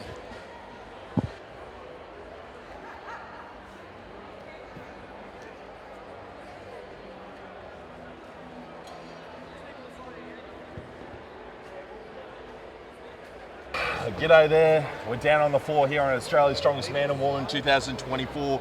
We do actually have today Australia's Strongest Man 2023, Josh Pataka. Mate, how are you feeling for this weekend? I'm feeling pretty good, actually. Yeah, I think it's a good set of events for myself and for some of the other athletes out there as well. I think it's going to be a very tight contest this year. Yeah, that's exactly it. Mate, in terms of all the events for this weekend, what are you looking forward to the most? I'm really keen on giving the car flip a go because it's something I've never done before, and it's also something I feel like the crowd will really enjoy watching. Exactly, yeah. It definitely would be one to enjoy there. A bit of a novelty event. I think it goes back to World's Strongest Man, World's Strongest Man in 90s, the 80s and so on. Now, when was your last comp? That was over in America, or like your biggest comp? Yeah, it was official Strongman Games last year at the start of December. I ended up taking 13th there. I was, it was a great experience. I learned a lot. I learned a lot about competing and a lot about what a lot of those top guys are doing. With their training and with recovery methods and stuff like that as well, with like stretching and sauna, massage, ice baths, all that sort of stuff. Like that, it was very, very good for me, like a learning experience, and I learned a lot there. Yeah, more about say like that pro athlete kind of. Learning how to treat it like a professional. Yeah. Because obviously you did compete last year in China as well. Yep. And won that one as well in the international competition, eh? Just being back-to-back kind of wins at this moment. Yeah, that was a really fun competition actually. It was a great experience. Yep. Sort of feel like a bit of a rock star when you're in that part of the world, because I feel like the people out there was very rural, so they haven't actually seen people in person from other countries before, I don't think. Yeah. So I think that was really cool, putting on a performance for a crowd that just they were really wowed by that. Yeah. I mean, what's your background as well, coming from like in terms of sports, in terms of where have you come from? And so originally in sport, I started off in basketball, and I played footy and stuff like that in high school. We had compulsory Saturday sports. Yep. And then eventually they introduced on Saturdays, we were allowed to do strength and conditioning as a sport. And I was really into watching all the bodybuilders and stuff on YouTube. So I started hitting the weight room instead of doing the Saturday sports, ball games and stuff like that, which led to me watching YouTube videos of people like Marius Buchanovsky and Sergio Saviscus, Brian Shaw, all those big names in strongman, because I feel like if you want to watch the peak of strength, you watch strongman. So started in powerlifting for a little bit because that was something that was very accessible to me at the time. And you're a world champ as well in powerlifting as yes, well. I won the Junior World Championships in 2019 for world powerlifting. That's exactly it. And don't forget, also, my old housemate as well. Can't escape him. So Josh and I lived together back in Melbourne fair few years ago before the whole COVID time. So it's great seeing you from when you were just starting out as strongman. I remember I said, come down, try it out, and so on. Yeah. Well, that was at the charity comp. Yeah. And then you came down and you've been smashing it out ever since. You've been coming up to a really high level. Yeah, caught the bug. Yeah, and I can really see you going to those international levels for the future. Good luck for this weekend. Thanks, bro. Not that you need it. I'm really interested. Hopefully you get the back-to-back, but we'll see what happens. That's what we're going for. Fingers crossed. To be honest, you're my fucking crowd favourite. So, and we'll go from there. Anything to say for the folks at home? Thanks for tuning in and watching. The sport really helps the sport grow, and it's nice knowing that people are tuning in to support us and watch what we do. No worries. Thank you so much, man. Good luck. Take care. Cheers. All right, we are here with Nicole Genrich, Big G, and you are two-time title ASW, Australia's Strongest Woman, and Sure this is am. going to be coming for your third title this Absolutely. year. All right, how's your prep been?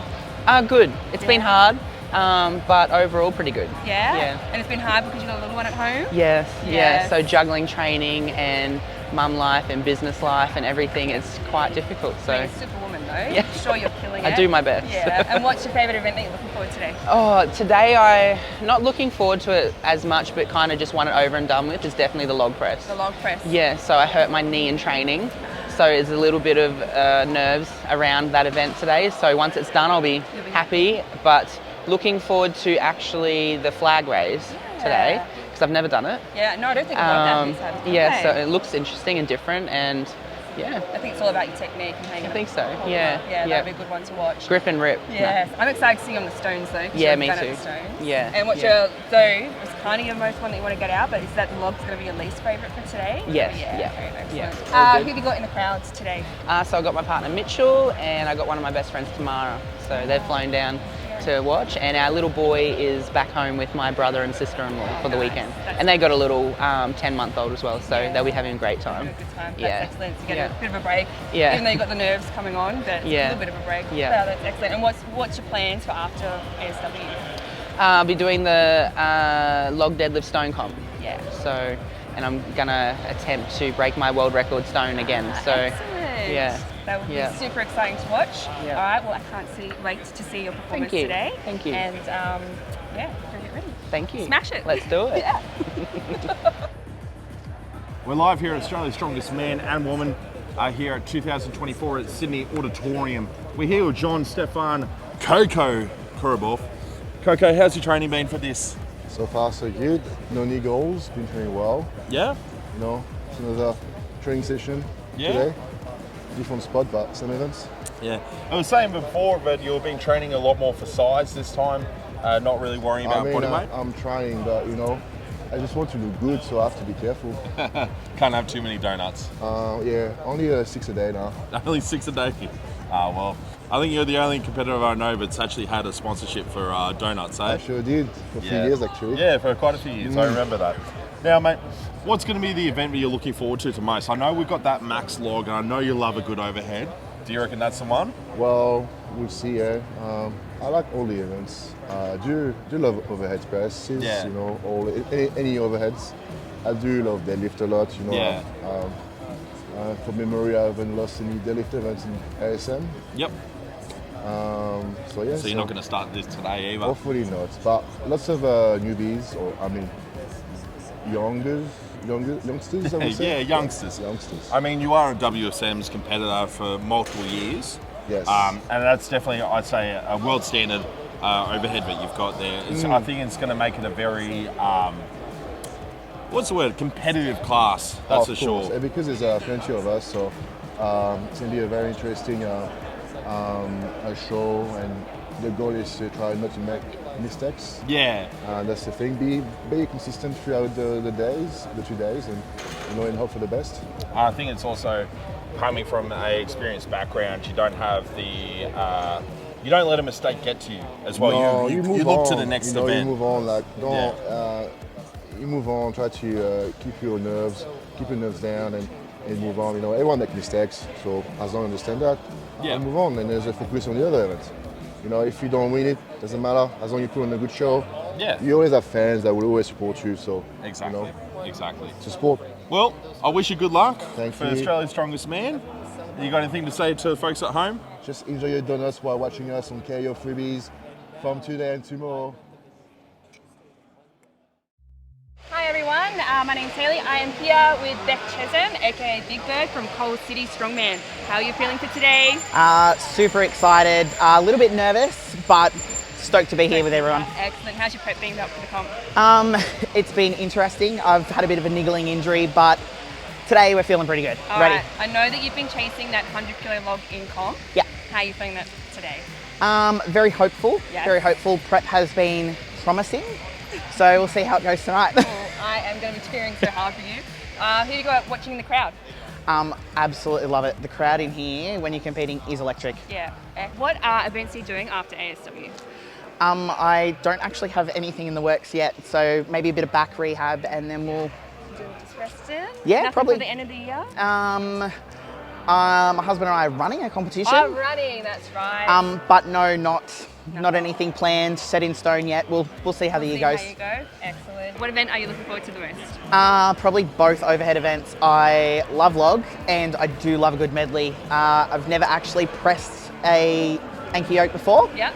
So I'm really looking forward to that. All right, excellent. And also the car flip, that looks pretty hectic. The car flip will be great for the crowd. Yes, I reckon too. Yeah. All right, well, I'll let you get back to it and work on those niggly bits so we can see you at your best performance. Yes. All right, and I'll see you out on the floor. Thank you. No worries. We're live here at Australia's Strongest Man and Woman 2024. It's BJ Stone, mate. Yeah. Coming up to this comp, how are you feeling, mate? Nervous as all hell. A lot of events I think no one's really touched, like the car and the flagpole. They're going to be interesting events that could deviate a lot of points around the place, but I'm most excited for the log. The log? Yeah. Now, what have you done in training for your log?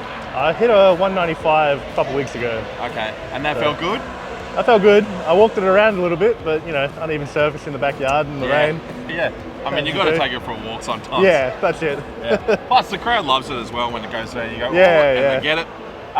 So, obviously, being your first event, that's going to be pretty much how you're going to come into that probably the strongest, when you say. Yeah. So, really excited about that one.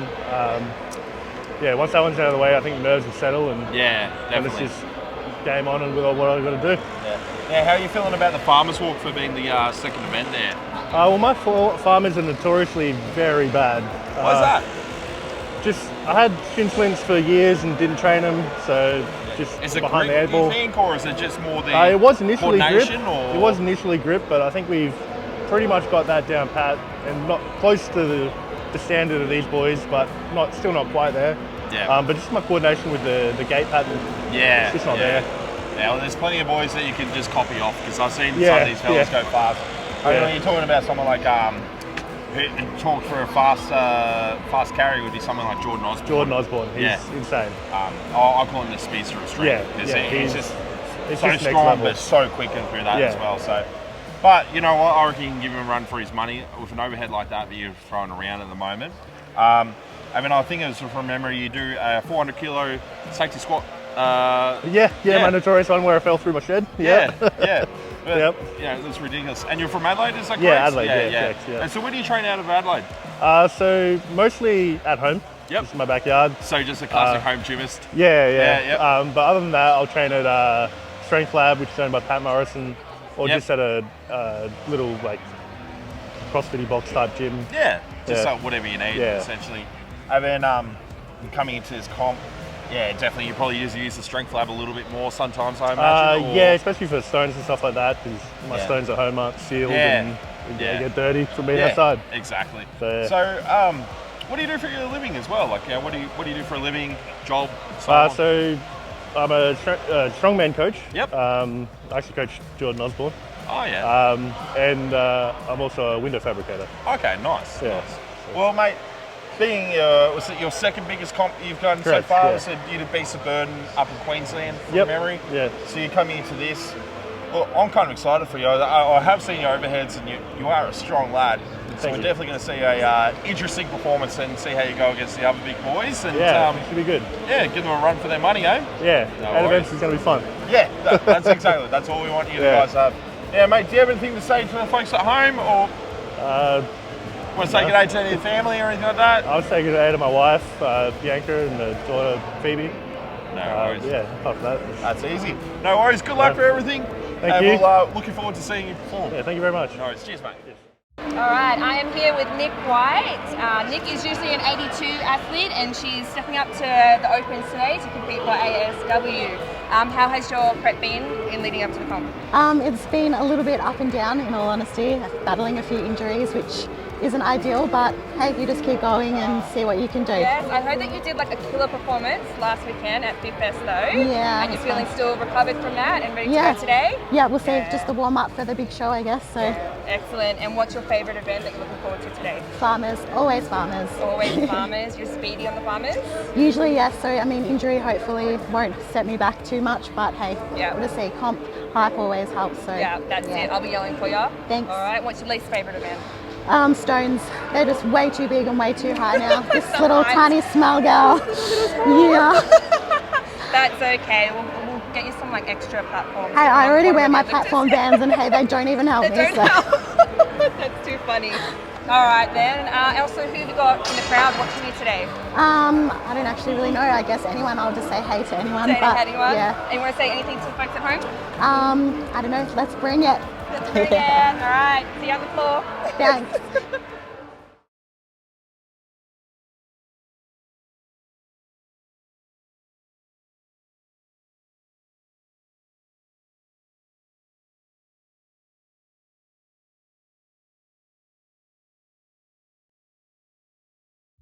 G'day there. We're down on the floor here on Australia's Strongest Man and Woman 2024.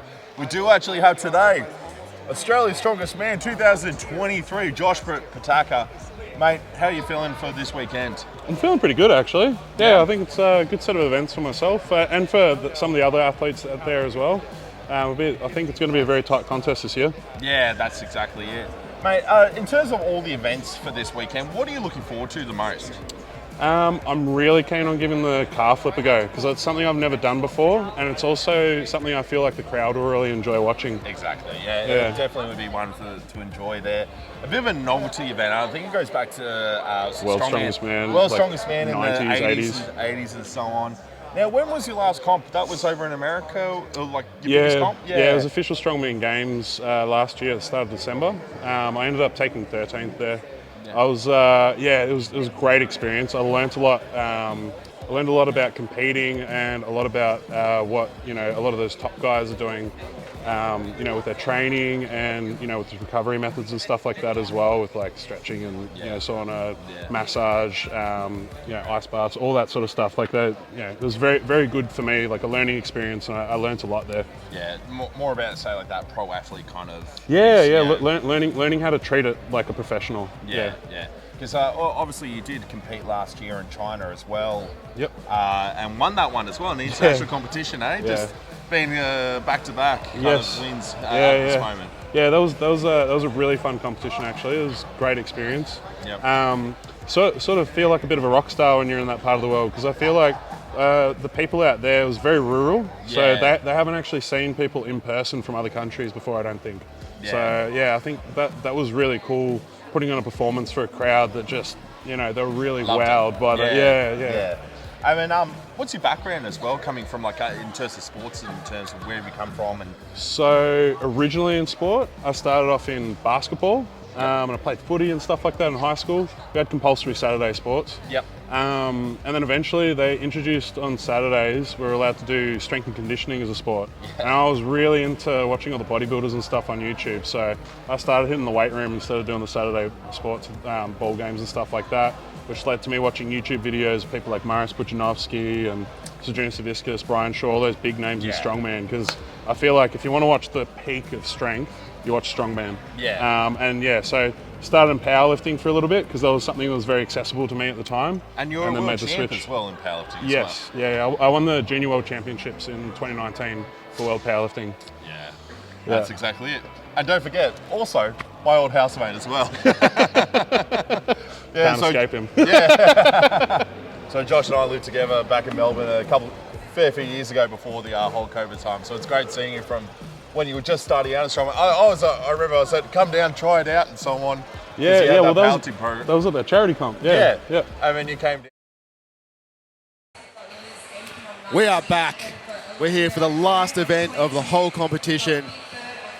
I'm excited about this. With me here, Ran Deuce, under 105 kilo, stone record holder for Australia. How are you feeling about this one, Ran? Pretty excited, Paul. Got a lot of strong stone lifters, men and women here. A lot of guys loading over 200s for their PBs, so pretty keen to see what goes up. It's also interesting to see that a lot of them are sort of tapping out at 170, 180 as their max now. So what's the stone run here today for the guys? Looks like we've got a 160 to open, 170, 180, 190, and then jumping up to 210 for the final stone, which is that's big. Yeah, monster. Even for the women. So we've got Liz up first, and the stones are 110, 120, 130, 140, 150. So I know Liz has done 140 in training, and I'm pretty sure she's done 130 at the end of a run. So she should get at least the 3 as long as she's feeling okay for the day. She loves a good hype up. Have you seen her hype up? I have, yeah. She gets pretty wild. She It's does. good to see. She loves it, so it'll be great to see it. Loves the stone. Definitely one of her favourite events. But we should see her scream and carry on if she gets that 140, I'm sure. Yeah, it'd be a good way to finish the day. Absolutely. Probably the best way to finish a competition with Alice Stace, isn't it? Absolutely. So they're going to lift it over a 1.2 metre bar that you can see there. They're going to go along from the lightest to the heaviest. It's going to be an interesting last event for the guys especially. They're so close in the points. Yeah, everyone at the top there too are monster loaders. And some guys around the lower end are going to throw some spanners in the works by the looks too. I think so. There's a lot of, we've talked about this before, but there's a lot of static, very strong lifters. So they don't have to move so much in this event, which means it's going to be a lot easier for them to throw those stones and move on. So. And some of them will be pretty excited to finish well, I reckon. So. I reckon. I think some of them will just be happy to be over. It's been such a long 2 days. Yeah, big 8 events. Yeah. This women's medley is something that wouldn't have been too far off one of the men's in the middleweight sort of weight categories a few years back. Yeah, and we've even seen, you look back at some of the old World's Strongest Man, they're sort of that over. So Liz is up now. She's raring to go. First one, 110 straight up. Yeah, moving over. well. Nice and easy. The 120 and over. Very smooth here. So this 130 will be equal PR in the stone run for her. Yeah. And look how fast that's gone. Now she usually, if she can get it to the lap, she can usually load it. So this should be no doubt about it. Very easy. Yes. Plenty now of let's time see for the this next 140. The crowd's going to get behind her here because they just went off at the 130. So let's see what happens here. This is going to be insane. And look at the shoulders. Look at the strain. Yeah. Sits into it. She can get under it, get it up. She will have this. Very methodical here. Walking it in. Ah. Oh, so close.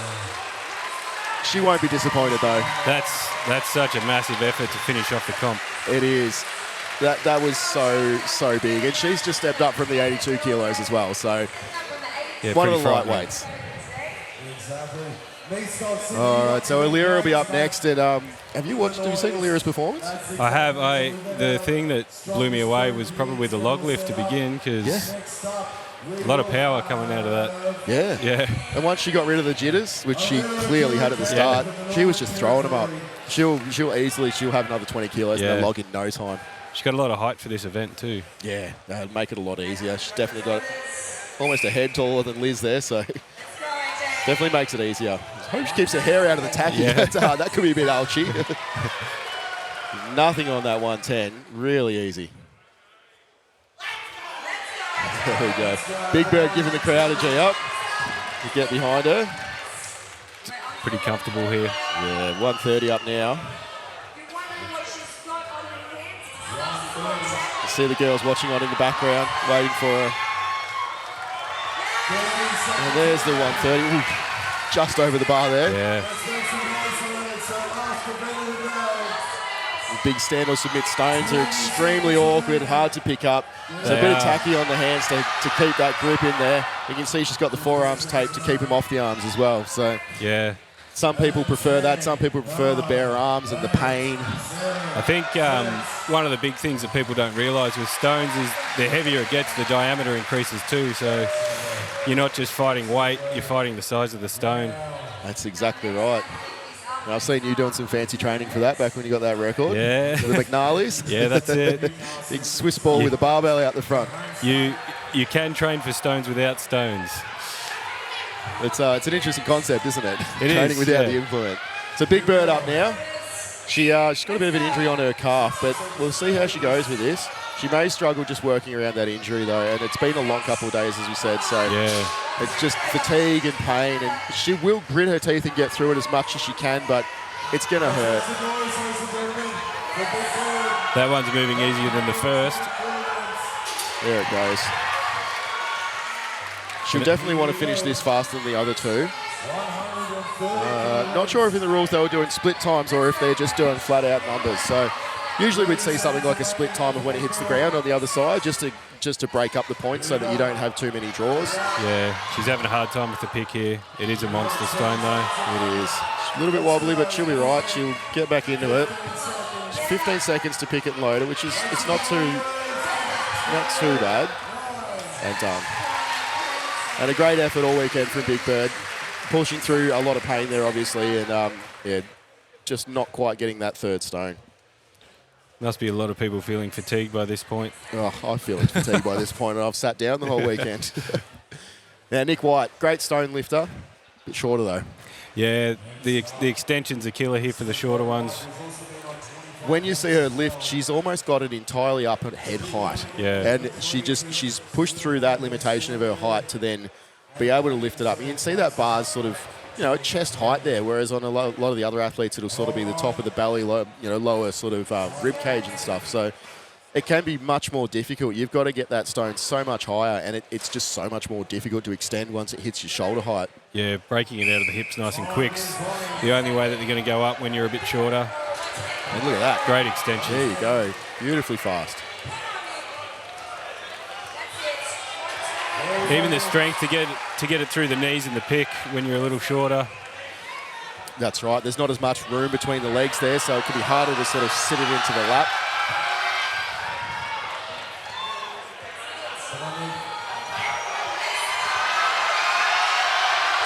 So close. It's nearly there. That's a great load. And she's got it over. That's huge. That's massive.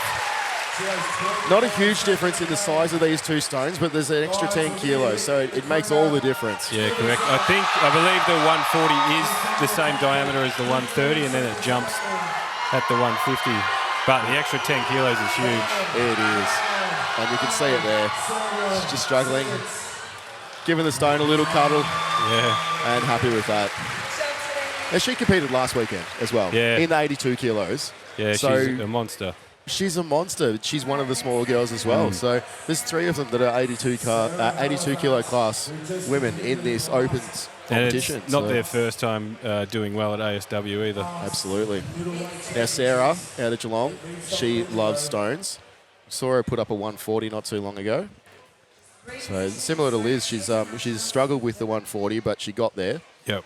Another one that loves a bit of hype too. Yeah, definitely. And a competitor, a very, very fierce competitor. And not even worried about that 150, it can just stay where it is. She's lined up the stones exactly where she wants them, so hopefully she'll throw them over. And you see the mat's just getting a bit stuck to the stones now from that tacky, and that plays a part further on. It does. As much as the later competitors can watch the other competitors and then see what they've done, it's still, there's more tacky on the stones. It sticks to the ground. It sticks to you more. Yeah, it can be more difficult. Certainly one event where it is always paying off to go last. And when the tacky's on the stone and it's sticking to the mat, that's a great load too. When the stone's covered in tacky and it's sticking to the mat, it feels like another 10 or 15 kilos coming off the floor as well. Absolutely, and there's nothing you can do about it. You've just got to power through. Yeah. The crowd's getting behind her for 140 kilo stone. This would be That's massive fast. if she loads this. 10 seconds to load it, but I think she's just going to go for it anyway. Oh, not quite. And another great run.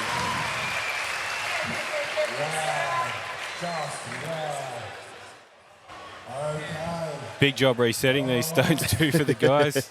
They've probably had enough of moving weights around for the weekend. Absolutely. They've been going hard, and Harley there with the gloves on, just making sure everything's in the right place. But, you know, there's these guys and girls that help out. They come up and they do it on their own time, on their own dime. You know, they travel all over Australia to do this for the love of the sport. Yeah, that's really. it. So, you need that. Yeah. It's such a great community sport as well. It's just everyone gets involved and helps out and just keeps everything going, really. Yeah. Ali, another tall one here. Just getting the mats flipped over. Yep, there we go. Getting a bit of tacky off it. So, yeah, as you said, Ali tall, but she's also very good at stones. So she is. So all set. Looks like she'll be keen for that 150. She's got the extra tacky on the legs there, That's ready to go later on. A little bit of bonus tacky on the legs. And they are flying. Look at that. I don't think there'll be any problem with her getting to the 150. Wow. Here she goes, reapplying the tacky, making a mess.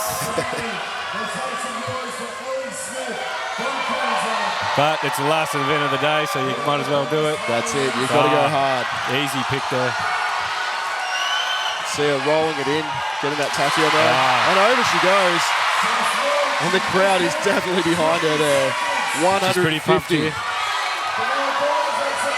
She's ready for it. That flew off the ground.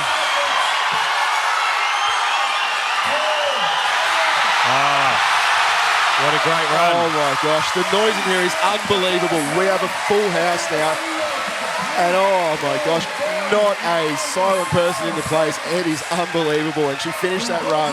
That was insane. That was. She was so quick through that final extension for a fifth stone. There's definitely a lot more there. Yeah. So Katie Blunden up next. Doesn't love a stone as much, but she'll give it her all. Plenty of aggression. Yeah, definitely. She's told us that she might not quite get past the 140, I think she said. So we'll see what happens. I know she's done 150 a few times, so I think we might see it get to the end one. She's pretty fired up here. There we go. Big screen, big ready to go. Tack it up, set, and off we go. Not as tall as Ali, but still the stone's moving just as fast.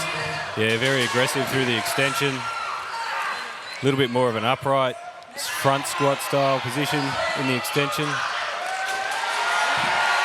Not quite as high as you'd like on that 130, but I think the 140 will be about the same. Rolling it in, just getting it up on the legs. She uses that little rebound out of the bottom well. She's got plenty of time here. Now this will be interesting, the time for this run. She's fired up, she's ready. She's got that 150. Just slipping out of the bottom. 10, 9, 8, 7, 6, 5. Not quite so there. hard. She Under made it to fatigue. the end. Yeah, it's a very long comp. That final stone, your hips just want to shoot up and you want them to stay down, and it's a bit of a battle, isn't it? Yep, and everything just doesn't want to anymore. Ari sizing everything up, making sure everything's in the right line, just getting that exact right position. As much as we don't have calibration, we do have setting up, and we do like to make sure that we're doing the right thing. So that's it. It's a tough sport to make everything the same for everyone, especially in stones, but you try to as much as you can. We also try and keep it fun too, make it a little bit different, just like the car flip, just like the flag raise. No one else can touch them before the event. That was wild.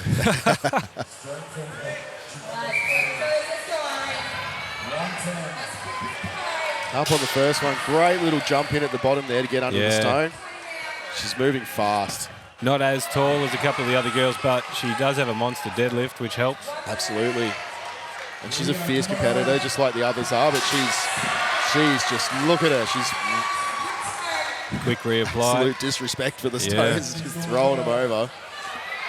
Yeah, the stone catchers are going to be on their game. Well, we've got the service crash mates at the back of it that are holding up, so they've done all right so far today. That's a great extension. Well over there. Another 150. 15 seconds remaining. She's got enough time here. Ooh. She'll have to be just as quick as that 140, if not faster. Roll it in. Oh, not quite. And done for the comp, and she'll be happy. I think she would have loved to get that last one, but it's at the end of a very long comp. You're tired. Yeah, that's what it it is. just gets to your knees, and you end up pulling back, and it gets stuck. So, last of the ladies, Big G, unassailable lead. She'll just do this for fun, won't she? She will. So she's got the world record at how much? Is it 175? Believe so, at AS International. That's pretty crazy stone weight. That is insane. Might even see some one motion action here just for a bit of fun. There'll be a few. Yep. Top 3 in the world in the women, and top stone lifter in terms of the outright weight lifted in a single lift. Here's whispers of her wanting a 200 kilo stone in the future. There we go, one motion, just bypasses the lat, straight over the bar. That's the same for the second one. Just making it look light. Yeah, absolute disrespect. Well, she'll be competing at Log Dead Stone later in the year in May, and I think that's where she'll be having a sneak peek at 200, so we'll see how that goes. Yeah, I saw a video recently of many reps at 160 kilos, so... That's more than this. This is warming up. She got a great physique for stone lifting. Oh, yeah, tall, strong, yeah, long legs, massive long deadlift. arms. Yeah. Very comfortable. Yeah, it is.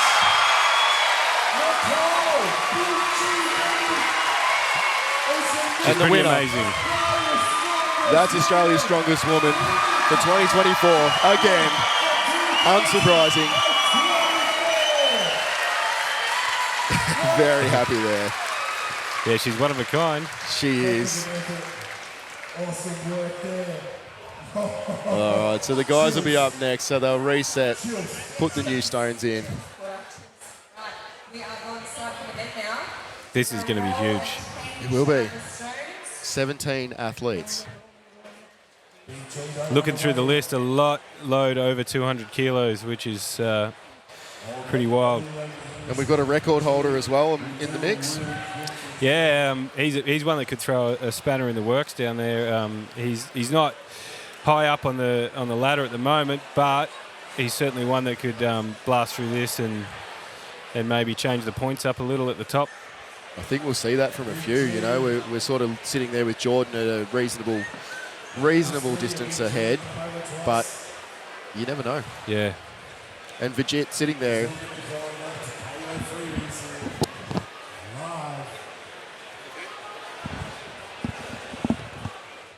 So we're just going to go down to the floor in a second. We've got Hayley and Buddha down there with Australia's strongest woman, Nicole Jenrick.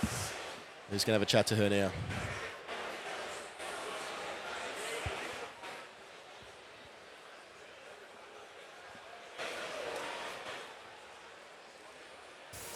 All right, guys, I am here with Big G, who is now Australia's woman of 2024. She just smashed the last run on the stones. How are you feeling after that? Oh, no words. No words. Amazing. Thanks the crowd. Like, holy you guys are amazing. Thank you. Look, for me, you are just so impressive to watch, and I've just been watching you grow, and especially after you've had your little kid as well. You know, you've been coming back into sport, and you've been coming stronger, you've been competing overseas. When's your next trip overseas that you're going to take? Well, Giants Live, if you're watching, I'd like my invite to the Deadlift Championships. Take that. But otherwise, it'll be Worlds in December over in America. So. All right, we're excited to see that. Anything you want to say to your family and friends?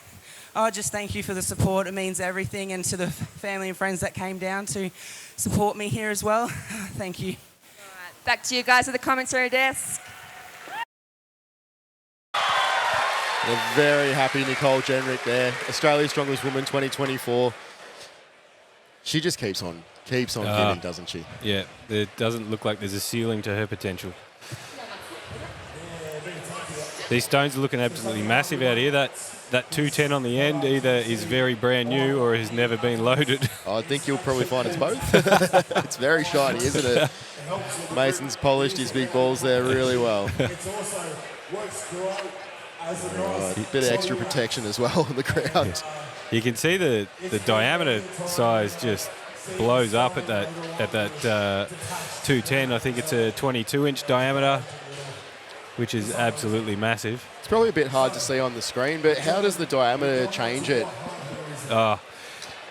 It becomes almost more of a deficit. The bigger diameter, the more your arms have to get around. So the lower your body has to go to pick it up. Then, trying to hold your knees out to pull the stone through becomes a real issue. As it gets heavier, it wants to pull you over. So you're fighting the size and the weight just to get it through the knees. And then that's only half the lift. So what the saying is, if you can sumo deadlift, you can lift a stone. Potentially. Potentially. Might get some powerlifters if we say something like that. What do you reckon? We could. I have seen a very good sumo deadlifter lap some big stones, and it does look quite comfortable for him.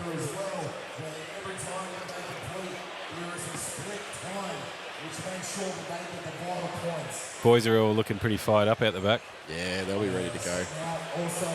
I know a few of them will be happy to go have a nap after this, I think.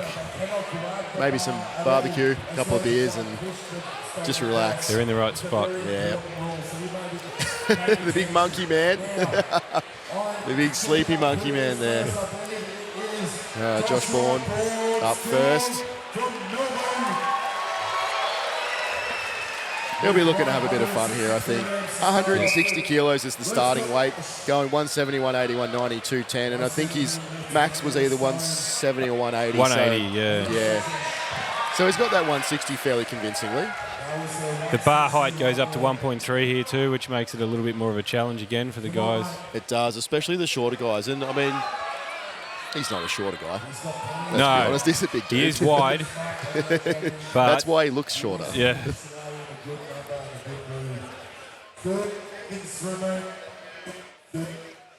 We're looking at the 170, up over that 1.3 metre stand or submit bar with the little tiki man on it. Might be having a few issues with Taki there. Yeah. It does happen. It's not wanting to let go of him, it's giving him a few metres of string on it, so it does happen, especially in the cold. Your Taki just doesn't stick and it'll slip off the stone, and especially when they're shiny and new, there's nothing for it to stick to and it just slips off and you get that horrible screeching noise that comes. Yeah, there is an art to Taki selection. It, everyone here is pretty experienced at this point, so shouldn't have any issues with choosing the right one. And Vijit making the choice there to pre-tacky the stone, which is a smart choice if he's going to get to that stone, which is 190, which is doable. So he's got the record in Australia at 230, I think. 230. So he should be capable of doing this. It looks like he's just doing the 190 unless he decides to do the 210 as well. Yep, looks like he's gonna make a crack at the 210. So we've seen it before at previous ASMs where people have tackied up stones they have no hope of going for, but you know. Fill the arena with Taki.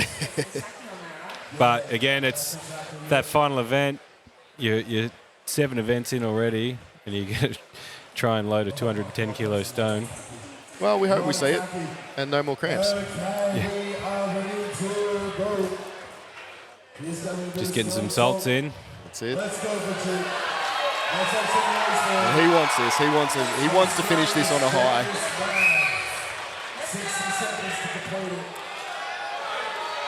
Nice and easy on the 160. Over the barrier. 170 there. He might run out of time to load the 210. These aren't super fast loads. Just needs to give himself the time at the end. He'll need a breath after this 190 kilo stone. But to be honest, that's a 180 kilo stone. He's just thrown that over. That's massive. It is an event where you can get a little overexcited on the first few stones and waste energy. He seems to be moving through these all right now, though. Yep. He's had his electrolytes. There's no sign of that cramp here. He's pretty keen here for the 210. He wants it.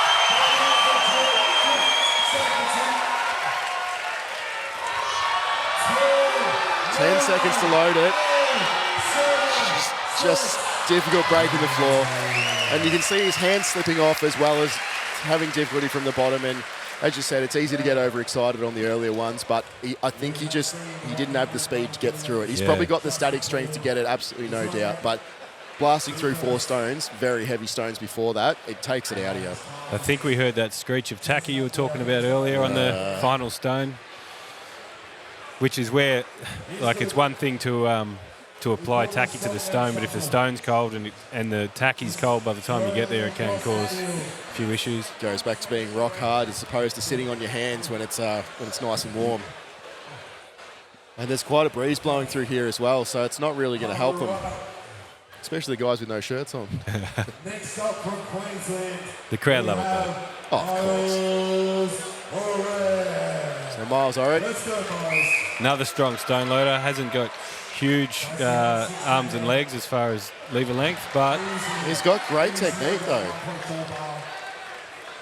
Knows how to roll it in, knows how to get it set and just extend up and over. As I said, not the tallest, but you know he's got the extension at the top, and that's the hard part for someone who's a bit shorter. Is that top extension? As soon as it gets to that shoulder height, it just gets hard. He looks very technical. He does. Making sure he's setting the feet in. And Lee was saying before that Miles has come up from the 105s as well. So being one of the smaller guys, how does that affect a stone load?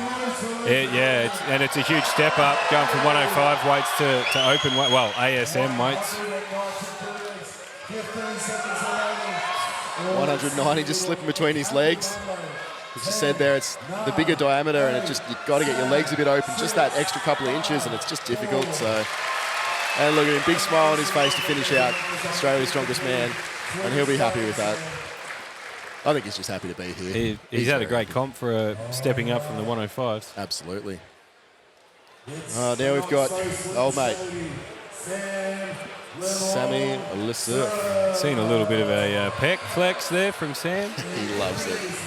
Shirt off, ready to go. He obviously lost a bet with the hairdo there. Here we go. Just a little hesitant into the lap there, but very, very clean and Sam, straight at the bar. he is one that I find he has a better extension than lap. So if he gets it to his lap, he's generally putting it over.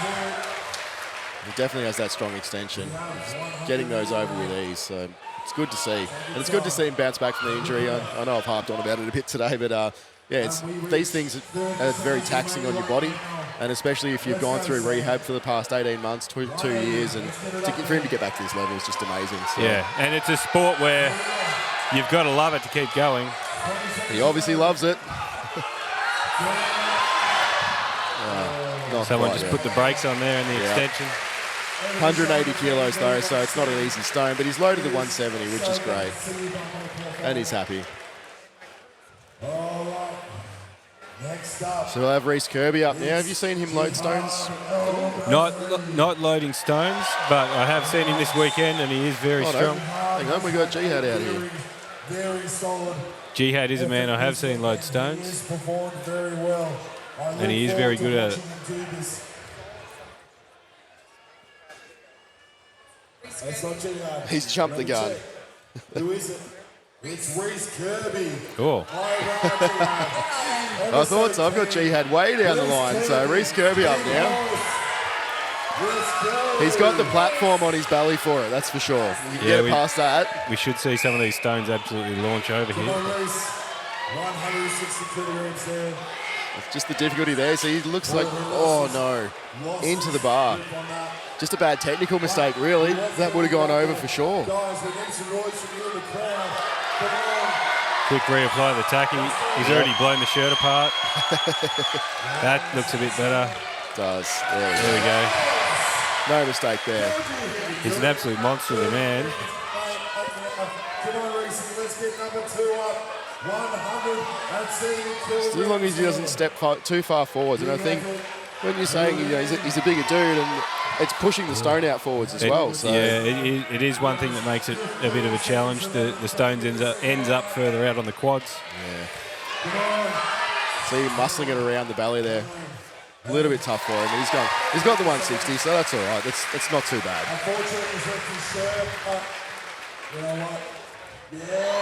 There we go. And the crowd loving it. A lot of guys wearing grip shirts today. Yep. Yeah, the Reese's shirt might not have done him any favours just then. Yeah, that's. Some people prefer the grip shirt. Some people prefer no shirt. Some people just wear an old shirt. I prefer bare skin. I feel it grips a bit more, but some people with their grip shirts, they'll find that helps them. I find that you'll go through grip shirts real quickly, and they're not cheap. So yeah, for a competition like this, no problem. Go for it, yeah. Go for it. But when you come to training and stuff, it can be a little bit expensive. I think the big thing is as long as it's tight fitting, it makes it a little easier. That's it. No slippage is what we want. He's moving well here. 180 kilos loaded very easily. And up to the 190. 30 seconds remaining. Here we go, Jared. Jared's deceptively tall. I was out there next to him yesterday. That's a great load. 15 seconds remaining. Come on, that's number 210. 10, 10 seconds to load a 210. Unfortunately not. But that 190 went fast. That was a fast 190. As you're saying, he's a tall lad. Yeah, it's hard to gauge it when you see him standing amongst all the other monsters, but yeah, he's a big unit. So John O'Nellio up next. The man who's always happy. Coming from Victoria, White Cook Heartlands. Let's go, Jono.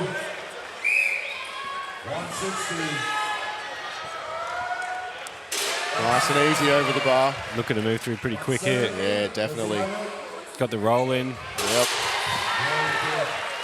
He's been a bit slow on some of the other events, just moving between the intervals, but he looks like he's speedy between these. He doesn't look like he's mucking around with these as much as he was on some of the others. The extension began to slow a little on that last one. Yep. Just look how big that stone is in his arms. The guy's a massive dude. You can't see it behind him.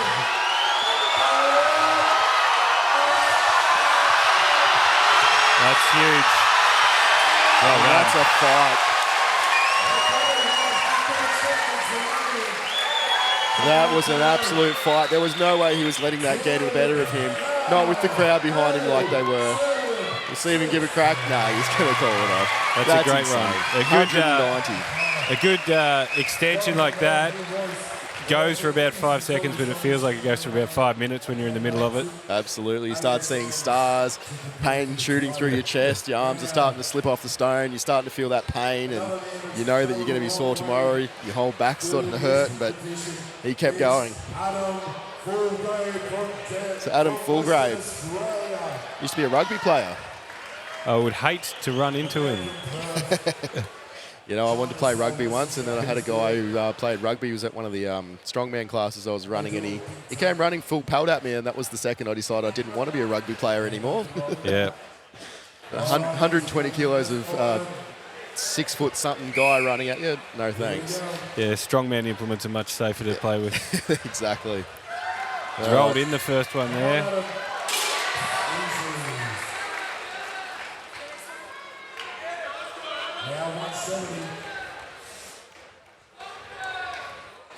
He's another one that doesn't have overly long limbs, but he's doing pretty well. He's still pulling them in pretty quick.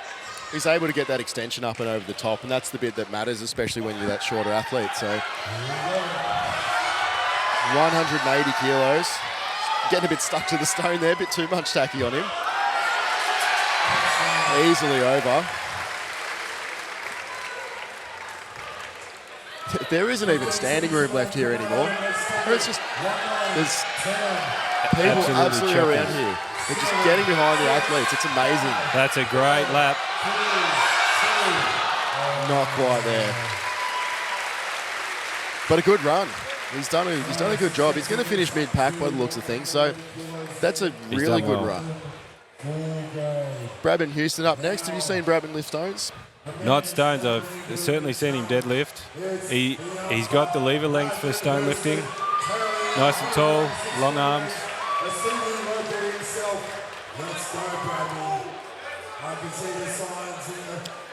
Youngest in the comp, 21 years old. That's insane, isn't it? That is crazy. We were saying this before. It takes time to build the strength. It's not like rugby or AFL where the younger lads are the ones that sort of pick up and have the physical prowess to do it. You've got to take that time to build the strength. So he's going to be someone who is absolutely going to rip through this crowd in a few years. He will be a monster. 160 like nothing. And he doesn't look too phased either. No. He's not overawed.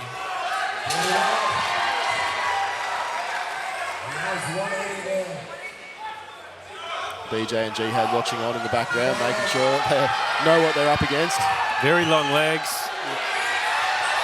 Yeah, just a little bit short of that.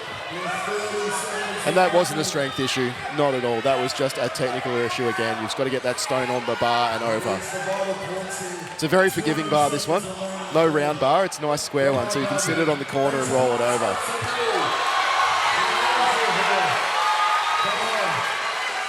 If he loads this, would be a good way to finish his comp. It would be. 180 kilos is up to, so I know. Just run out of time there. Yeah, I think he's got a bit of an issue with the tacky, yeah. And Dog and Coco on the fist bump as well, so love to see it. Don't care about the world's strongest man competitor, I'm just doing my own comp. That could fire Coco up for this.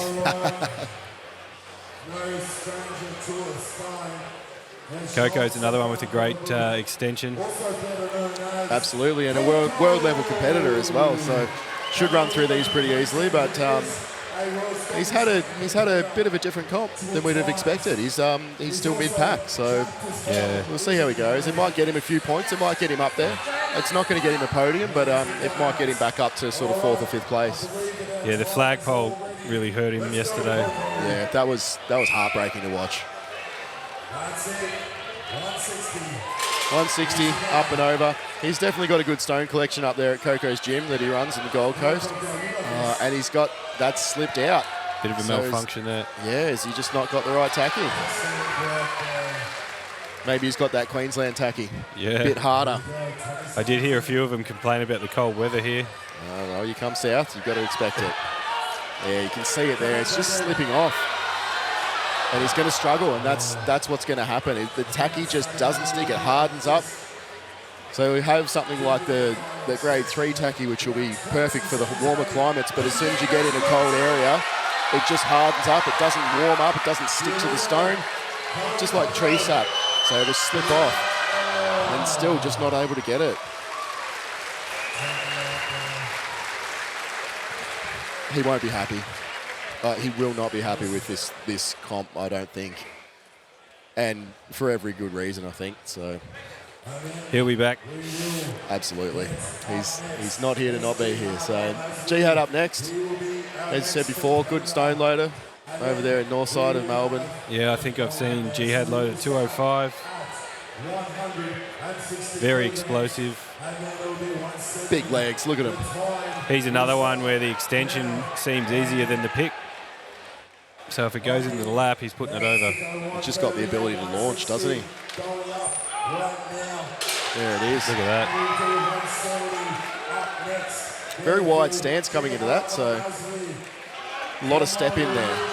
He's giving away some height there, but he doesn't really need it. So he's got the more stable stance with that wide stance, but just at the expense of that little bit of height. It can bite you. Especially with the heavier ones, because it's a lot harder to load at that little extra bit. So. You can lose the glute drive as well. Yep. And also you lose your mini platform that you've got with your thighs, as you can see there. So he's basically trying to row that in and then not having anywhere to put it until he steps in. Yeah, this 180's pulling a few guys up. Maybe the stones are a bit heavier up here. You can see that mat sticking to the stone there too. That makes life pretty tough. It's never fun. Last thing you want is extra weight on a stone.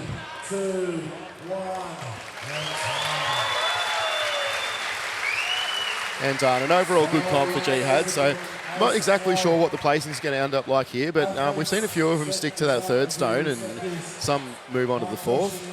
Ryan Rulis. Yeah, he just moved straight to that 210 and tackied it up. He knows what he's here for. He seems pretty keen, and he looks like... I know he's a good stone loader, but he looks every bit like a good stone loader too. Very tall, very athletic, and obviously knows how to prepare these stones for what he's about to do. Ryan's a chance of sneaking into third or second place, is he? I think so. I think we're on to the guys that are fighting for third. Between Ryan, BJ and Mac, I think we're going to see third place. So expect a fast run here. Very much hope so. I think the crowd hopes so as well. Just a nice little warm-up for him. He makes those stones look tiny. He does. He's very methodical. He's got to watch out they don't spin back on that top bar. Yep. There we go. He's straight over there. It's 190. Someone turned the gravity down here. There we go. And 210 kilos. Straight to the lap. He's walking it under it. He's going to get this. He's going to get it. Up he goes. And over. What a monster. That is amazing. That's going to be hard to top. 210 kilos. That's certainly put the pressure on the boys above him. I think BJ might get this, but I think he's not going to get it as fast, and I think Mac's just not going to get it. So Stones are one of those events too. You see the guy go ahead of you, and you see him blast his medley through, and all of a sudden you start second guessing things. Bit demoralising when you see the guys ahead just blast through it, and you go, I've never done a 210 stone before.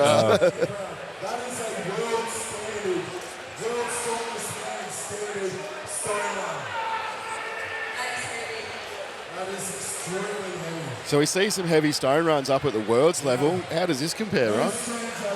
This is as heavy a stone series as I've watched.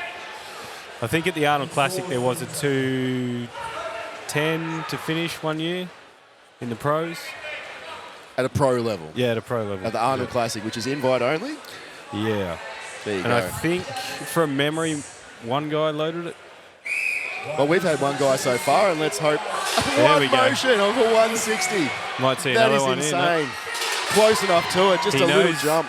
He knows he needs to run this through pretty quick here. And he knows he can do it as well, so let's see how he goes. Quick reapply of tacky. That's going to hold him up a little bit, I think. I don't think he's quite got Ryan's time, unless he can fly this over, which he has. So this 210.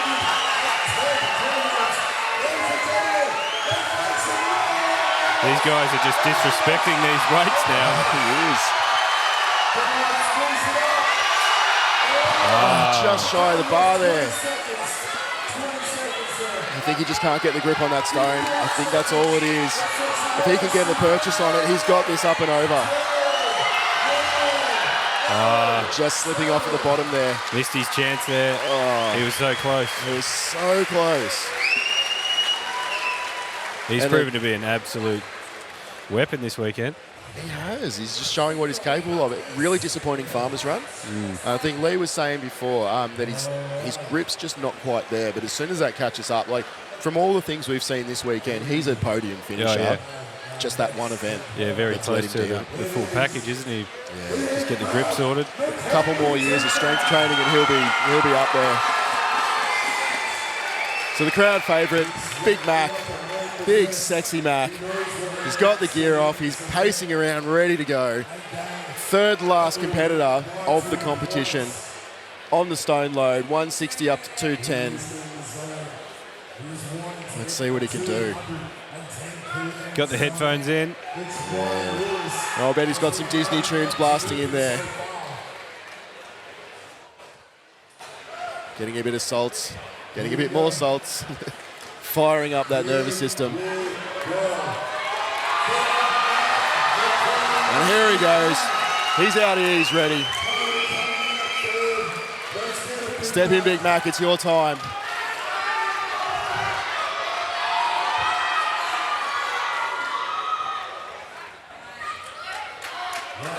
He's ready. He's set in there. Up he goes. Another one motion over. Another quick pop of the 170. 180 up next. And up and over. You want to steady here on this one. And that reapply of the tacky. It's just a little worrying. I think that most of the people who've had to reapply have slipped off the stones.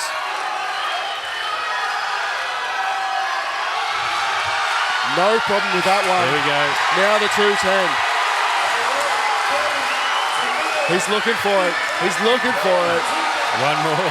Yes. The crowd is loving this. They love him. He's going to run himself out of time. He is. He's showboating too much. He's making sure of it. That was convincing. Let's see if he's got the extension. Oh, just not.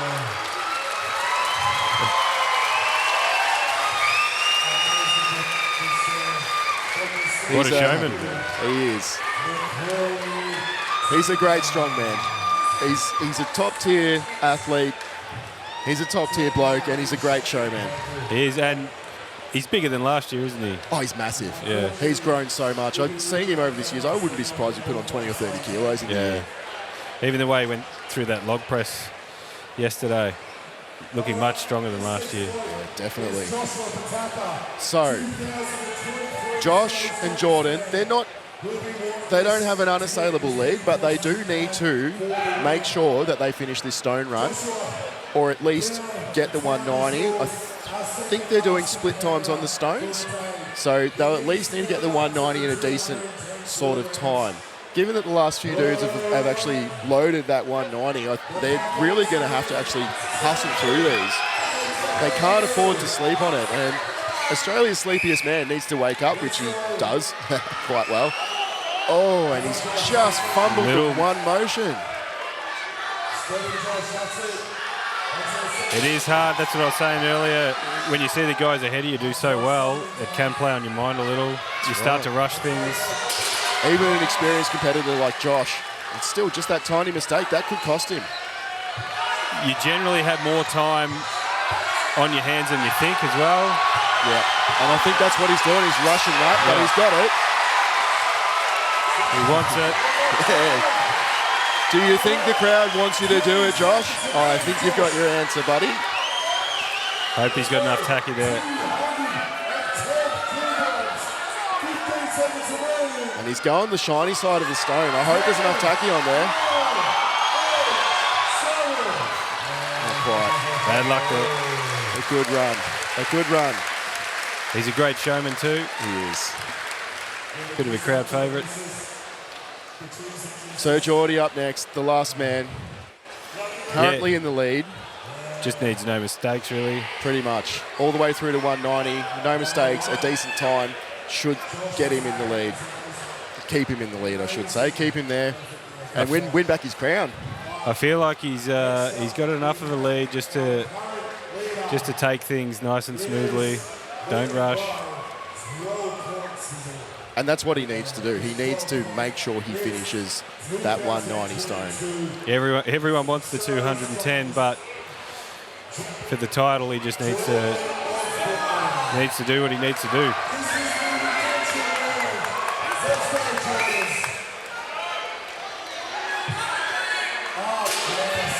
Throws that one over. That can go home now. 170. A little bit slow. Yeah. A little bit slow, but reapply. Just taking his time, stuck to the floor. That's horrible. That's not what you want. And he'll be mad about that. That 180's pulled up a few. Yeah. He's got time. He just needs to relax, think it through. I almost can't watch this. Oh, it's just sticking to the floor. Look at that. Matt wrapping around it. There it is. He'll get this over, but will he have time to hit that 190? Well done. Muscling that over.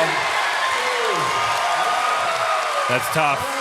This is going to be really close. That's tough. Oh, man. And that's what we were talking about before, where sometimes it doesn't pay to be going last in a stone medley. That's it, but I think Josh will know the score, he'll know the points, and he'll know what's happened here. They'll all have known exactly what it was, and I think Jordan's got it. I will wait for the scores to come in, but I think he's got it still. He was 7 points clear. Either that or 180 was a big PB. I don't think it was. No. And not that big. All right, ladies and gentlemen, we will talk to our competitors in a second, but I want to say thank you very much for the So in a minute we'll have a quick interview. We'll just wait for them to get a little bit composed. over there on the main stage.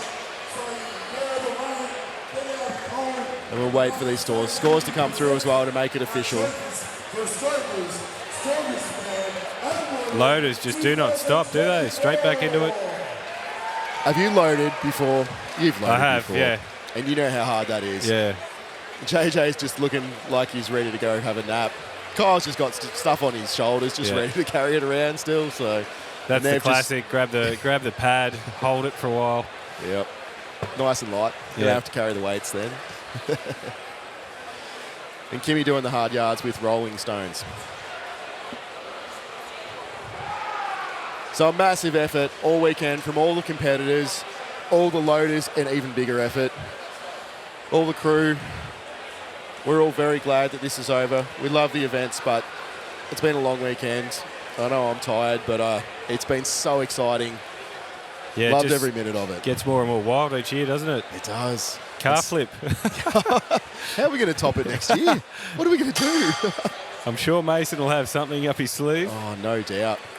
Well, we've got Log Dead Stone is probably the next big one. We're going to see some international names coming across from New Zealand and try and set some new records. They'll also be getting invites to OSG from Log Dead Stone as well. Yeah, and I believe top here as well. And paid for to OSG. Paid for. I hope I haven't just made that up. Mason will kill me. Mason will fix you up. It's contractual obligation now, Ryan, so you'll have to work it off for him. Duck down there. I've done that before. Oh, dear. So, Log Dead Stone is pretty much what it sounds like, isn't it? So what do they do down there at Iron Revolution? Is it at Iron Rev this year? No, it's at Doherty's. Doherty's again, that's right. Yep. Yeah, so Mason's taken that one over this year from Aaron Scarborough. It's great. It's almost like a powerlifting meet, strongman style. So you start out with a log press, deadlift in the middle, and then if you aren't cooked enough, we move on to a max stone to finish. 3 attempts at each implement. Pretty fun day. It is. I had the pleasure of doing it last year and hit some pretty big PBs. I was very happy with how it went. Yeah, it's a good day for PBs. Everyone loves it. It's nice because you don't have to run around with anything, so you don't get gassed on anything really. So 3 events is manageable. Yep. And they've got a few divisions. I think they've got a novice division this year as well. They do, So anyone thinking of getting into strongman, the novice one would be a great way to start. We've got a few athletes that are training for it at the moment for the novice one, and it is a really good way to start. If you're a bit worried about the moving events, then it can be a bit worrying. But the Log Dead Stone is just 3 static events. Yeah, and they're just your lifts.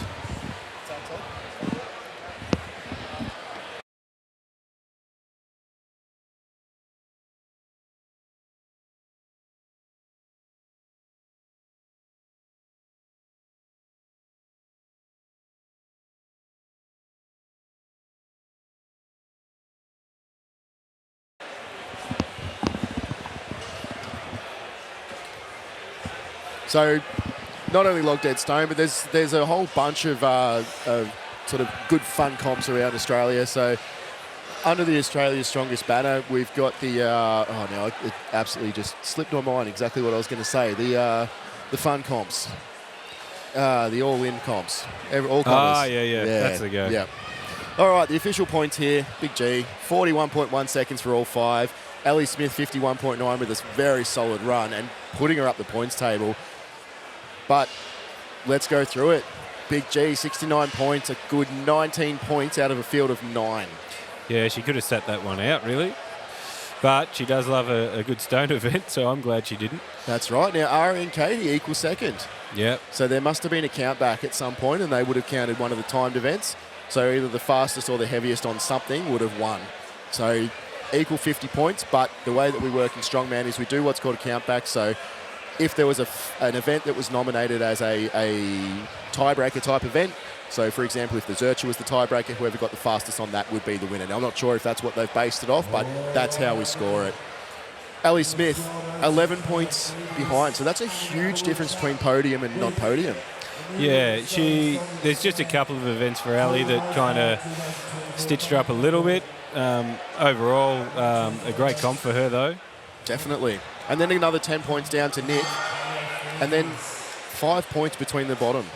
And that's close. 24, 25, 26, 27, 29. Like, you can't really get much closer than that. So a really good showing from all of them. Alira just having a little bit of a lull of a day today, but I think she'll come back next year. She'll be ready to go. Plenty of potential there. Yeah, she knows what she's capable of now. So absolutely. Still my standout for the comp, I think. As much as Big G's always the standout for everyone, I think Alira is going to be one to watch. We're hoping to have the final scores for the men shortly coming through. Just waiting for the scorers to flick them through. But yeah, look, a good showing from all of them as well. So it's been a great, fun comp. It's been heavy, and it's just been a good show, really, isn't it?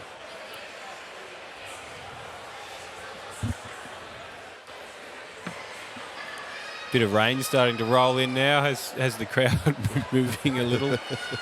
Yep. It's when we were setting up on Thursday, it was absolutely bucketing down. So we've really just been really lucky to not have that come through. We had a bit of thunder. As much as it's not much better than stones and thunder, probably don't want the rain to come with it. So yeah, it's been nice. It's held off. Just a little bit of a splash here and there. The crowd, you can see there the size of the arena here, and it's just massive. So the boys here, see Ryan taking out the stones, but Jordan 6 points clear of Josh. And Josh, half a point ahead of Mac. That is wild. And BJ 1 point off the podium there. Wow, that is tight. And even though that top five is all tight, you know, Ryan 103, it's 5 points, but it's that stone run would have pushed him way up there. So done well.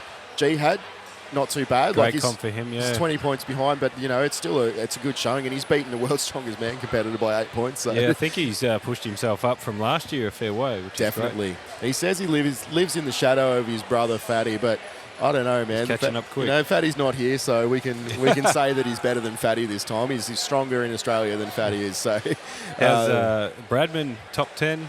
Not bad for a first show for the youngster. Yep. So he'll be happy with that. And Sam LeSurf on the return. Yeah, good to see him back out there. It is. And Thomas Wren, even though he bowed out, unfortunately, with an injury. I've said it all weekend, but I would have loved to see him finish. Yeah. It's just so disappointing when he's just always getting injuries. Yeah. And we know he's strong, and we know he's a fierce competitor, and he's a massive dude. Well, I mean, he's held on to 35 points after, 4 events? Yeah. Yeah. That's it, and still done pretty well. So yeah. Pretty happy with that. We're going to wrap it up here. Ron, thanks for joining me, mate. Thank you, Paul. It's been a pleasure. Thank you very much. To our viewers on KO, to the competitors, to the organisers, to everyone involved, massive thank you. To our sponsors, title partner, Quest Infrastructure. We've got SBD, Bilson's, Steel and Stone Gym, Strength Workshop, Stand and Submit and Tube Mail as our sponsors. Again, a huge thanks to everyone involved, and thank you for tagging along with me, putting up with me for the weekend. I've been Paul Mamoni. I've been absolutely stoked to have this position and to be talking in your ear the whole time, and we'll see you next time for Log Dead Stone.